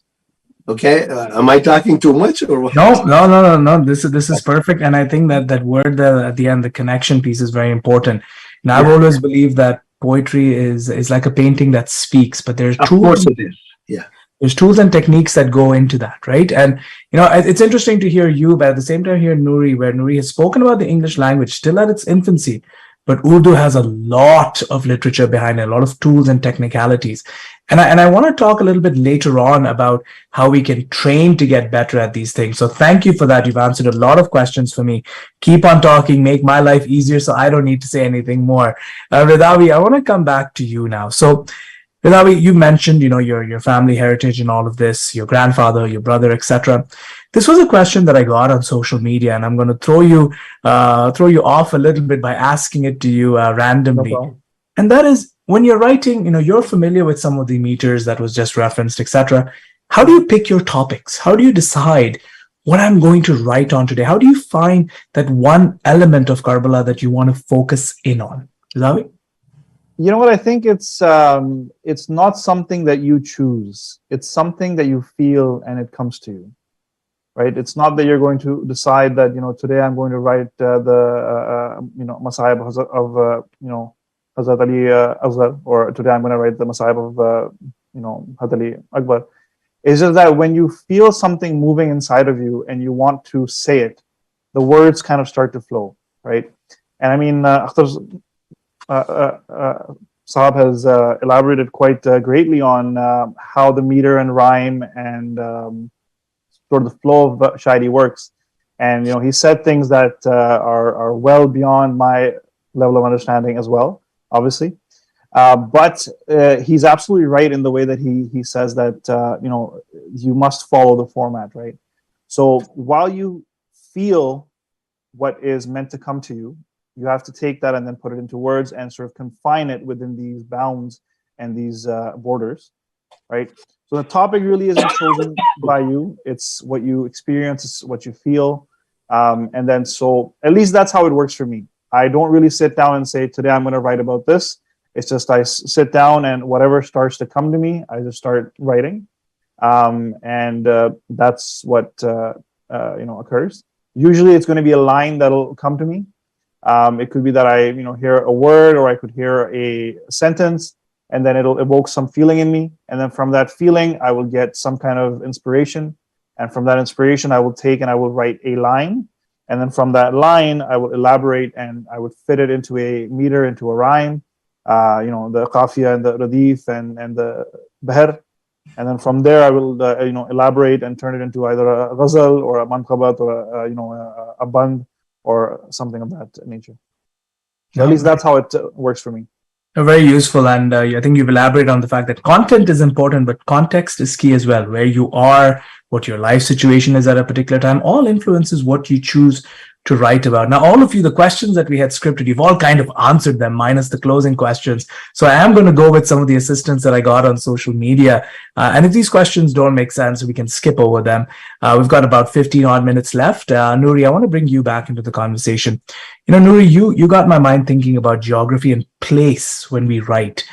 Nouri, if this is not too forward, have you experienced a difference when you're writing, let's say, I know you've been to Karbala very often. Do you experience a difference when you're writing in Karbala versus writing, let's say, somewhere in North America or the UK? How does place impact the way in which you write about Karbala, or does it have any impact? Actually, I don't think it does, oddly enough. It's quite an interesting question. I think obviously when you go to Karbala, or even just Karbala, every place you go to always has, some sort of impact on your kind of mental state, your emotional state. Prime example, going to Karbala, you feel, spiritually energized. If you go to, a beautiful scenic place with mountains and, oceans, it's also going to have an impact on you. So it really just depends on, more so on the experiences that you have rather than where you are, for me personally anyway. So for example, I can travel and come back to Michigan, but that impact of that travel might, push me to be writing more, or push me to be thinking about writing more, or for example, whether I be here or for example in London or whatever. So it's definitely an interesting question. Personally, I feel like when I travel, I definitely write a lot. When I'm flying, or when I'm on the train or something, I guess maybe has more time to think. And interestingly, I find myself writing less these past few years, concurrent with our kind of addiction to being on our phones and being addicted to screens. Which is really a sad thing. And, unfortunately, it's something I'm trying to break away from. The idea of sharing poetry should never overtake the idea of writing poetry. I think I kind of had like a bit of a light bulb moment a few months ago when, I realized like, it's a good thing, almost every milad, every wafat, but almost all the time I'm rushing to post something on Instagram. I need to write a poem, I need to write a couplet, post on Instagram. But I thought to myself, I was like, if you really want your poem to last, rather than posting on Instagram, write a book, compile a book, another book. I think because it will last longer than Instagram, which will probably last another 10, 15, 20 years. A book can last forever. So I think, rethinking where, I know it's a bit of a tangent, but rethinking, the most impactful way to write that poetry and what we should be dedicating our time to, especially in this age where we have no time. It's very difficult to find time. Any poet will tell you he needs time mentally to write a poem, even though the poem itself will take 10, 15, 20 minutes, half an hour, the time it takes, the capacity mentally, you must be, mentally free. You must have capacity mentally to write it, which is why for a long time, for a few years, I was finding it very difficult to write for reciters. I was saying reciters no, because I was as busy then as I am now, but mentally I was very busy. And it's very difficult. It was very difficult for me to kind of compartmentalize my work, my home time, my free time, and this time for writing poetry. So I know it's a bit of a tangent, but I think basically what I'm trying to say is that I personally, it doesn't depend on where I am, but it's always going to be, life itself is always going to impact your poetry in ways you can't imagine. Be those good experiences, bad experiences, travels, things you might see, the blessing of God, the glory of God, wherever it may be. And I think that extends to every poet and every creative, even in any field. Fantastic. Thank you for that. And no, I would agree with you that wherever you are, inspiration can hit you differently. I don't write much, but the one thing that I can say is that depending on where you find yourself, what you hear people talking about, what stimuli is around you, all gets you to see things in a different light. Looking at the shrines on your phone versus being there in person definitely has an impact. And I think to each their own when it comes to how a particular place impacts them when they start to put an idea to pen. So thank you for that, Nuri, and no tangents there. Very, very useful. And I love that reference to social media. I know that there are sessions in this conference talking about social media and its impact on the Hussaini movement. And I think you've got us to think a little bit about the negativity of social media as well. So thank you for that, Nuri. I'll go back to my father-in-law because he referenced the fact that I know he's written 3 books. They're written in very intense Urdu, so I myself have not read them. I, by birth, am an East African, but I can read a little bit of basic Urdu, and that's about it. And even Google can't help me when it comes to my father-in-law's books. So I'm kind of stuck. But I want to ask him this question is, with the books that you've written, I was there at a couple of the launches, albeit virtually, the audience tends to be mostly the seniors of our community. And yes, we have youngsters that are writing poetry about Karbala, and we've seen that happen. But not all of them tend to go into these technicalities. If a youngster today listening wants to start writing Urdu poetry for Karbala, for Imam Hussain, and wants to start learning, where do I get started from? Wants the technicalities, where should they be going? Very first thing they should read. Okay, these days it's because of the electronic media, it's very easy to listen. I mean, there is if you want to hear Sachevai, or if you want to hear anybody from India, Pakistan, wherever, even Canada and America, listen. If you don't have time to read, listen. Then you are going to get into the thoughts. Like this poet, and he used these words for Janabe Abul Fazl Abbas. Okay, I'm going to find a different way, maybe conveying the same message, but I'm using the different words, different letters, different meters. So very first thing, and now I can admire, I can put the name, I mean, I'm going to take names, which is Sajid Ali. Just a couple of days ago, there was a majlis at Nayyar's place. Yep. So he came late. By the time he was late, when he arrived, Kalim Zafar was reading. So his name was called. What Sajid Ali says, this is my Ustad. He used the word Ustad. After Ustad, I'm not going to read. People insist. The program, whoever, I think Haider Abbas was running the program, he insists, but he didn't. I mean, this is what you call training, or maybe this is what the right word for it. You admire somebody and you admit that he is your teacher. You are not going to, this is the custom in our community, in our language, in our literature. I mean, everybody was, whoever, suppose Ghalib, so his student was the Hali, was very famous Hali. So Hali cannot go after Ghalib. Same example. I mean, I was really, really happy when I heard that Sajid Ali said, no, I'm not going to read after Kalim Zafar because he's my ustad. So you, electronic media, you use books, you listen, whatever, you get involved in it. And once you decided to go for, if you write, suppose like a few verses, you write. So in this case, Sajid Ali, if he writes something, he can call Kalim Zafar and ask him that what is wrong with these words, if there is a problem with the beher or maybe the pronunciation. It's a very important thing in Urdu poetry, even Arabic. Very, very important. I mean, there is a word called sheher, dar sheher. Okay, but usually, I mean, basically, if you talk to in our community, the women, they say sheher. Darad ho raha hai.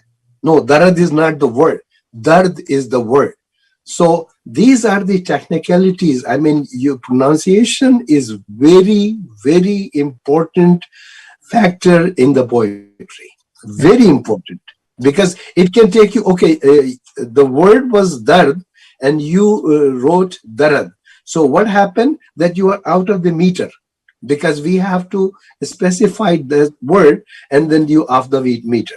Which is, of course, the one mistake, one pronunciation mistake can take you out of the poetry completely. Yeah. And whoever, I mean, Dr. Hilal Naqvi these days in Canada, he is going to the majalis, he is listening. So what is the impression? I mean, he is not going to talk publicly about that, but because I am close to him, he discusses. So these are the things, I mean, these kids, they are educated, they are working force, they are family members.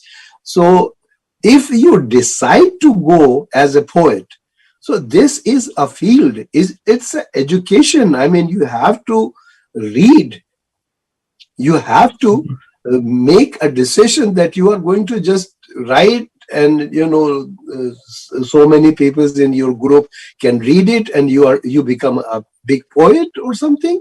I don't know. Yeah. So these are the things. No, I agree with you. And again, I'm not contradicting what Nuria said, but contrasting it. You know, there's a cultural element. Culture is a design for living, and I think the ethics that you learn when you are able to write with these meters, etc., translates into how we also respond to the different rituals around Karbala. I think it's very, very important that, for example, through this we also learn the ethics of how you go in for a majlis, how you respect some of the shair. I remember recently being in Karbala, and one of the things when one of the groups was going is that they would put the flag, or what we call the alam, in front of them, and nobody walks in front of the flag. Everybody walks behind it. It's these little things that teach you respect. It's these little things that humble you. And that's why, for example, when I go to Ridavi, you know, and back home, when the teacher would walk into the classroom, you would stand up. Stand up, yeah. And you know, the teacher may be, and excuse me for saying this, maybe dumb as a brick, but it's the teacher, and you are going to get up. So there's that element that it teaches you respect, it teaches you humility. So I agree with you, and thank you for sharing that.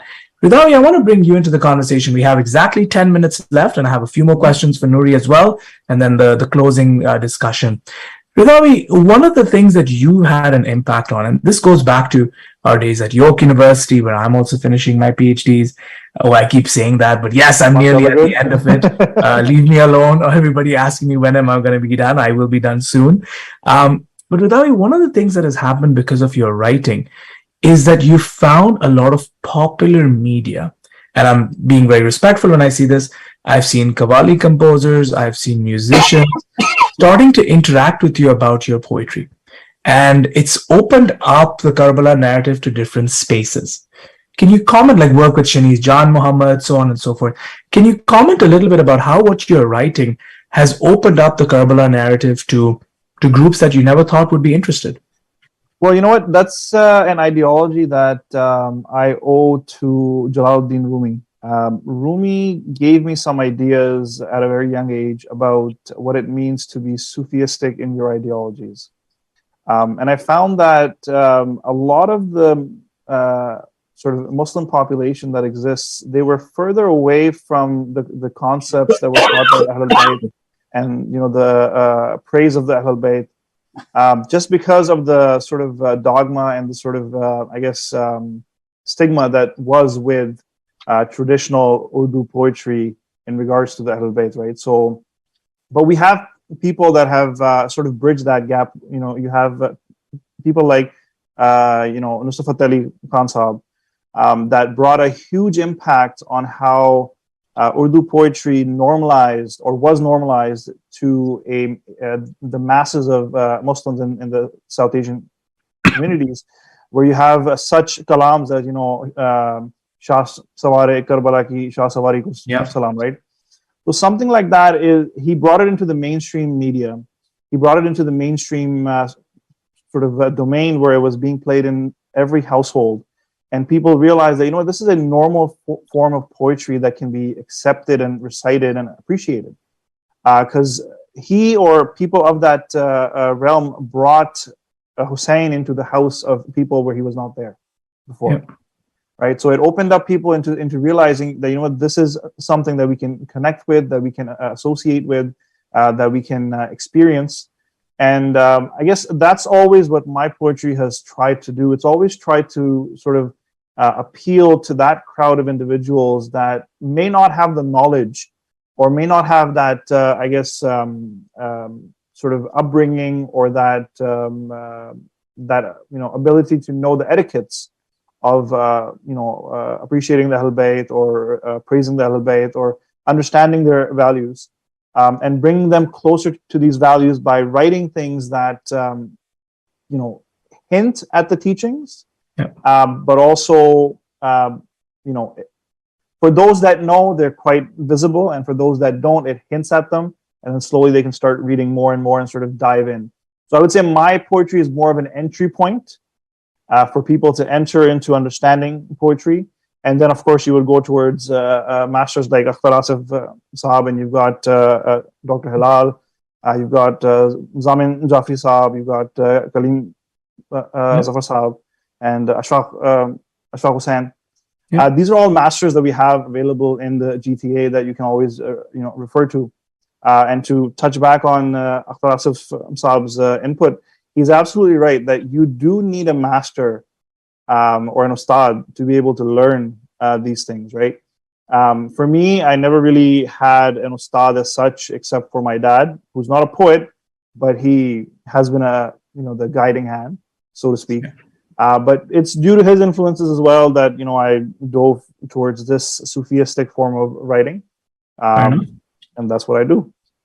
Oh, fair enough. And in some of the productions that you have, I've seen it. You've utilized the technicalities of social media to add a little bit of rhyme to it, to add a bit of sound to it. So those are all interesting influences. But I also think that from how your work has taken, or how some of the engagements we've had has taken Karbala into popular narratives. If you look at Zain Zohib, the Qawwali artist, some of their recent productions, you look at what's come out of Coke Studio, "Ae Rahe Haq Ke Shahido," and how it was the part with Amjad Sabri. But then there have also been certain movies in both in Hindi, in Urdu, but also in English that have now adapted a little bit to the Karbala narrative. Although I don't necessarily buy into the overall vision. So a book like The Taqwa Course is another good, interesting example, albeit controversial. Speaking of tune, tone, and rhythm, Nuri, this was a question I got actually from my uncle who's in the UK. And he said, I'm curious to know, when you write in English, and Nuri, this is specific for you, while you're writing, do you have a tune and a rhythm in your mind, or do you just let it flow and see whoever makes a tune to it to recite it? How does that little process or pedagogy work for you, Nuri? Yeah, 95% of what I write is the tune. Literally, it'll be, for example, a Noha or Latmi I'm listening to, and I just want to literally just write something in the same kind of tune, even though I never really share that tune. Usually because it's always shared as a written form of poetry, or for example, I recite it as a spoken word poems. People won't really know. Or for example, if a reciter does tend to pick it up and use it, usually what they'll do is they put their own tune onto it because they don't want to be too similar to the tunes that are famous. But I would say 90-95% of what I write are written to tune. But again, like I differentiate what I write between qasaid and spoken word. free flow poetry. So if I consider it to be a qasida, if you just take a quick look at it, if you can see it's written to meter, for example, 11 syllables per line. There's a bridge, there's a chorus, standard format for any qasida in any language. If you can see that visually, okay, this is a qasida, and you can put a tune to it. Where if it's free flow poetry, spoken word, not that I claim to be an expert in it, but so I did, for example, this year a short series called Muharram Sessions, which is where I took 5 themes related to Ashura, loneliness, faith, greed from the other side was another one as well, and a few others, and basically wrote like a very abstract or quite abstract spoken word pieces that were basically free for spoken word poetry. That obviously wasn't written to tune, but 90%, 95% of what I do, literally just I just came back to Michigan on the plane now. I was listening to a qasida that I really liked from Basim Karbala, which majority of my stuff are written to his tunes, and I just started writing something to that same tune. Even though I shared it on Instagram just today, there will be no note of the tune. No one will know unless they ask or try to find out. But pretty much everything I write is written to some form of tune. Just so if a reciter does want to pick it up at some point and recite, they can. Absolutely, very, very useful things, and I guess it also comes down to as you said, that with the English language and writing out Karbala, it's still a little bit of a tabula rasa, a bit of an open slate. People are still defining the craft, and you're defining how you're doing it, and you will continue to share that, and every other writer is going to come up with their own methodologies, and eventually a time will come. I do believe this, even though we may not necessarily see eye to eye. A time may come where certain processes will become a part of the English language as well. At least I feel so, but let's see where time takes us. Now we've got another 5 minutes, and I want to come to the closing question. There were a couple of other questions I got on social media, one asking whether poetry writing and reciting should be part of madrasa curriculum, so on and so forth. A lot of great questions. Keep them coming. I know the Hussain Global Conference will have other iterations of this conference as well, so hopefully we can get to some of those questions then. Nuri, since we were with you, I'll go to you, Ridavi, and then we'll give the closing comments to my father-in-law. Nuri, on the hot seat, can you tell us one line, whether you've written or somebody else has written, about Karbala that from a poetic standpoint that has had a particular impact on you? One short line, if you can tell us, and why. Yeah, there's actually this poem that I was talking about that I wrote on the plane just now. I wrote something that I really like the sound of, and really it was just about those we all mourn Imam Hussain, all of us do, but I feel like and maybe this might be my insanity, but I feel like there's a certain type of servant of Imam Hussain that is a bit, I won't say love Imam Hussain more, but you can tell they're always full of sorrow. They're always willing to go the extra mile. They'll give everything they have toward Imam Hussain. And just kind of about that kind of servant, the words I wrote was sorrow is far from a worthy word. Sorrow is far from a worthy word. In them you shall find ruptured their eardrums, because they have heard his cries. What flows is not tears or blood, but love. They give, but never enough. If God did not hold their hearts, they'd die. No amount of tears shall ever help them in sufficing their sorrow upon him, and yet each tear is their salvation, the most blessed of all creation. No, you may never understand them, but know that time itself, it fights with their limbs to stop them from running to aid him. How blessed are his lovers. So these were some lines that I really kind of spoke to me. It was one of those few times where I was feeling, a way of love that I couldn't express, and I managed to express it in this full qasida, alhamdulillah. So that's something I'm very happy with.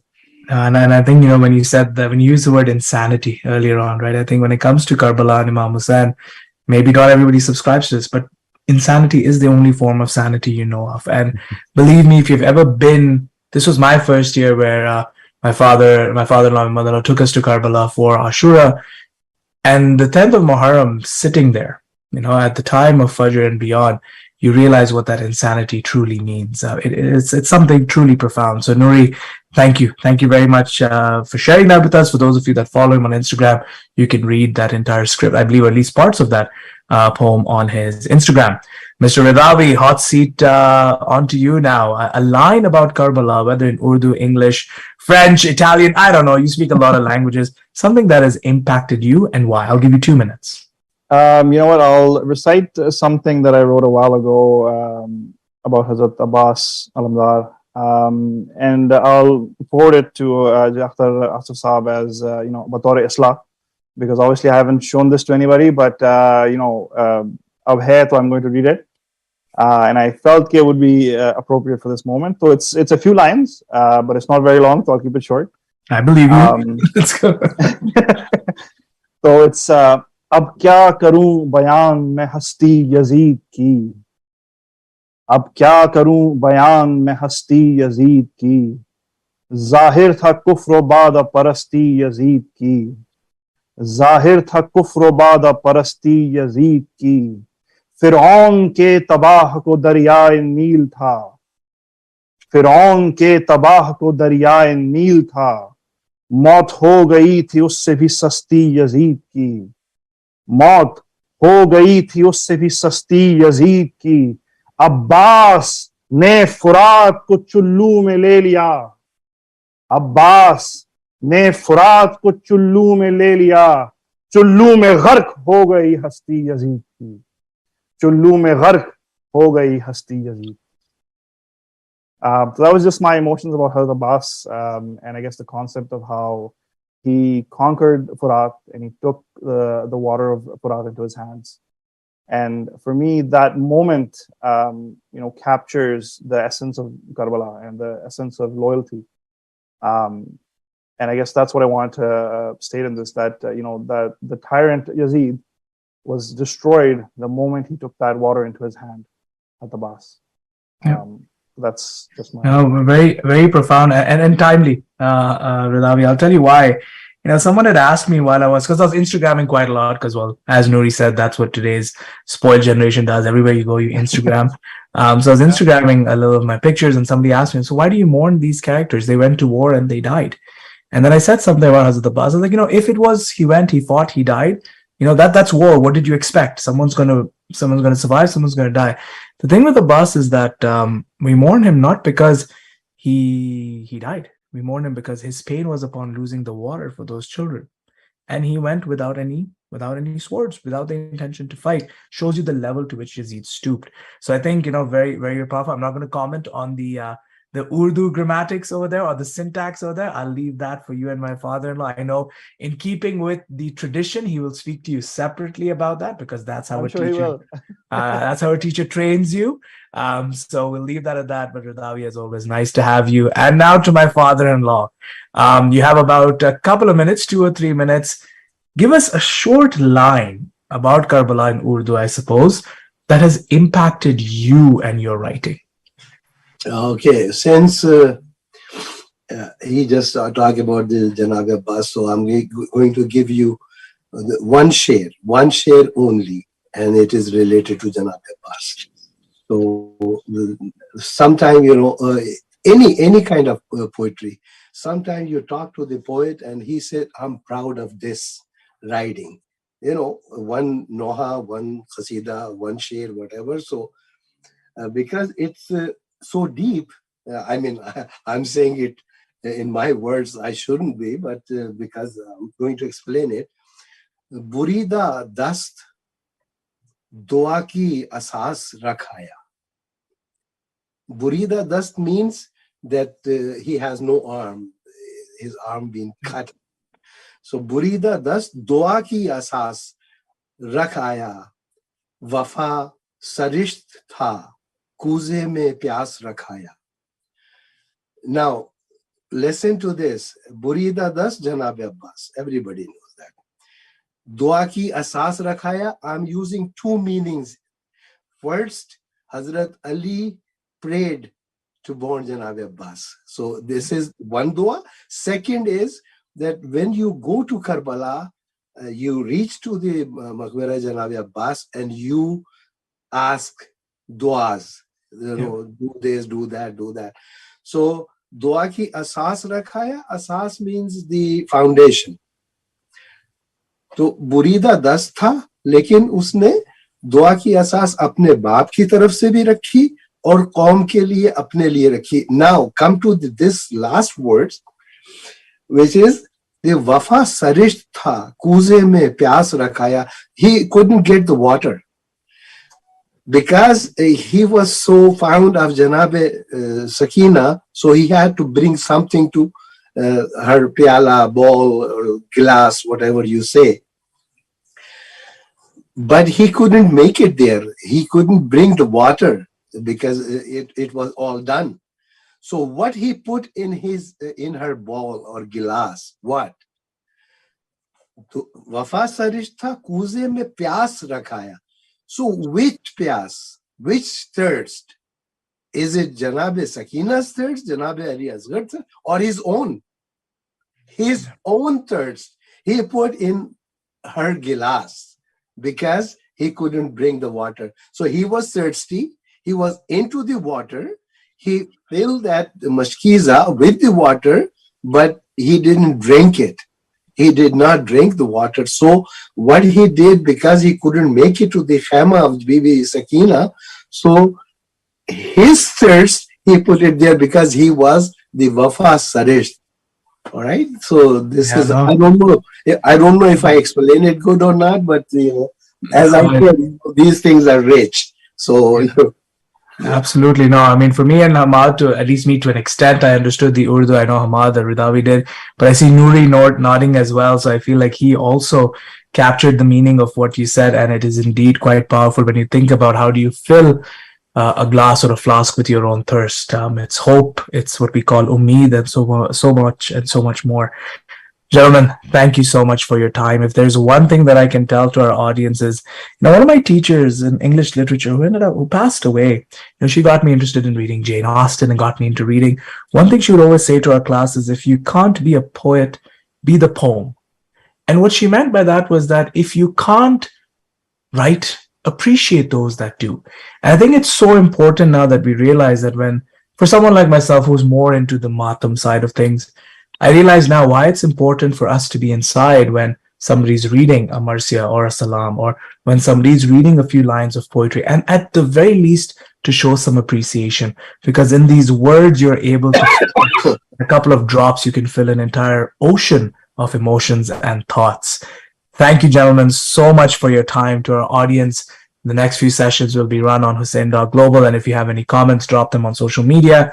If I made any mistakes, I do apologize. I probably did. And I do apologize for coughing a few times as well. It was my father-in-law that was supposed to be coughing, but it spread to me over Zoom, which is an interesting scientific concept, which we will have to examine. Gentlemen, once again, thank you so much. I appreciate all of your time. That's enough from my side, and I'll see you. Thank you very much for having me. Thank you. All right. Thank you, Ali.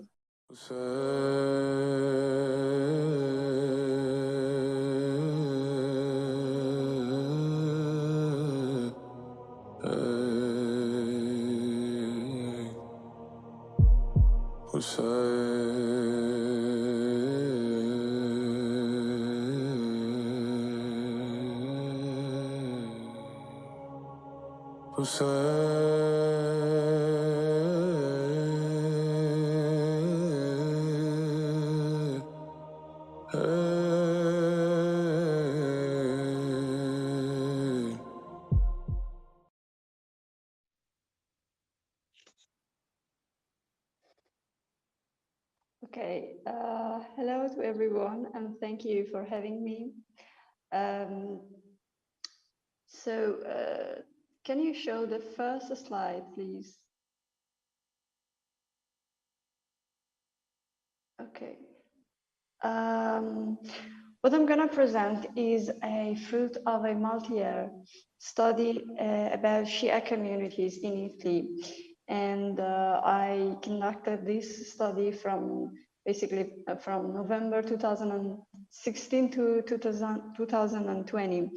And I conducted the study through observations and semi-structured interviews conducted in different Italian cities. I intend to show how and why a certain campaign was launched in Italy and how it changed the traditional narratives about the Karbala tragedy in Italy. The qualitative methods of data gathering were directly applied in those years, and in 13 Italian cities, where 89 Shias of different nationalities were interviewed. And Arba'in, the days of Arba'in and Ashura, besides the martyrdom of other Karbala tragedy protagonists, were the best ecumenical moments to observe and interact with Shia mourners. Besides that, I was also part of the campaign about which I'm gonna talk about. And this campaign was a campaign launched in 2014 by an Iranian PhD student of Polytechnic University of Milan. As you can see in this map, the hub of the Shia communities, where I have put the green spots, is in Lombardy, which is a northern Italian region. It is due to job and academic opportunities that basically all Muslim migrants prefer to go to this region. But as you can see, there are also other communities in other regions. The issue is that the main part of the research was conducted in this region, where you can see most spots is Lombardy. Next slide, please. As you can see, this is the ritual of Battenti. It is a ritual which takes place in one of the southern regions of Italy. We do not have such rituals in northern regions, and the result is that the concentration of Shia groups in Lombardy is accompanied by a wider cultural gap, because Catholicism, or the main religion of Italy, is watered down in northern regions like Lombardy. So in these parts of Italy, I mean, in northern regions, the culture of procession and even self-flagellation that you can see, for instance, in Saint Anastasia in these photos, are quite inexistent in northern regions.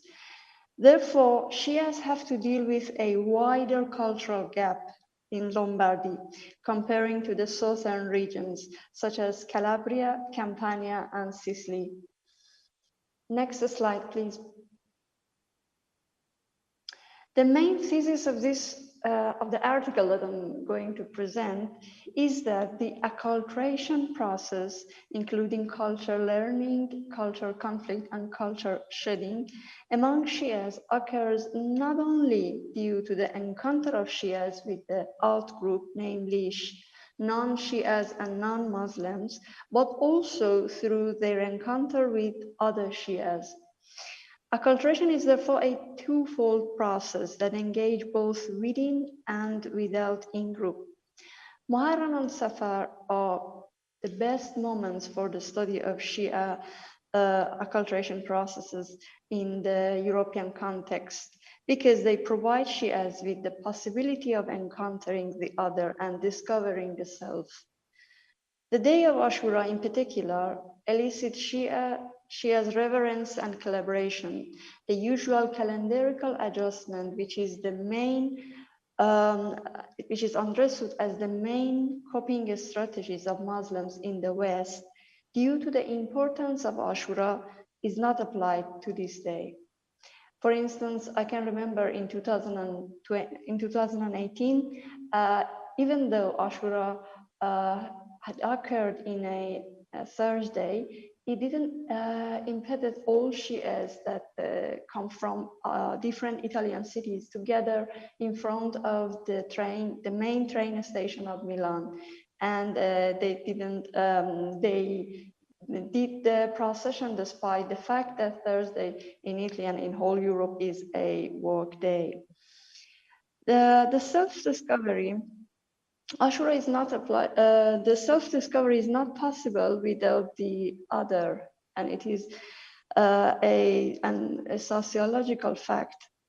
This opportunity is particularly precious. I mean, the opportunity of self-discovery is precious for Iranians who come from who come into contact with other Shias and also and especially with Sunnis, sometimes for the very first time, because as you know, Iran is almost entirely composed of Shia population.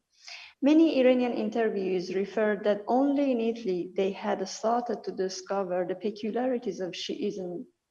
For instance, an Iranian housewife in Milan narrated that she had never heard about Piruz Nahavandi. And she said that while she was attending an Italian lesson in Milan, she had encountered a Sunni woman, and the Sunni woman had asked her whether she knew Piruz Nahavandi, who had murdered, according to the Sunni woman, Omar, the second caliph.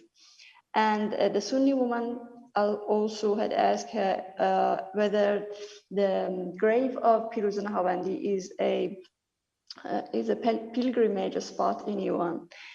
The woman said that I had never heard the name of this guy and I didn't know about him. But due to this question, I started to conduct a study about Piruz Nahavandi. And it is interesting to know that it was not only the case of Iranians. We know that Lebanon is a quite multi-confessional country. However, I had narratives of this kind also from Lebanese. For instance, a Lebanese girl told me that she was a student in Lebanon, in Turin, and she said that only in Italy she had started to study books of Ayatollah Khomeini, Imam Musa Sad, and Abdul Hamid Muhajir. I asked her if these books were not available in her country, and she said no. But the issue was that when I came to Italy, I started to feel the need to understand more about Shiism and Sunnism and the problems of Islam, because she said that from Italy, I started to perceive my country as a very distant space. The next slide, please.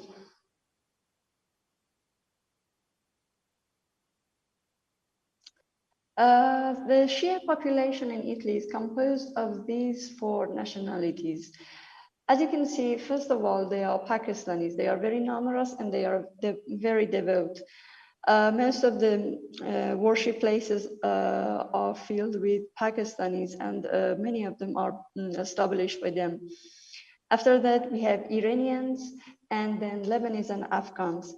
Other components, national components of Shias in Italy are from a few of them. I mean, we have a few Azerbaijanis, we have few people from Latin America, North Africa, who are converted from Sunnism to Shiism, or from Catholicism or other branches of Christianism to Shiism. Italian converts are very low in number. They are more or less around 2% of Shia population in Italy, but they are very active and militant. Next slide, please. The first contact of the Italian peninsula with the Islamic culture occurred in Sicily, where I am currently based. There were two dynasties.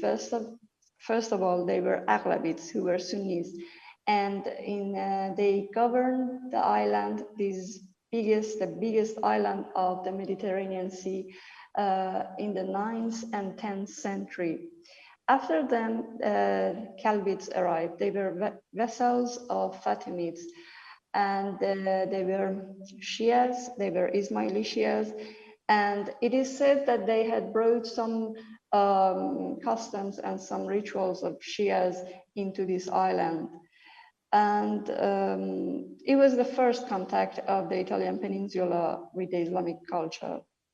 Next slide.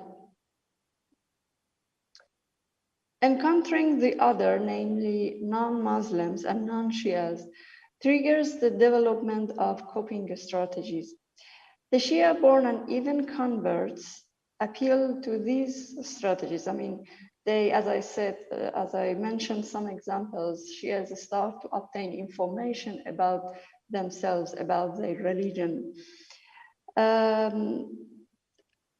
They obtain information about their own culture and about their history. They rationalize their religion. I mean, they remove the components, those components of their religion that they are not explainable through rational mind and through rational language to others. And then they adopt a sort of selective approach towards their religion. In this way, they become creative and they remove those components of their religion that cannot be understood by outsiders. Next slide. She has found the courage to do the processions in Italy quite late. I mean, comparing to other European countries like the UK and, for instance, France, that had quite a strong colonial background.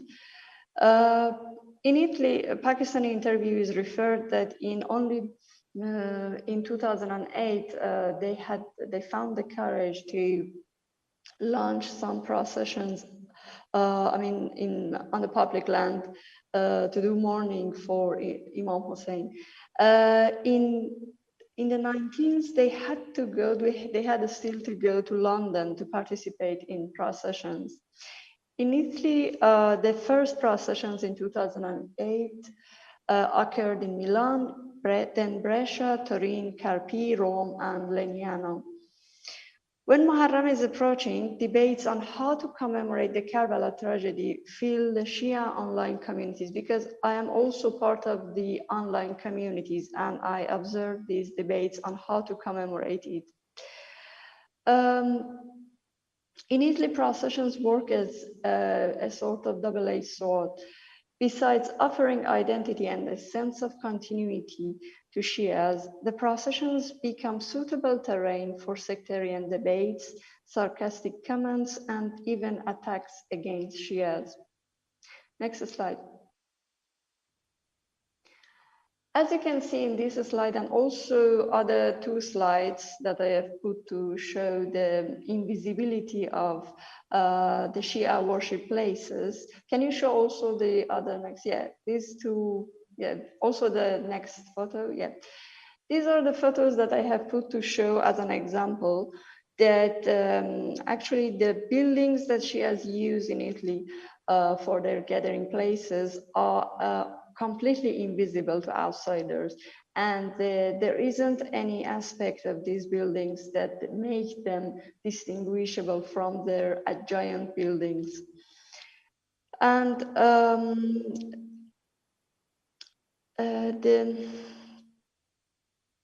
the Shias are usually invisible, as I said. The Italian Shia worship halls are indistinguishable, yeah, in these ways, yeah. During other periods of the year, it is impossible to find a website or the contact of Shias, their phone numbers, their websites, etc. And the Muslim umbrella organizations usually do not insert Shia gathering places within the list of their so-called mosques. Actually, in Italy, due to some legal issues, we do not have real mosques. And what we have are some gathering places, garages that are called mosques. By the way, these Muslim umbrella organizations usually do not insert Shia worship places. So for a researcher like me, when I started my study in 2016, there wasn't any suitable method, there was any easy method to trace these places of gathering. And I found them through informal methods and words of mouth. Through processions, Shia-borns obtain self-esteem. Converts, Italian converts, I mean, by difference, do not need such an instrument for improving their opinion of themselves. Moreover, converts consider processions as useless and even brutal in the public sphere. They prefer to limit their public presence to the contemporary and universally advocated cases, like the cases of Syrians and Palestinians. Next slide, please. Yes. This one is the American anthropologist Roy Rappaport, and he believed that the form and the content of rituals were inseparable and interdependent. Not any form is suitable to any content and vice versa. Based on his idea, based on the idea of Roy Rappaport, I asked myself, when in Italy, due to the legal problems that we have for processions, we observed a mutation in the form of processions, and due to political reasons, when we have these mutations, can we expect a change also in the content of processions and mournings of Shias? Next slide. Before answering the question, which I'm going to answer at the end of this presentation, let's look at the process through which a myth is born. When a cultural symbol is born, we are in front of a process of mythopoiesis. This is as you can see in this slide, this is a process composed of 3 phases. First of all, a historical event, usually of a traumatic nature, is detached from its historical context. Then this historical event that becomes historicized is transformed in archetype. Then it is converted in symbol. In this way, the episode is dehistoricized and will become the universal representation of a cultural complex. People then would identify themselves with those symbols. Symbols communicate with people in a synthetic and a short manner. They involve emotions in a semi-aware manner without engaging intellectual capacities. Symbols urge people to act without complicated verbalizations. Next slide.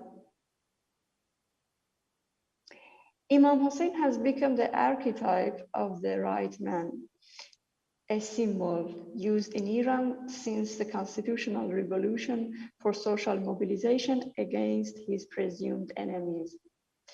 The figure of Imam Hussain has adapted itself to various occasions, and not just in Iran. I've read about cases of this kind also during the history of Iraq. Imam Hussain has become a multivocal symbol and has been representing different realities. Thus, it seems to be a floating significance with a fixed meaning.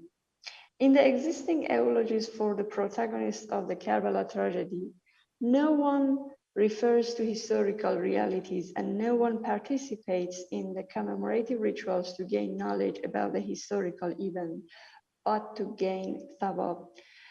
It is obvious that no one would go to a mourning ceremony to like a lesson of history to gain information about Imam Hussain. It is actually the nature of the mourning ceremony that that is a terrain, a place, a venue for gaining thawab, and people looks at these ceremonies in this way. Next slide. According to my observations, 2 factors condition the approach of Shias towards the Karbala tragedy in Italy. And one of these factors is the age of people. The other is the reasons of immigration. I'm obviously talking about Shia borns and not converts in this case. These 2 factors, the age and the reason of immigration, determine the level of receptivity towards the new ritual forms. Those who immigrate for manual works and commerce are more interested in economic profit and has limited relationship with the European context. Studies show that the strong economic interest reduce the cultural interest of immigrants for their new context. Conversely, those who immigrate for academic activities are more open to cultural offers of the host context. The well-educated travelers show more cultural involvement with the host context. Pakistan has entered into agreement with Italy regarding the recruitment of workers as part of the decree on entry flows from non-EU countries. This agreement has encouraged many Pakistani workers to find their way in the Apennine Peninsula. Indeed, almost all of my Pakistani interviewees had come to Italy, men as workers, and then they had applied for family reunification regime, and through that they had brought their families. Whereas not just based on my study, but also other available studies on the number and situation of immigrants in Italy, Iranians choose Italy mainly for pursuing academic career. Pakistanis have a strong desire of expressing their emotions through processions. This strong desire has made procession almost exclusively a Pakistani affair, even in other European countries. For instance, I've seen that even Sunni Pakistanis participate in the Shia processions, and they even hold processions for episodes related to the life of the Prophet, for instance, the martyrdom or the demise of the Prophet, for instance. The procession, which is one of the expressive instruments of the traditional Shiism, has demotic and repetitive language. It loves performance and depends on local languages. The language and the way of being of the traditional Shiism is not comprehensible to outsiders. To decode the codes of the traditional Shiism, the person needs to have lived that reality. For instance, on the 16th of September 2018, I participated in a procession organized for Ali Asghar. I participated in this procession in Brescia, which is a city in Lombardy, and I saw that there was a trolley, and on this trolley a cradle was positioned, and women who had their desire already realized would bring apples, money, and baby clothes. And other women who had some desires to be realized would take from those items. And this exchange of the sacred was quite familiar for me, who come from the Shia background, but it was not for outsiders. Or another example that comes to my mind occurred in Milan, when I participated in an Iranian ritual, which is called Sofre Nasri. And this ritual has Zoroastrian roots, by the way. And I can remember that on that day, I was accompanied by an Italian Catholic girl. And we went in this ceremony, and there were many ritual elements, for instance, candles. It was a tablecloth extended on the floor, and there were small Qurans and a small mafati and duas, and fruits and other objects. I can remember that the Italian Catholic girl cannot relate with them, but also an Italian convert, a woman converted to Shiism, who had come to participate in the ceremony, could not understand those elements. And it shows that the relationship of Shias with the elements of their ritual is much related and linked to their cultures instead of religion. So a change of religion, a shift in the religion of people cannot make them understand the meaning of those very deeply culturally linked elements. Therefore, the language of I mentioned these two examples to say that the language of the traditional Shiism is very much linked to the culture of participants. And because of that, it is not satisfactory for those Shias that for different reasons want to communicate, want to relate with their with outsiders. I mean, with non-Muslims or non-Shias.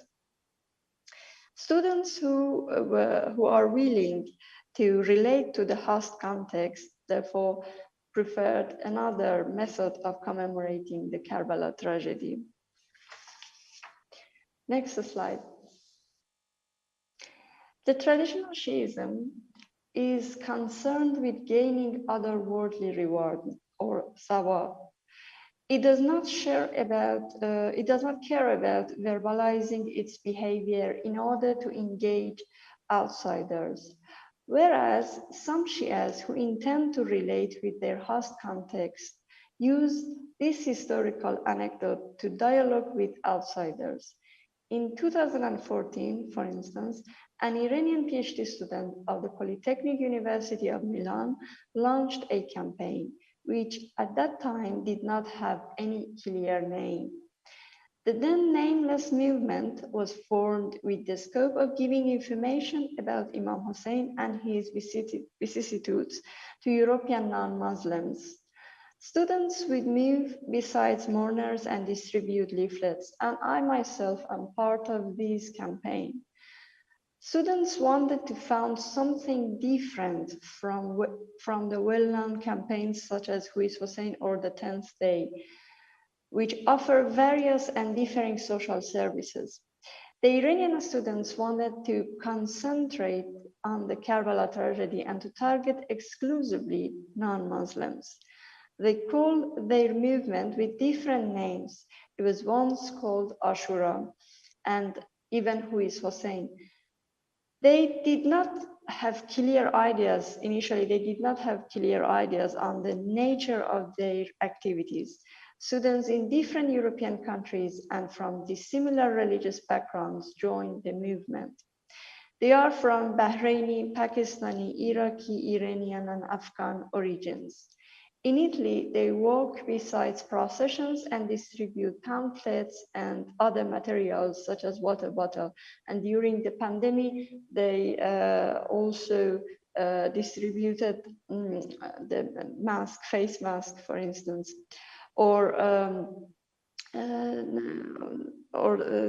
hand washes or sanitizers for hands, for instance. They distributed water bottle that symbolizes the first protagonist of the tragedy, the Karbala tragedy. Whereas in Bradford, for instance, given the strong presence of Pakistanis, the students have preferred to distribute materials within some open air structures such as stands, instead of walking besides the processions. In Bradford, for instance, one of my interviews said that in presence of Pakistanis who already know about this historical episode, they decided to seek other venues for finding non-Muslims. Whereas in the Italian cities, without processions, the distribution of pamphlets would have not created any curiosity among outsiders. This campaign has recently found a name. The students currently call it Ashura Worldwide. It has a logo and it is present on different social media platforms. Next slide, please. As I said, I'm a member of this campaign, and these are some photos of this campaign. Each year, a while before Muharram, a Telegram group is formed and some PDF booklets of instruction in Persian and English are published for volunteers. Students are emphatically asked to keep some important points in mind. They should minimize the tragedy details as much as they can, lest confusing non-Muslims. The Karbala tragedy, with all its antagonists and protagonists, should be limited to its central hero, namely Imam Hussain.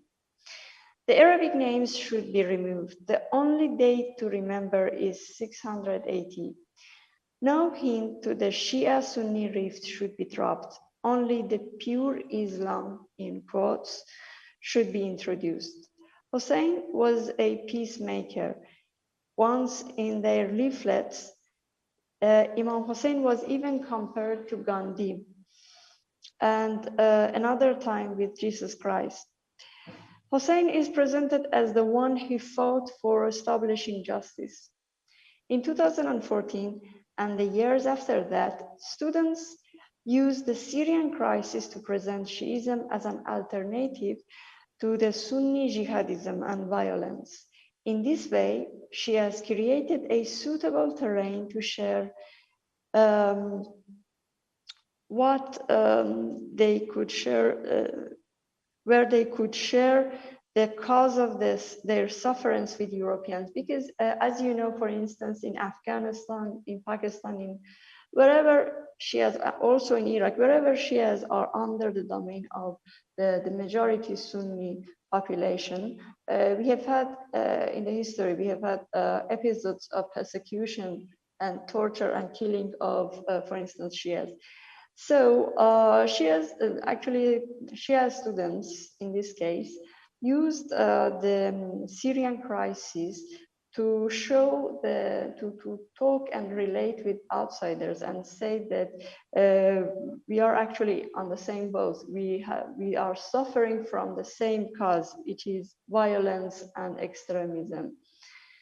In their narratives, in the narratives of students, injustice was not what Umayyads inflicted upon Imam Hussein and his family, but the harm of the Islamic fundamentalism, which casually in those years was represented by Sunni Muslims. Next slide. This approach, the approach of students to the Karbala tragedy causes an inversion of the mythopoiesis process. In other words, the myth returns to its historical nature, as you can see in these three phases. Next slide.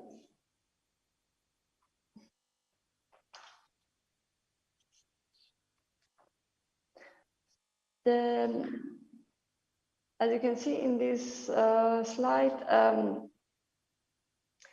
the element that has become a myth, and as I try to explain it, in the narrative of students tend to be to its historical place, but it is simplified, and it has become easy to understand for outsiders and non-Muslims. Next slide. Here I presented the reasons why two different ways of commemorating the Karbala tragedy have emerged in Italy. These rituals in Italy provide Shias with a series of both opportunities and challenges that work as catalysts of change. Firstly, since Shiism in Italy, like Islam in general, is multi-ethnic, in ecumenical moments, the ethnic peculiarities cannot but surface. Italy, as you can understand, looking at the geographical position of this peninsula, is considered the port of Europe. It is near North Africa, and it is also near the Asian parts of the Mediterranean basin, where, for instance, Lebanese are based. Both because of this and more importantly, because of the absence of a strong colonial background, which is present, for instance, in the case of the France and the UK, we do not have that strong relationship of this country with one single ethnicity or nationality. And it is why Islam and also Shiism in Italy is a multi-ethnic and multinational reality. So it is why in an occasion like, for instance, procession or morning ceremonies, we are in front of the encounter between different nationalities, different Shias, different Muslims. So these processions actually present opportunities of knowing the self and the other.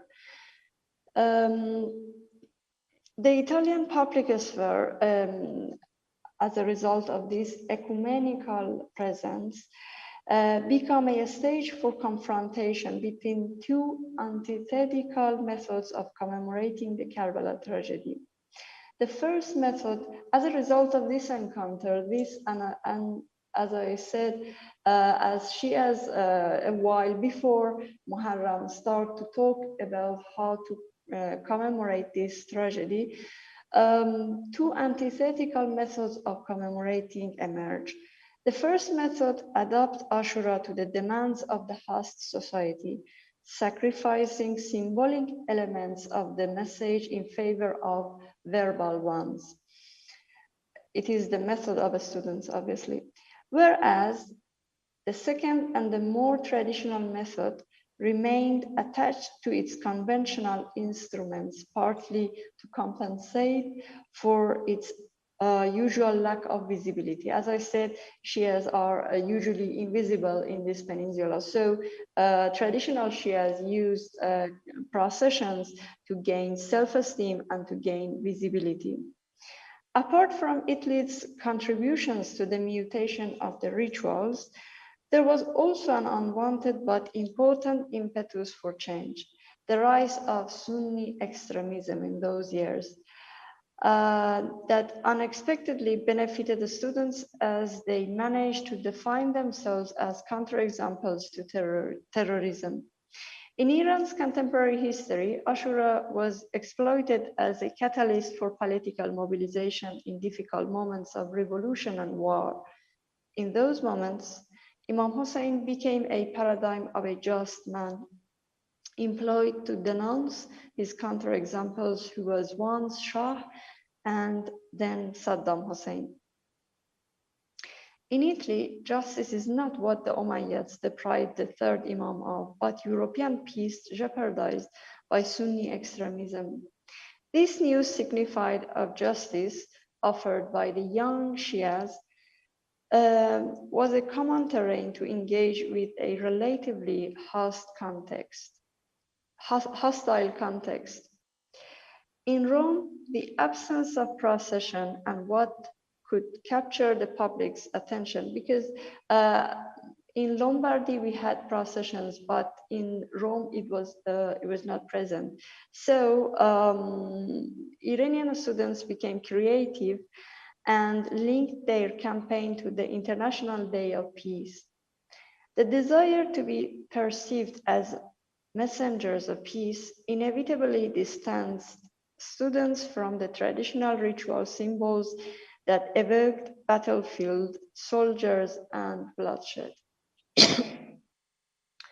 On the day of Ashura, students in different European cities were given white shawls and were asked to preferably avoid black clothing. And also this one was one of the novelties and new elements that Italy offered to students.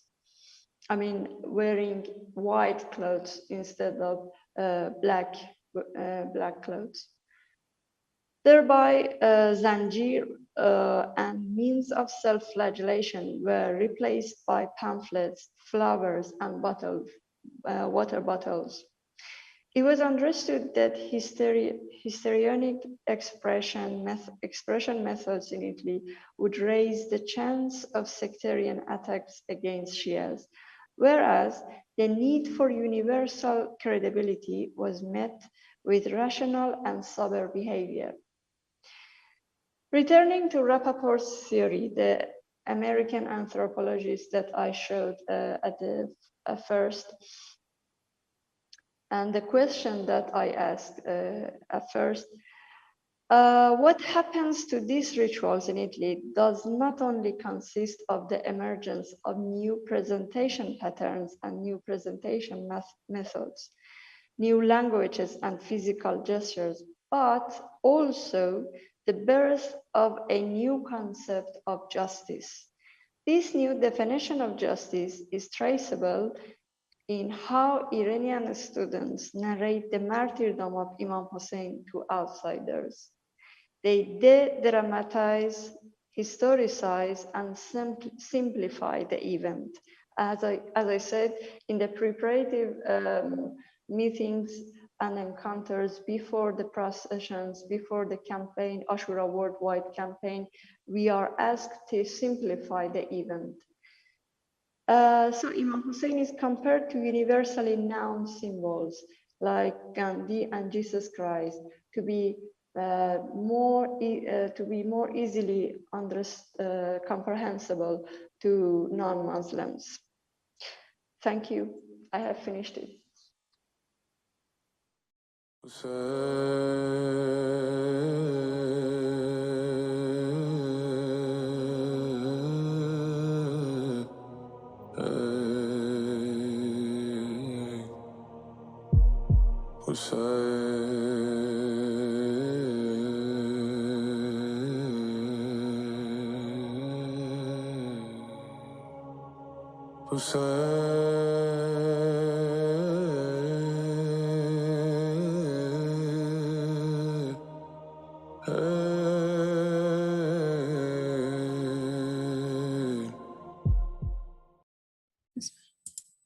Salams everyone, and welcome to today's show with me, Zainab Merchant, also known as Zainab Wrights, and my dear friend Huda Garib. Today's session is titled Ashura, a Motivational Force for Activism. I am an activist myself. I'm a writer and editor-in-chief of TMJ News Network. I'm super honored to be here today. Not just because Huda's a really good friend of mine, but she is a brilliant mind, and I can't wait myself to hear what she has to say about this topic. Introducing Huda. Huda is a PhD candidate at the University of Toronto. Her research focuses on the role of emotions and beliefs in mobilizing and maintaining social justice behavior. She completed her undergraduate and master's degrees in health promotion and worked as a health promotion specialist before pursuing her PhD. Today, Huda will be sharing some preliminary findings from her PhD research and will expand on it to help develop a better understanding of why the majalis of Imam Hussain have been such an influential force for activism and social movements. I personally grew up with the majalis of Imam Hussain affecting my own life and leading me towards activism. I think that it's such a beautiful way to connect faith with action. It's a personal inspiration of mine, and I'm really looking forward to today. So without further ado, I'm going to hand it over to Huda. Thank you so much, Zainab, for the introduction, and thank you to the Hussain Global team for giving us this platform today to be able to engage in some important discussion around the motivational force of Ashura. I'm really looking forward to sharing some findings from my PhD research. You know, if you told me about a year ago that I'd be speaking about this topic so soon, I don't know if I would have quite believed you. And that's because my PhD research is not about Ashura or Imam Hussain, but it was Ashura and Imam Hussain that inspired me to take this career path. So what I want to do today is share my PhD research findings and use these findings to explain why the story of Imam Hussain and Sayyidah Zainab are so influential. But first, I want to share with you how I went from being a health promotion specialist to studying social movement and activism. And I think this will provide some context for our analysis of Ashura. So about 7 years ago, I was completing my master's in health promotion, and I was researching whether health advertisements targeted people's emotions, or like whether they were effective at motivating people to sit less and be more active. And in general, I really enjoyed studying how our emotions influence which behaviors we engage in and which we don't. And so you can imagine how this focus at the time, which was, emotions and health advertising, was sort of a far cry. It was very distant from the topic of Ashura as an inspiration for social movements. But you know what happens when you start like digging deep and reading about a particular topic, you start to see it everywhere and you make connections to it everywhere. Well, I was seeing how important emotions were in the practices surrounding Ashura and the story of Imam Hussain and Sayyidah Zainab. We spend 10 days and nights at the least engaging in practices that involve a lot of emotion. Mourning, crying, empathy, grief, love, like all of these are so central. And then on top of that, we have hadiths from the Prophet and Imams about the value of shedding tears for Imam Hussain and the fire that burns inside the lovers of Hussain for his tragedy. And, the Imams encouraging majalis of mourning and remembering the story of Imam Hussain. And then we hear stories about how the Prophet cried for the tragedy of Imam Hussain when Imam Hussain was still a child, as did Sayyidah Fatima. And so hearing all of this and seeing this, I couldn't discount the importance and centrality of emotion in this important practice. And so these questions started coming up in my mind of, what is the purpose of this mourning? Why such an emphasis on emotion in one of the most important occasions of the year? And does this emotion have anything to do with the inspirational force of Ashura? And I think these are really important questions, especially given the stigma around emotions in society in general, but also, when it comes to religious beliefs. Typically in religious discussions, it's the intellect that's emphasized, and we tend to shy away from emotion. But here we see emotion is actually promoted and encouraged, so much so that the tears for Imam Hussain are like a pathway to heaven, one of the biggest rewards.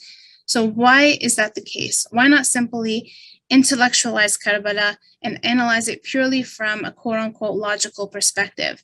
Why do we tell stories and put on plays and write eulogies that are meant to move our emotions? What effect does this have on our psychology and on our behavior? And so I had all these questions, but as a health promotion specialist and not an Islamic sciences student, doing this research for me felt like a faraway dream. But subhanAllah, one day, I was sitting in my office, probably supposed to be writing my master's thesis, but instead I was watching The Daily Show with Jon Stewart, which for people who don't know is a satirical news show. And so this was about 2014, 2015, around the rise of the Black Lives Matter movement in the US. And Jon Stewart had a segment about police brutality in the United States. And in this segment, he would talk about some heavy and disturbing content, and then he would follow this up with a joke.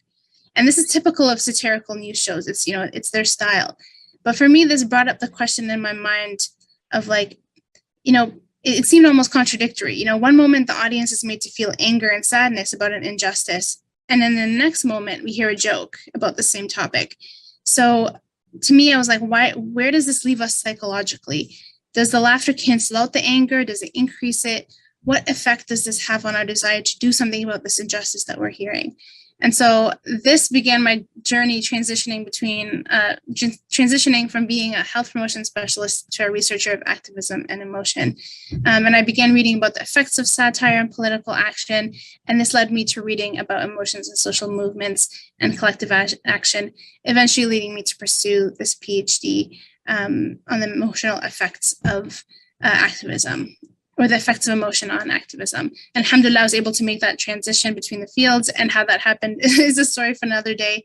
But all praise goes back to Allah subhanahu wa ta'ala for the tawfiq to do that. Because going from having no background in a topic to doing a PhD in it in order to understand the secret of Imam Hussain, I think that's Imam Hussain's blessing. So I'm grateful for that. And so now I want to get into the research. So as Zainab said, it's ongoing. So I'm going to be presenting 3 preliminary findings today. First, I wanted to sort of present, my guiding research questions. What is it that I'm trying to find out in my research? So in my PhD research, I wanted to know which emotions and thoughts play a role in motivating activists to take up activism, and which emotions and thoughts contribute to them continuing to be activists and not leave their activism.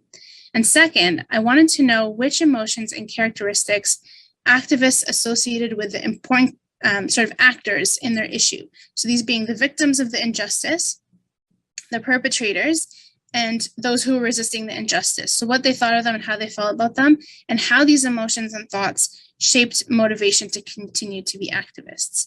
And so in order to sort of find this out, I conducted what we call life history interviews with activists, where I asked them about their journey into activism, why they started, what moved them into starting, and the emotions and thoughts that they experienced during these important moments in their journey.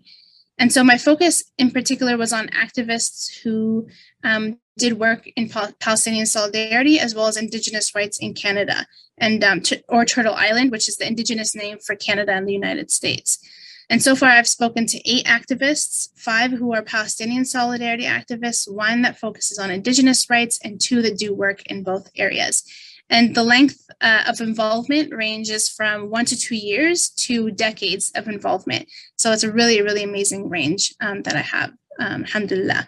And so I wish I could share everything I've learned, but we'd probably be here for hours. So I'm going to share a few key points and relate those back to Ashura. So the first point, most activists that I talked to were people of faith across the Abrahamic faiths. One participant who grew up in a Christian household now takes Indigenous spiritualities as her guide, and another participant who isn't religious anymore, but acknowledges that her values are likely influenced by her Christian upbringing. And so they all spoke about how their faith influenced their involvement in activism. And in particular, they spoke about the influence of religious figures, stories of resistance and activism by figures such as Jesus, and then verses in holy books that emphasize standing up against injustice. So first, touching on narratives about holy figures. These narratives were an inspiration to many, and they provided a framework, essentially, for how to act and do the right thing in the face of injustice. One participant went as far as calling Jesus an activist, and another, he was a church minister, and he was in his 80s, and he had been active in the Palestinian cause and other causes for decades. He said to me that there are times when he experiences, these moments where he wonders if there's any point in continuing the work that he does. And he said that these moments last very short, they're a very short amount of time, but sometimes they do come up. And he said that the sense that this work is in line with God's character and purpose, there's nothing more worthwhile than that for him. And that's what keeps him going in this work. He used the word sustains. That's what sustains him in this work. And so being people of faith and taking holy figures as role models, these activists, they looked up to their role models and they aspired to act as they did. And so when we have holy figures who, through their words and through the way that they lived their lives, promote standing up for and helping oppressed people, these activists felt a responsibility to do the same. And so what does this mean in the context of Imam Hussain and Sayyidah Zainab's story? So the power of the narrative of Ashura comes from the personification of the values of Islam that we see through the stances of Imam Hussain and Sayyidah Zainab. When we take these figures as role models and guides, we wish to be as they were. And the stories we hear during Ashura are in part about how to firmly and courageously stand up against the oppressor. And so the various stances that Imam Hussain, his companions, and his family took, and the way that they behaved, serve as an inspiration, but also a guide on how we should sort of face oppression and corruption in society. And the power of stories in particular is that they go an extra step in communicating our faith. It's one thing for us to hear our values sort of communicated to us, and it's another to see them acted out. And hearing the story of Imam Hussain helps us to practically see what it means to stand up for corruption, no matter the cost. And so I just wanted to make a note here before moving on to the second motivational factor. When I started my study, I had no intention to ask about faith in particular. And that's because I didn't think it was something that would be that common. And it wasn't in my research questions. And so it was interesting because all my participants really, when they were describing their journey, faith just kept coming up as a factor, as a motivational factor. And so because of my underlying interest in Ashura, it just motivated me to keep asking them whenever they mentioned it and sort of dig into that. And so it was a great coincidence, but it worked out to my benefit because I get to do this analysis, alhamdulillah. Now, the second point, this might be my favorite research finding so far, but really the second motivational factor that was mentioned by almost every one of my participants was the steadfastness and persistence that they saw from the victims, and in particular in the face of hardship. So those who were involved in Palestinian solidarity activism spoke so highly of the steadfastness of Palestinians in their persistence, not only for freedom, but persistence in keeping hope for a better future. And these participants were so inspired by that, and they felt love and respect and admiration for these victims. And many felt that, the hardships that they had to deal with as activists were so minuscule in comparison to what the victims suffered through. And yet these victims didn't give up hope or the fight for their rights. And so they felt, what was their excuse for giving up their activism? And that helped to sort of maintain their activism. There was one activist who told me, she got emotional when she was saying this. She said, Palestinians are essentially in the belly of the beast, and yet they're putting everything on the line. And she gave the example of Muhammad al-Kurd from Sheikh Jarrah, who was speaking on American channels and on campuses, and often to people who don't understand him or agree with him and might not even like him. Yet he's so confident, he doesn't let anyone stand in his way, and he doesn't back down. And she was so inspired by that. She was even moved to tears just thinking about it and speaking about it. And then the Christian minister who I'd mentioned, he spoke about how Jesus knew that what he was doing by standing up to the religious figures of his time, that it was going to cost him his life, but he didn't retract or run away. And that was an inspiration to that participant. And so I just mentioned that this might have been my favorite research finding so far. And in addition to it being just so beautiful, such a beautiful point, I think it's so relevant to Imam Hussain. The activists I spoke to were motivated by the sheer steadfastness of the victims and the resistance despite hardship. And so the question is there anyone in history who has shown more steadfastness and resistance in the face of extreme hardship than Imam Hussain and Sayyidah Zainab? And Imam Hassan, he already answered this 1,000 years ago, over 1,000 years ago, when he said, La yawm ka yawmaka ya Aba Abdullah. There is no day like your day, O Hussein, O Aba Abdullah. And he said this to Imam Hussein when Imam Hussein was crying over him when he saw that he was poisoned and dying. And so I don't think anyone can deny the truth of that statement. Thirst, hunger, injuries all over his body, witnessing his older son cut up and his baby slaughtered, watching his nephew who was in his care, twitching on the ground, he couldn't do anything to take his pain away, being backstabbed and attacked by the people who called him to aid them, driven from his home, witnessing the slaughtering of his household and companions, and knowing that the women and children of his family would be taken prisoners and abused. All of this on the shoulders of one man, happening in the matter of hours. And yet, never in a single moment did he back down, but he remained just steadfast until the very end. And I mean, do I even begin with Sayyidah Zainab? I think my point is clear there. And so Imam Hussain, just like Sayyidah Zainab, they've inspired generations upon generations, despite facing the greatest hardships anyone can face without backing down. He gave no excuses. And people fell in love with him because of his bravery and steadfastness, and his dedication to his message and to Allah subhanahu wa ta'ala, and we're activists are inspired to persevere. We're all inspired to persevere and to give, to make the world a better place despite the hardships, because the struggles will only ever amount to a small portion of his struggle. And so the last point I wanted to touch on is the mind-heart duality. So when people hear about this research about the influence of emotion on Ashura, they said, should we really be focusing on emotion? Shouldn't there be an intellectual basis instead? Isn't that more important? And I think the right answer to that is that each has its own place, and we need to understand the role of each in order to take advantage of each. What my research has shown is that some emotions may be very important for moving people in the moment, such as anger or feeling shocked or empowered, while other emotions, such as love or feeling of respect or affection, help people to maintain activism over time. But what most of my participants, if not all of them, have told me so far is that the main reason that they maintain their activism is because of their values and beliefs. They spoke about feeling that they have a responsibility as a Muslim, a Jew, a follower of Jesus, or simply someone who believes in the importance of justice. They feel they have a responsibility to stand up for those who are treated unjustly. And so the values that someone holds are crucial for their participation in activism, particularly when these values promote collective well-being rather than individualism. And so when it comes to the motivational force of Ashura, the emotion is key because it creates a deep and meaningful love for the Imam and his companions and family who gave up everything and remained firm despite unthinkable tragedy. And the emotional connection we have with them humanizes them and humanizes their connection to them.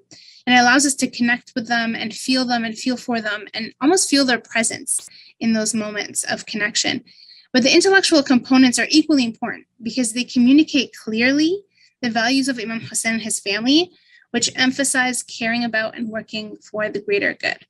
And so, what I've presented today and what my findings show is that the emotional, the intellectual, and the narrative aspects of Ashura have a useful role to play in making Ashura such an inspiration. And so when people ask, whether we should have majalis of Ashura that are mainly emotional or focus on the intellectual and, make them mainly intellectual, I believe the answer is, why can't we have both? Why can't we connect with Imam Hussain through our hearts and our minds and bring our hearts and minds together, to connect with the Imam and ultimately Allah subhanahu wa ta'ala. I think his Imam Hussein's story and the story of Sayyid Zainab is one of love and one of lessons. So let's not lose either. Alhamdulillah Rabbil Alameen. Thank you. Thank you so much, Huda. That was beautiful. That gave me goosebumps. I think that, as somebody who,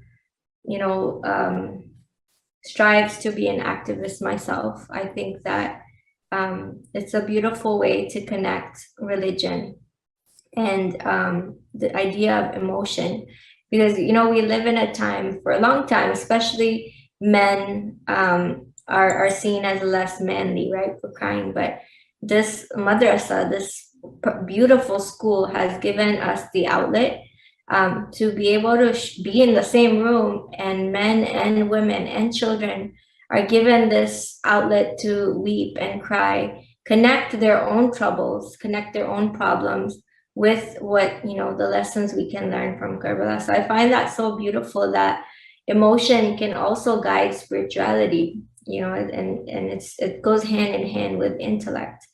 I love the point that you made about how faith was a huge inspiration to activism. Like, I'd always felt that, with my own life, but it's interesting to see how others view it as well. I did wonder, why do a lot of them, choose to be activists? So it's interesting to see that faith was something that really motivated them as well, because truly without faith, life becomes bleak, it becomes hopeless.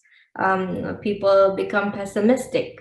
You don't feel as hopeful and drawn towards helping others as much as you would in this brotherhood that you feel for the whole world.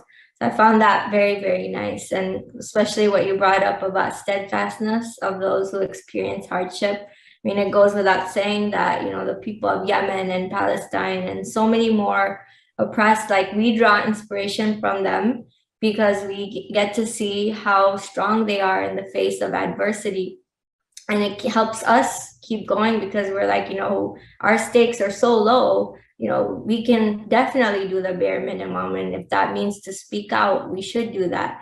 But it's beautiful how we can connect that to Karbala, and because it's a perfect event there's something that I always keep in mind is how when Imam Hussein was being killed, slaughtered by Shimr, Imam Hussein alayhi salam, he kept calling on God.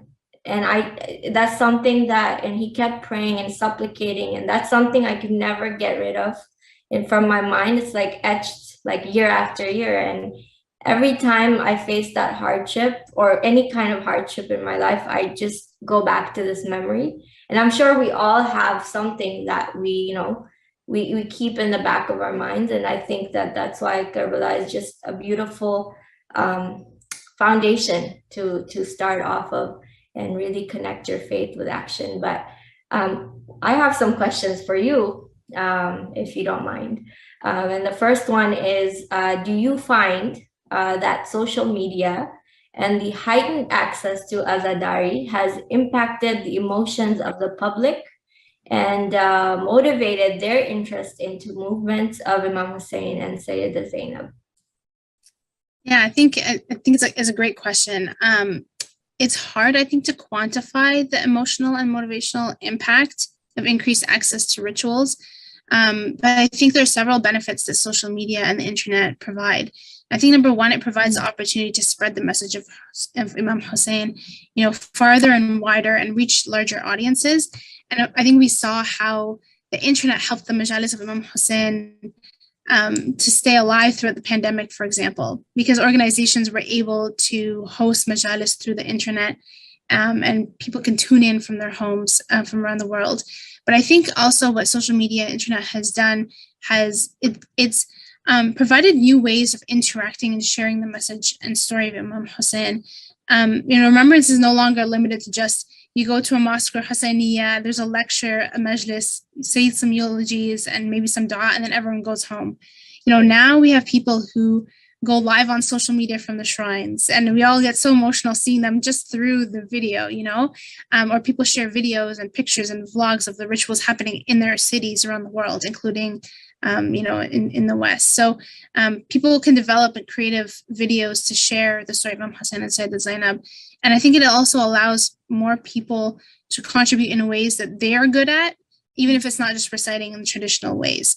And I think, all that being said, I want to caution myself from romanticizing the internet too much, because I think the conversation around the benefits and the harms of the internet tend to sometimes be polarized, where it's either the most amazing thing that's happened to humans in the 21st century, or it's like a horrible thing.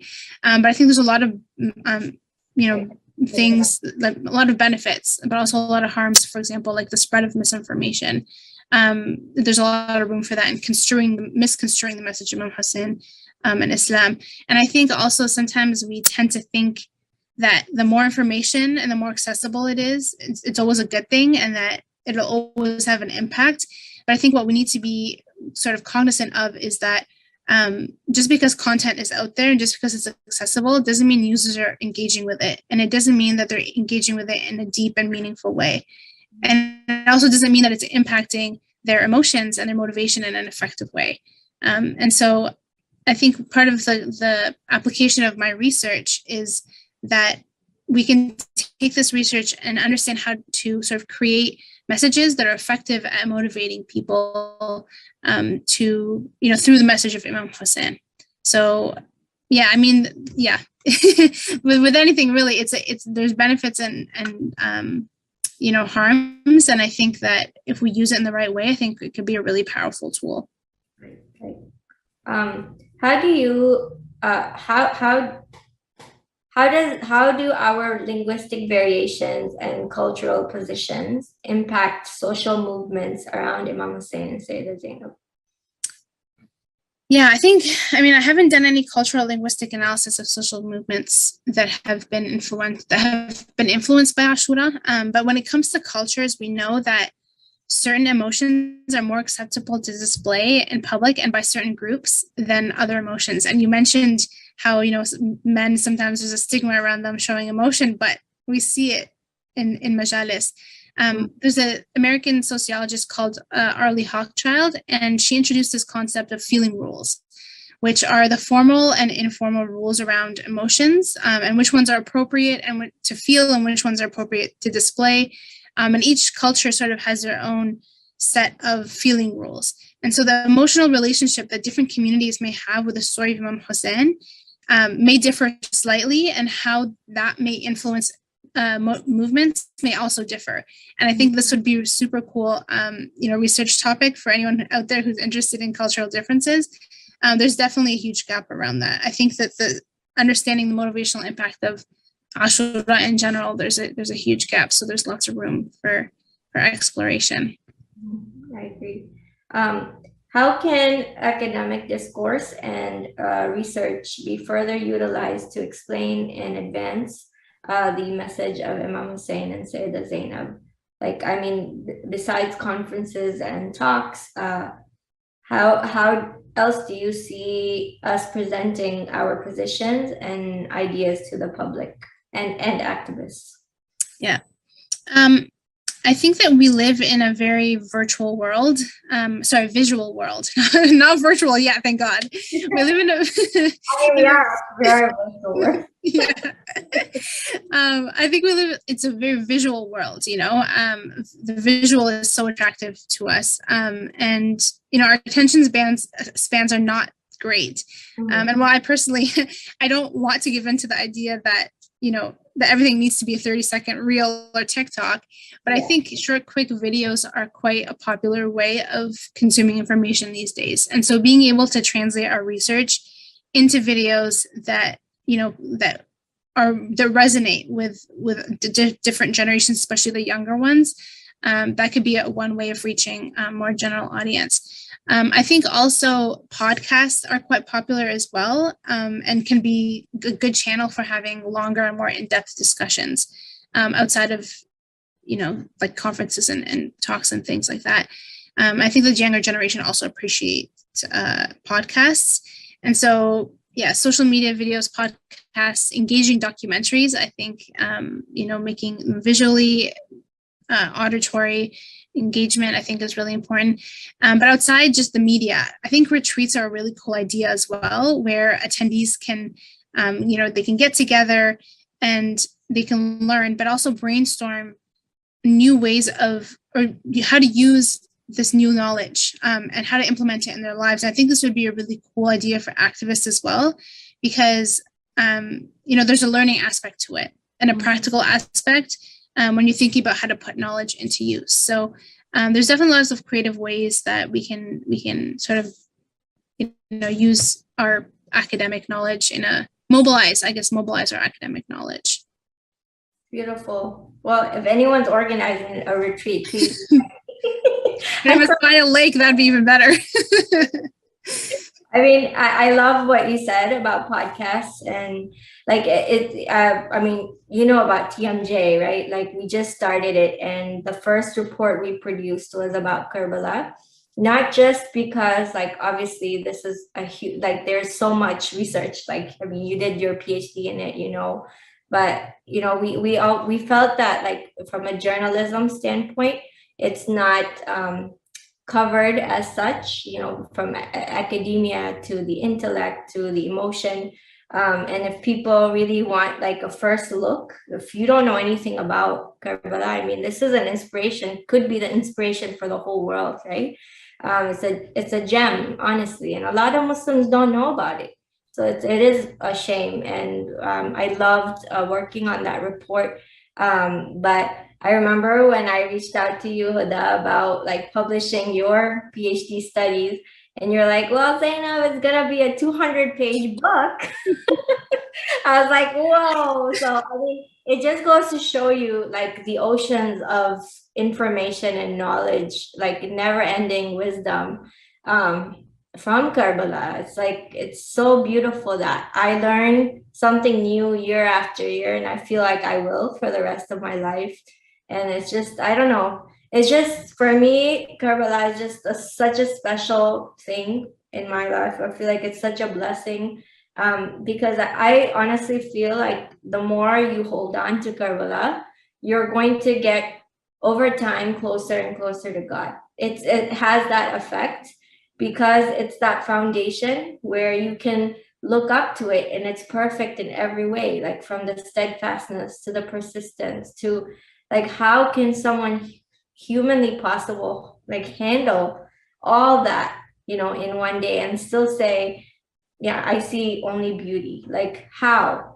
It's mind-boggling, but you know, it's just a perfect testament to, you know, submitting to God's will, to the connection, the love, like you said, of Imam Hussein, and to the divine, the aspect of wilaya and divinity, and just loyalty, and so many lessons. Like, I feel like I could be here all day, and I'm getting emotional just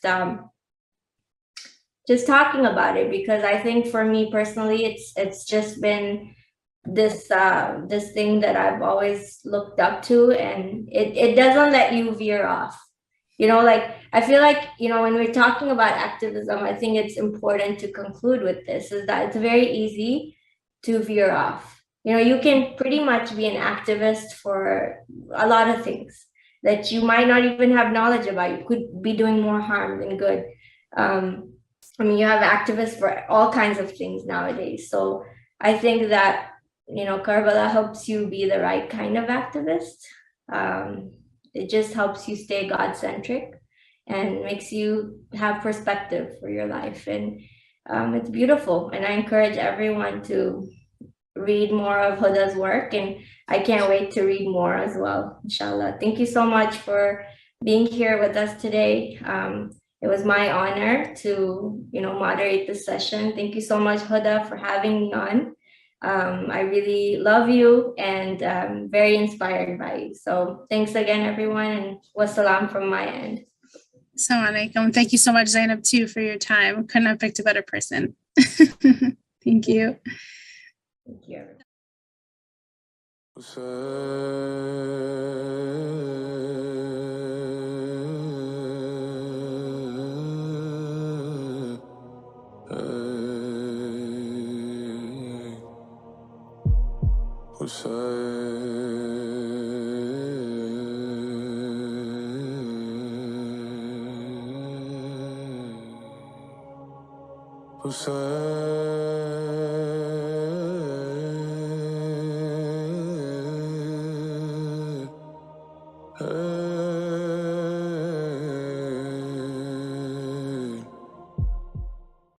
Bismillah ar-Rahman ar-Rahim.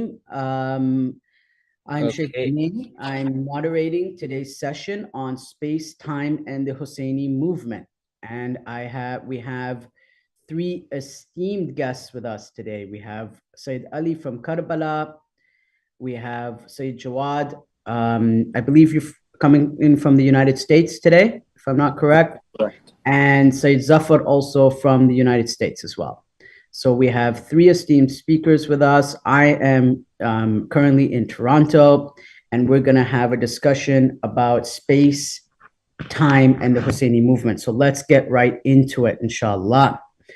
First thing on my mind, and I guess kind of for the general discussion, is how does the Karbala narrative differentiate from other battles in Islamic history? What makes this special? There have been so many killings, so many battles in 1400 years. People died, you know, for crusades against injustice. What makes this interesting? So I'll start on my left. I have Sayyid Zafar, and then I'll go to Sayyid Jawad, then I'll go to Sayyid Ali, just so it goes from left to right. So Sayyid Zafar. Bismillah ar-Rahman ar-Rahim, alhamdu li ahlihi wa salatu ala ahliha. Thank you so much for this opportunity. It's wonderful to be with the brothers here virtually today.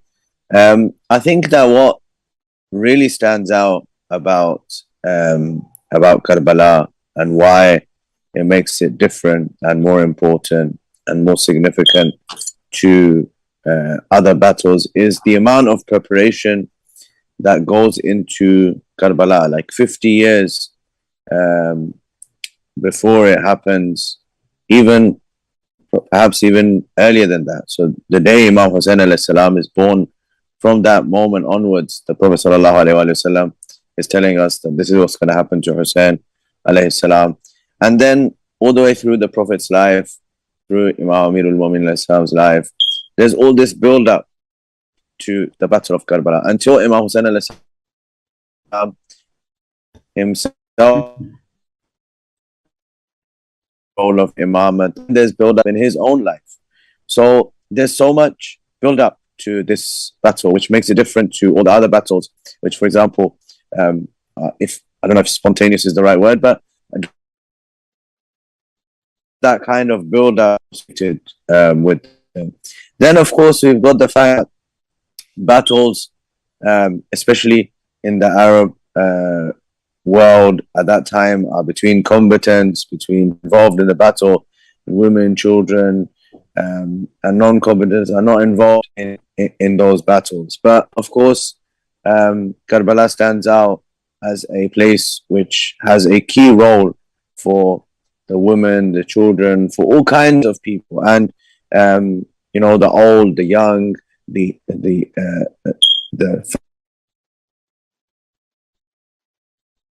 friends of the Prophet. These people are being represented in this story of Karbala.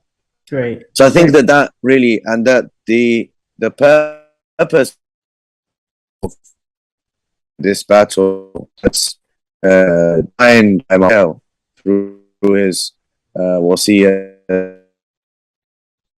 and his testament to Muhammad al-Hanafiya also gives us an insight into what makes this different and how this stands out compared to the other battles. Thank you. Sayyid Jawad, would you like to contribute? أعوذ بالله من الشيطان الرجيم بسم الله الرحمن الرحيم. I would like to look at this occurrence within the course of history, within the history of Islam, within the history of humanity, in the Battle of Karbala, from its end, from the end of the battle, from the time that the battle ended and until now. I don't think that if you were to observe history and any battle in the course of history, you would see that its results are 20 million people walking towards the shrine of the person who was slain. They leave the comfort of their homes. They spend money. You know, some of them have very humble you know, residences when they arrive to Karbala, though they could have, you know, a very comfortable life back home. And obviously what is interesting is 2 billion meals are distributed during the Arba'in for free. People receive all kinds of hospitality in Karbala. So I haven't heard of a battle in the course of history where those who were defeated, they were beheaded, their children were taken, women and children were taken as prisoners of war, paraded throughout different cities. Now the result of that is that millions of people, Muslim or non-Muslim, Shi'i or non-Shi'i, are marching to salute them. And that's just the time of Arba'in, you know, throughout the year, millions of people end up going to the shrine of Imam al-Hussain to pay their salutations to him. And also a battle that is remembered in every single city, every single continent, every single village across the world. There isn't a single location across this world where in the first 10 days of Muharram does not have a majlis for Imam al-Hussain. And just very briefly, one other interesting aspect of this battle is that this battle was carried on, its essence, its spirit, its goals was carried on by a single woman, a defeated woman. A woman that saw her children being killed, her brothers being killed, her nephews being killed, everybody, every single person that she actually had was slain in front of her eyes, and it didn't weaken her.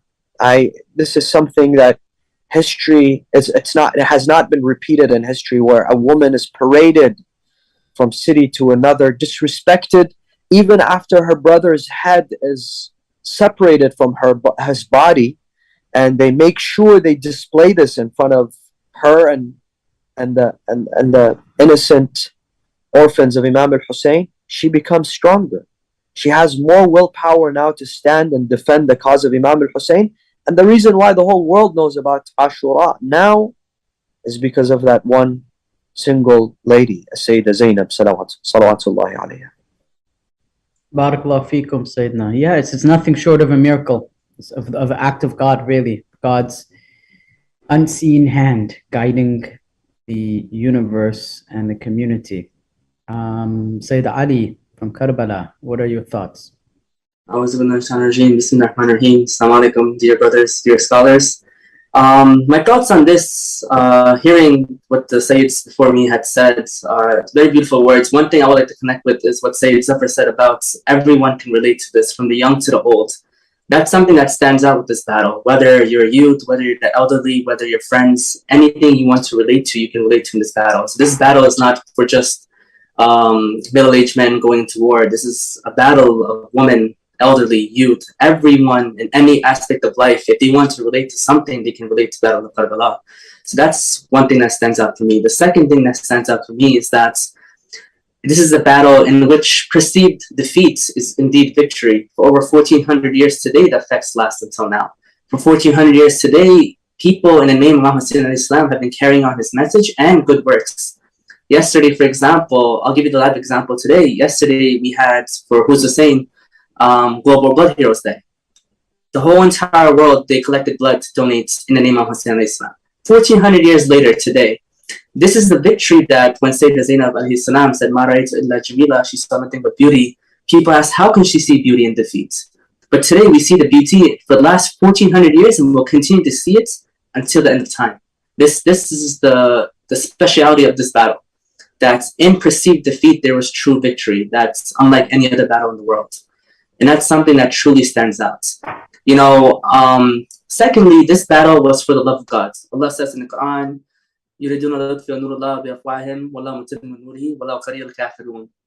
they try to extinguish the light of God, but Allah will always protect it.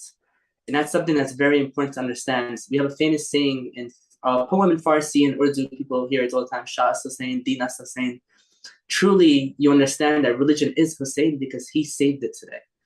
Without him, we would not even have this message of Islam today. And that's something that he lives on forever. You know, he gave his heart to Allah, and Allah gave his heart to loves of millions today. And that is the difference between this battle and any other battle in history, because this battle was truly fought for those who are the servants of Allah and God. Yeah. And this battle is something that the message will last for humanity until the end of time. So today you see the effects everywhere. All the goodness in the world, all the good acts that everyone does, millions have done in history, have been in the name of Hussain al-Islam and will continue to do so. Thank you. Yeah, mashallah, may Allah bless all the you know, all of you for your responses. You know, I would just add something, you know, mashallah, you know, to your response as well, Sayyid Ali, which is, for me, after listening to all this, I just have one thing to say, one simple thing. Abu Abdullah, salamullahi alayhi, was the Hujjah of Allah. If he was the Hujjah of Allah, which he was, then whatever transpired to him has the hand of God present in it. And when the Hujjah of Allah is massacred in such a way, it becomes a Hujjah upon humanity. It becomes a proof upon humanity as at large. And just like the Quran commemorates the martyrdom of Yahya ibn Zakaria, salamullahi alayhi, the martyrdom of Imam Hussain alayhi salam is greater than the martyrdom of Yahya, of Nabi Allah Yahya. And of course, Allah would ensure that his wali and his hujjats sacrifice and martyrdom and killing would survive eons. I mean, for infinity, so to speak. I mean, into the cosmos. I mean, it's not even something that's earthly, it's something that's cosmological. So yeah, it was a good discussion, mashallah. Let's move quickly on to the second item of discussion, or second point rather, which is the delivery of the Karbala narrative. You know, in light of the diaspora, of the growing Shia diaspora and non-Shia. I mean, it's not about Shia and non-Shia, but the Muslim diaspora in general. As Sayyid Jawad alluded to, there isn't a place in which the 10 nights of Muharram is not commemorated. What are our thoughts about the delivery of the Karbala narrative? This is open-ended, really, in light of migration, the diaspora, the transformation of it, perhaps both positive and negative. I mean, it's not necessarily all positive. There could be things that are challenges that come along that could infiltrate or muddy the narrative even as a result of so much migration or the intersection with so many other philosophies or ideas that may not be compatible necessarily with the beliefs of Islam. So now I'm going to go the other way. I'm going to begin with Sayyid Jawad at the bottom of my screen, then go to Sayyid Ali, and then go to Sayyid Zafar, inshallah. Sayyid Jawad, bismillah. You see, first of all, I want to say that indeed, there's divine intervention in making sure that the message of Imam al-Hussein is protected and it's passed on through generations.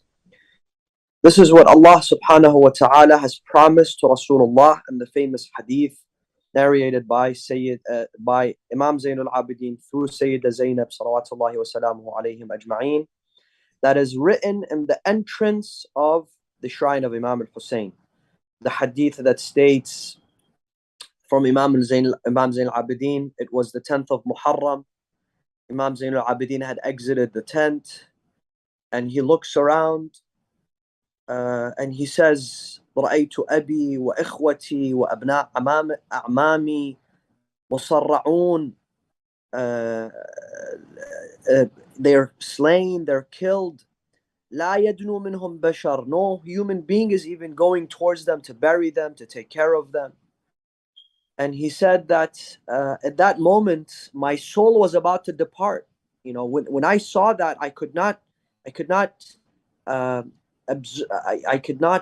hold back, you know, my tears, and my heart was burning, my soul was burning. So he says that فَتَدَارَكَ ذَلِكَ عَمَّتِ زَيْنَبْ. My aunt Zainab, she saw me, she said, مَا لِي أَرَاكَ تَلُوذُ بِنَفْسِكَ يَا ابْنَ أَخِي. Why is it that I see you, you know, your soul is departing, you're about to die from agony and pain. He says, وَكَيْفَ لَا? How would I be able to tolerate this? So this is what she says. She says, Ya Zain al-Abidin, this is a promise from Allah to Rasulullah, to Amir al-Mu'mineen, to Imam al-Hassan, to Imam al-Hussein, that Allah subhanahu wa ta'ala, first of all, will send people to bury those bodies. Then فَيَنْصِبُونَ لِأَبِيكَ فِي هَذَا الطَّفِّ.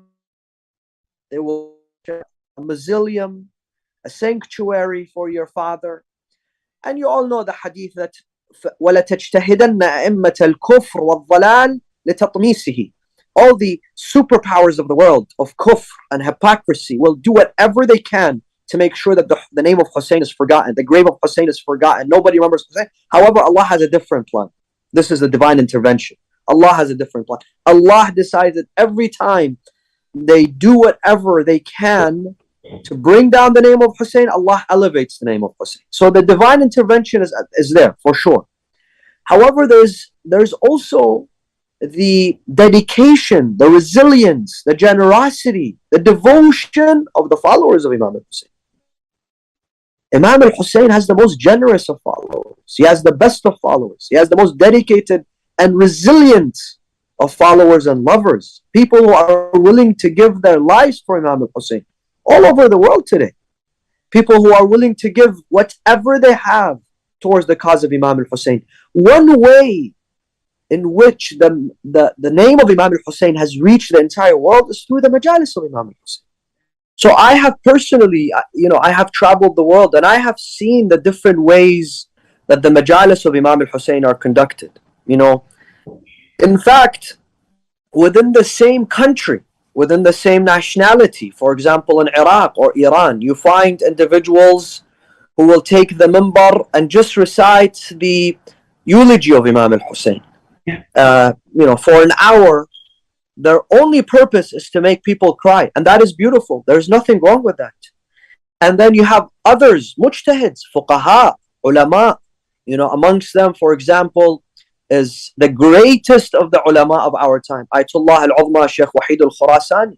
Sheikh Wahid Khurasani, until 30 years ago, he would recite the majalis of Imam al-Hussein, the full 10 nights of the majalis, and he would recite the masa'ib of Imam al-Hussein, and he would give lectures. This is, a man who you have 2,000 mujtahids sitting in his Bahth al-Kharij.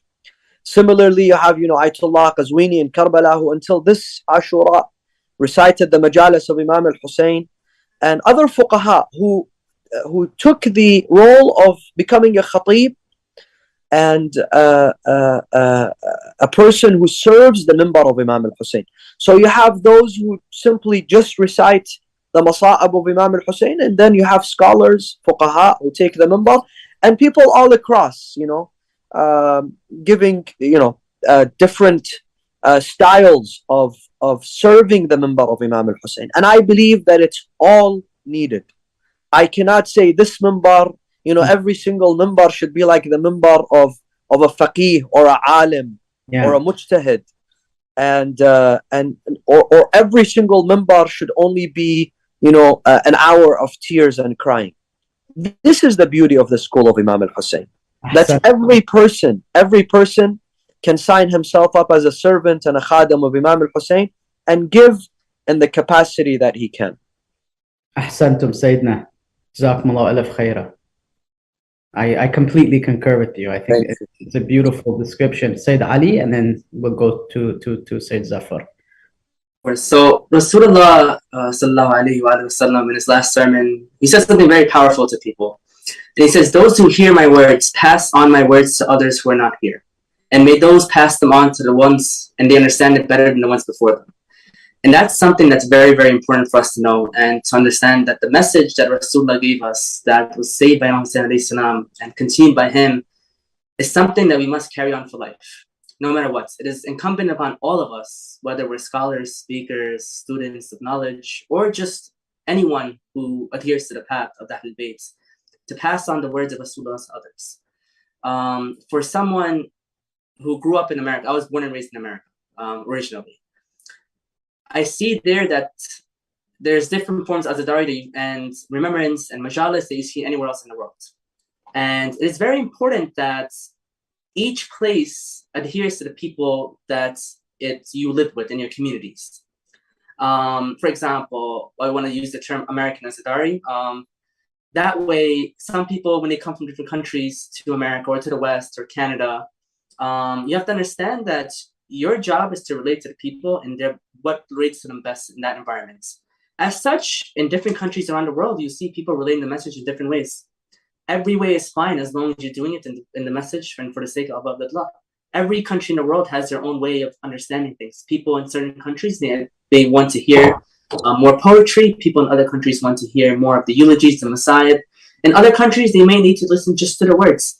All of it is necessary and all of it is important. Like to say to what said, that every single type of remembrance and anyone can participate in their own way. And that's very important that we continue this message forever. Over here, you hear, you don't realize the difficulties that we had over time. Many people don't. Right now, in the 21st century, here in 2022, we have the most freedom the Shias ever had in the world. The fuqaha here in Karbala and Najaf, when I talk to them, they tell me the stories of during the time of Saddam, for example. The ulama used to become tea sellers and traders. They used to stand in the streets so people can come to pretend to buy tea and they can give them knowledge and spread knowledge. These are the difficulties that people face in spreading the message. Today, now, alhamdulillah, I'm sitting in Karbala and the rest of you in Canada, United States, we're connected to the whole entire world. It is a time like no other.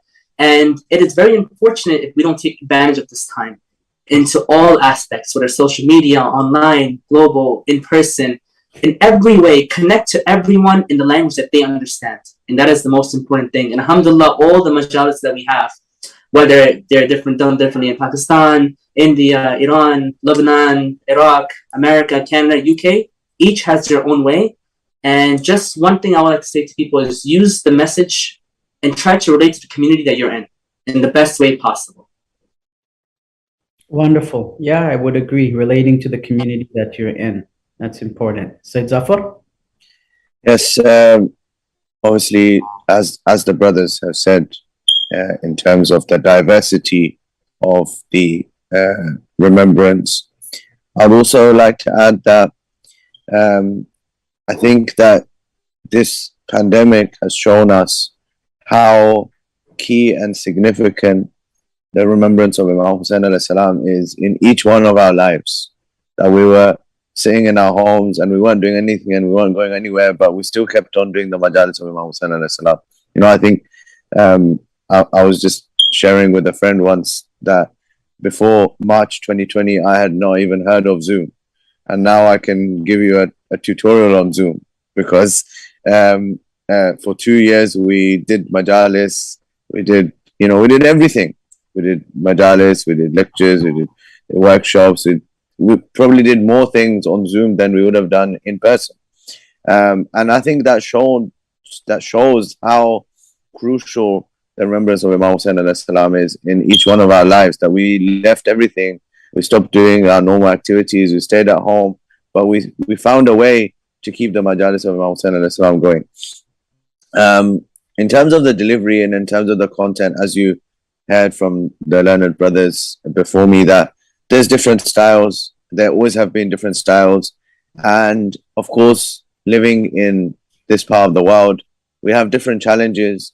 Muharram is the opportunity where we get a lot of people gathering, and I think what's really important is that if we look at how Imam Sajjad alayhi salam established the majalis or the azhar of Imam Hussain alayhi salam, he used it as a way and an opportunity to bring people together. So I think the underlying message has to be that are we using the majalis of Imam Hussain, the commemoration of Imam Hussain alayhi salam, to bring people together? Because that was the original purpose of Imam Sajjad alayhi salam, to bring people together so that then he could preach the message of Allah to them. So are we using the majalis of Imam Hussain alayhi salam to bring people together, or God forbid, are we using the majalis of Imam Hussain alayhi salam to divide people, to create more divisions, or to create more sects, or to create more ideas? I think that is something that we should, including myself, we should all be reflecting on that. Am I using the majlis of Imam Hussain alayhi salam to bring people together, to use this powerful emotion of grief to be able to make the people's hearts soft, to make them understand the message of Imam Hussain alayhi salam, to allow them to reform at their own pace, to give them growth at their own pace, but most importantly, using it as a way to bring people who may have different ideas, who have different nadariyat, different viewpoints, but bringing them together and making the message of Imam Hussain alayhi salam the point of unity. MashaAllah. Yeah, beautiful answers from all three of you. And I would just add one thing, very brief, just at the tail end of this, which is a challenge that I see. I think Sayyid Zafar just touched on it. Is in the past, the minbar generally was not a place of where, for example, average individuals who, let's say, have not studied at the higher levels of or specialized studies, would not be exposed to like new controversial. I won't say new controversial. What am I trying to say? Like, let's say someone comes on the minbar and uses a member of Muharram to say, you know what, in his opinion, khums should not be wajib to be sent to the marja, for example. Something that the Shia community has been practicing, something that's established, right? Not something that's already, like, let's say, a difference of opinion. And this is something I think slightly new in the past. I think in when you have, I remember, speaking to one of my teachers in Najaf, one of my very good friends, a very senior scholar, and I mentioned to him that, these kinds of discussions, or talking about like, I don't know, just something that I'm not talking about not discussing issues of our day. That's very important, but taking like such a far position on something that the individual knows very well that this is extremely controversial, what they're about to say. Extremely. I'm not talking about something that is, that there's differences of opinion, like something that's extremely controversial, like coming and dropping something saying, well, you know what, God forbid, we don't really even know if the Imam was born or not, right? The 12th Imam, for example. And dropping that in a Muharram Majlis. This is something that Ayatollah Sistani, in his list of advices, right, he talks about, I think, like 7 or 10 things that the speakers should remember before going onto the pulpit. I think this is definitely one of the things that Ayatollah Sistani, in my discussions with him and others, has warned again and again and again and again and again, that the mimbar is not a place. And I remember one of my teachers, Sheikh Bahmanpur, also, I remember, reminded us of this many years ago, that the mimbar is not necessarily a place, you give some kind of guidance and conclusion to something. Don't come there and drop a million doubts on the foundational beliefs and then walk away and be like, wow, okay, we just did some kind of thought experiment. And unfortunately, I think with the rise of liberalism and modernity and the notion of, I guess maybe somebody's advisor or therapist maybe told them, just say whatever's on your mind. If you're holding back, you're not going to feel liberated, right? Just say, well, la takfu ma laysa lak. Allah says, don't take a position of what you don't have knowledge of, right? In the sam'a wal fu'ada wal, in the sam'a wal basara wal fu'ada kullu kana ulaika mas'ula, right? That you're going to be held accountable for all of these things. Don't take a position of something you don't have certain knowledge of, at least, on things like this. And I think this is one of the challenges, more contemporary challenges, that has presented itself on the mimbar. Not that it didn't exist before, but and I think I think that there will have to be a balance, of course, between intellectual freedom, the need to have intellectual freedom, to honor the listeners. The listeners should be intellectual and engage in intellectual things, versus just sowing huge doubts, dropping a bomb, walking away, on something, and not even providing like a conclusion to it per se, right? And I think that this is something that I don't have an answer for. I'm just saying that this is a conundrum kind of into the future, right? As these things tend to occur in the Shia communities and elsewhere as well. And may Allah subhanahu wa ta'ala give us all the wisdom to find a balance between both, right? And yeah. So the third question that I wanted to get to briefly, and then we'll start with Sayyid Zafar and then go the other way, which is this notion of the sanitization of grief, which sometimes comes up from time to time, that all this yelling and screaming and julus and matam and these explosive manifestations of grief, there's been some calls to perhaps tone this down, to sanitize this a bit. It's a bit too much. It's not in line perhaps with certain conceptions of modern sensibilities of decorum. And different cultures manifest this in different ways, but this is a very discussion. I think probably it's been going on for like the last 100 years maybe, and it's just picked up pace now. So Sayyid Zafar, would you like to contribute? Yeah, I mean, I think that links nicely with what I finished off on, the fact that Azaa of Imam Hussain alayhi salam has to be used as a vehicle to bring people together. In my humble, very, very humble opinion, the calls for decorum and sanitizing and so on and so forth, unfortunately, come from a place of classism. We're seeing a big divide between the people who have grown up in urban environments or liberal environments compared to those who come from rural environments. And of course, there's a big class difference between the urban and rural in all societies in the world, and this is not an east versus west issue, but a urban versus rural. And we can see, for example, you know, the rural forms of azaa, which are much more loud and open and passionate, compared to urban forms of azaa, which tend to be reserved and so on and so forth. And as Sayyid Jawad mentioned earlier, there's, you know, we need both of these things. I remember I was doing a workshop in a school in UK, which is where I'm from, and one of the people in the workshop, when they found out that I'm Shia, asked me that why is it that you beat yourselves up?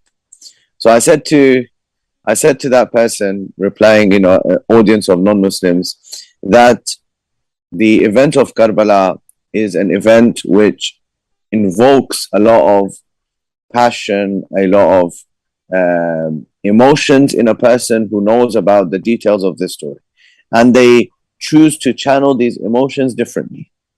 So there will be some people who find solace in poetry, in azaa, in lamentations, in matam, in julus, in these expressions of azaa, as a way to channel this emotion that they've heard from the Majlis of Imam Hussain alayhi salam. And there'll be other people who choose to channel those emotions in different ways. And there'll be people who channel these emotions in both of these ways. They would like to have their way of, you know, dealing with the grief, with matam, with crying, with lamentations, and also reflecting on the social justice aspect of the tragedy, reflecting on the principles of Imam Hussain alayhi salam, the maqsad of Imam Hussain alayhi salam. And I don't think these two have to be exclusive. Sometimes they're portrayed as exclusive, that there's somebody who focuses on the maqsad, the purpose of Imam Hussain alayhi salam, and as other people who just focus on the cry. No, both of them are important. We can see from the Aimma alayhi salam that, you know, we've got clear examples of rawayat, as we mentioned, that what makes Karbala different, that we've got a person who's crying, and Imam Sadiq alayhi salam says to him, why are you not crying over the musibat of my grandfather? And he says, I am. And the Imam says, no, you have to cry the way that a mother cries over her son. You know, demonstrate that grief, that grief is so much for you that you're crying the way that a mother would cry if her son died in front of her. So it's clear that we've got textual, even if we have no, even if it's something that some people sensibilities are not comfortable with, we have got textual evidence to state Aimma alayhimus salam talking about the demonstration of grief, you know, to actually show. And of course, when a person acts in that way, they demonstrate that grief, they bring it out onto the streets, then people will be compelled to ask that, you know, what is so significant? What's so important? What is it about this story and this event and this tragedy that compels people, brings them out? You heard from Sayyid Jawad, brings 20 million people to Karbala every single year, brings these people in every single country in the world, from the United States to Australia, every single country in the world, bringing these thousands of people onto the streets, whether it's hot, whether it's cold, whether it's raining, whether it's snowing, they're out on the street remembering Imam Hussain alayhi salam. Well, you know, what's so compelling about this, that in ordinary circumstances, I wouldn't want to stand outside if it's 110 degrees Fahrenheit, for example, as it was in Ashura this year. Or if it's snowing outside, I don't want to go outside and stand outside. Nobody's going to do that. But for Imam Hussain alayhi salam, whether it's 110 degrees Fahrenheit in Karbala, it's probably even warmer than that at the moment, or whether it's, you know, it's freezing cold and it's snowing, people are still out there and they're remembering. So this demonstration of grief, and I think that there's a classes, in my humble opinion, a classes element to this issue when we're talking about the sanitization. And I think it's really important to check my privilege and to understand my privilege when I'm talking about, you know, how should I regulate how a person deals with this tragedy of Imam Hussain. As long as, of course, we have red lines, our red lines is Sharia. As long as it's within the bounds of Sharia, nothing haram is happening. Yes, I don't think that we need to regulate or regularize or decide or define how a person should remember Imam Hussain. Sayyid Ali, and if we could just try to truncate the responses a little so we can get through the questions, inshallah. Thank you. Of course. So as we have the famous hadith, La yawma yawmaka ila Abdullah Hussain, there is no day like yours, Ya Abdullah Hussain. It's something for us to realize that we'll never understand the tragedies which occurred to the family. We have many hadiths that tell us that even the hadiths, the narrations that we have today is not complete because the Shia will not be truly understand the tragedy that happened beforehand. We have Ziyad Nahia, Imam Hadi al-Hujjah, Sharif says that he, in place of tears, he wants to cry tears of blood. As such, this is something for us to understand that this is the tragedy that if someone wants to weep and mourn in the way they want to mourn, let them mourn. As Sayyid Safar was saying before, that yes, sometimes you do see classism. Sometimes you do understand that some people, in my humble opinion, that they come from a place of arrogance when it comes to some people mourning a certain way and looking at them a certain way. One thing, and I want to give a message to everyone, is to understand that these people have pure hearts. These people are mourning for someone who connects them to God in the best way that they know. Sometimes you don't understand the struggles that they've been through to continue these mourning processions throughout their life. For example, I've spoken to people who do certain azadari activities, which made people look down, which made people say as too much, that in those countries that they were being attacked by others, these are the things that they kept them going, and they promised to always keep them going. Now, when they're here in the West and you tell them to not do this, where they have freedom to do this, they're like, what are you saying? Well, we gave up our lives to continue these activities in countries where they've been attacking our lives. Here we have the freedom to do these activities. So that's my advice that I would give to everyone. Understand that everyone, as I said before, Allah, Imam Hussain alayhi salam gave his heart to Allah. Allah gave his love to the millions of hearts. And these people all have pure hearts. They all come with pure intentions. Do not come from a place of arrogance. Of course, within the bounds of the Sharia, as long as you're acting within the bounds of the Sharia, not doing anything that's haram. Understand that they're just mourning for the Imam of their time. And the Imam, which Rasulullah said to mourn for, which everyone understands his place, you know, as the Shaykh said before us, that he was the Hujjah and is the Hujjah of Allah. As such, the way you want to mourn for the Hujjah of Allah, who can stop you? So that's the message I would like to give to everyone, and I will make it brief. That understand that they're coming from a place of love and purity, and understand the intentions, and do not cause division amongst the Shia. Especially, I see this on social media, Instagram, Twitter, every year, the same topics, causing division amongst the Shias. Why are you doing it? This is the time to remember Abu Abdullah, not the time to cause division amongst the Shias. This is the time for us to be united in the message and deliver the message. And one point I'd like to say is that being said, yes, there are different ways to mourn in different places, which may be better for certain places. For example, how I mourn in the West may not be the best way how people mourn in the East. And how people mourn in the East may not be the way that people mourn in the West. So if you want to spread the message of Abdullah in the best way possible in your community, try to mourn in a way that will be the most effective in your community. And I would like to end with that. Yeah, absolutely. So taking into mind the context. Sayyid Jawad, please. Bismillah. You see, I believe that this is not a new trend, and it's not a new phenomenon where individuals feel entitled to give advice on how the Shia community of the followers of Ahl al-Bayt should conduct their majalis and their form of azab. One thing is for sure, is that we must keep in mind the limits of the fiqh and the shar' of Allah subhanahu wa ta'ala. And that is the job of whom?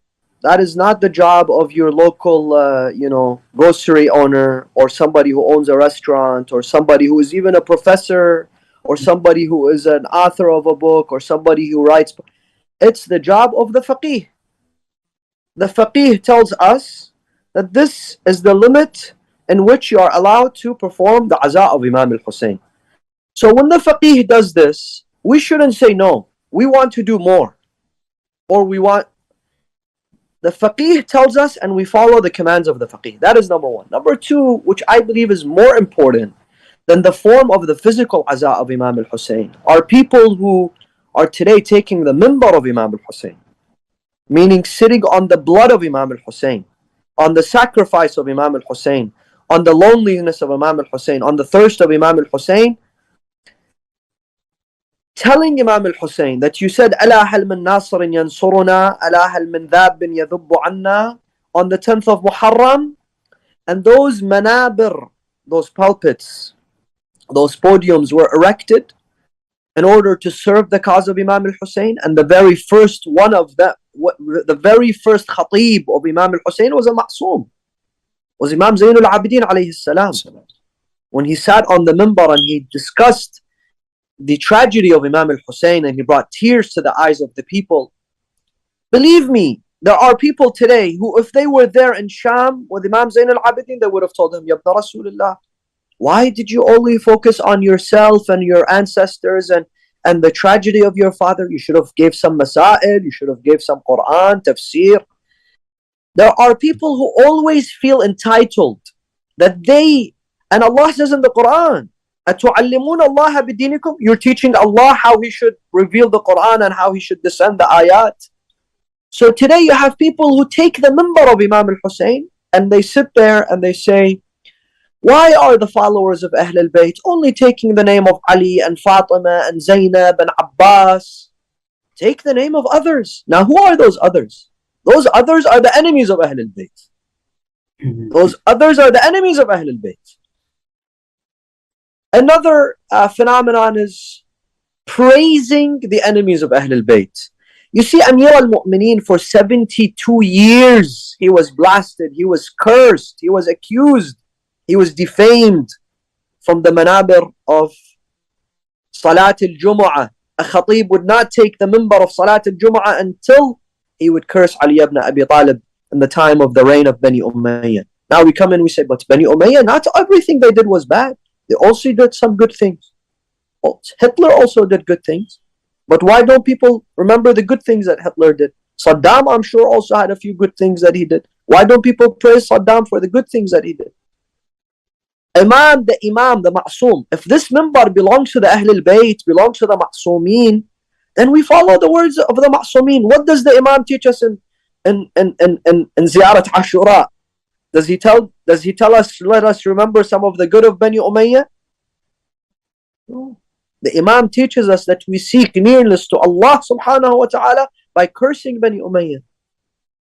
Why? Because if it wasn't for Imam al-Hussein that had the task by Allah subhanahu wa ta'ala given to him, instructed to him, Sha Allah an yarani qatilan wa an yarahunna sabaya. This is the mashia of Allah subhanahu wa ta'ala for Hussein to be the sacrifice, to be thar Allah, right?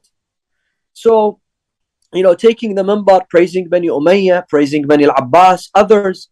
And this is not, believe me, this is not a new phenomenon. If we go and read the history of the followers of Ahl al-Bayt, there were people who used the minbar of Imam al-Hussein for personal gain, for political gain.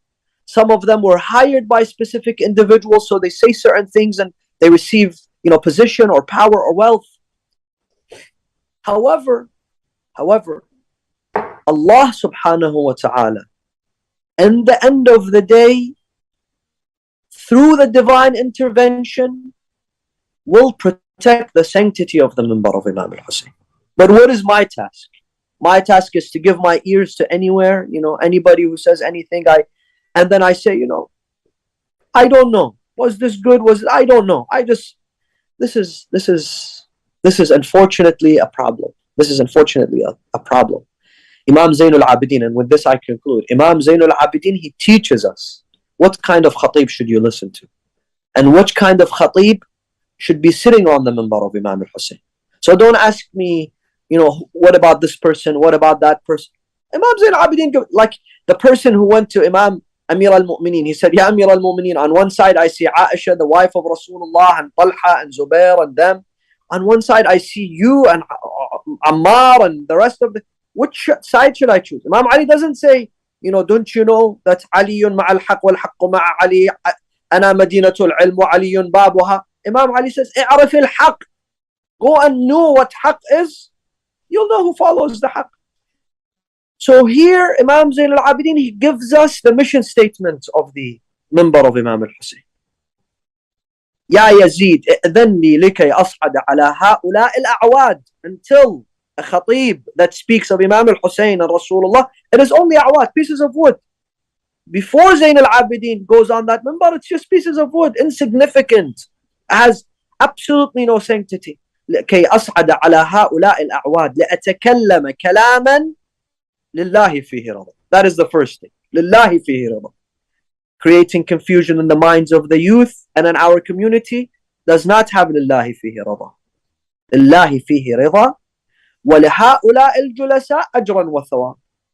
This is the very brief mission statement of the minbar of Imam al-Hussein. Number one, Allah must be pleased, not the people. He didn't turn it around. He say, the people are pleased and Allah gets, no. He says, first Allah has to be pleased. What happens to the people? They gain thawab. How do they gain thawab? By knowledge. What is knowledge? Ulum al Muhammad. We offer ulum al Muhammad. We are the messengers of the ulum of al Muhammad. The minbar of Imam al-Hussein has to take قال الباقر قال الصادق to the followers of Imam al-Baqir and Imam al-Sadiq. Absolutely. MashaAllah. Thank you, Sayyid Jawad, for your wonderful answer.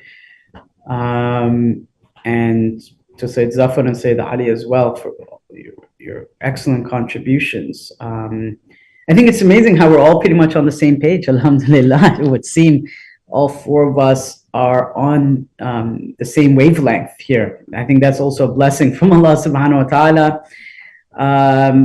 And, you know, I'll just, again, you know, just say one thing here that's on my mind that I think fits with what all three of the esteemed guests have said and esteemed scholars, which is that the minbar, you know, whether it's calls to sanitize or change or transform or reform or whatever words that are used, we have to be very, very careful that they fit within the maqasid and the objectives as taught by the Thaqalain, by the Book of Allah and Ahlul Bayt.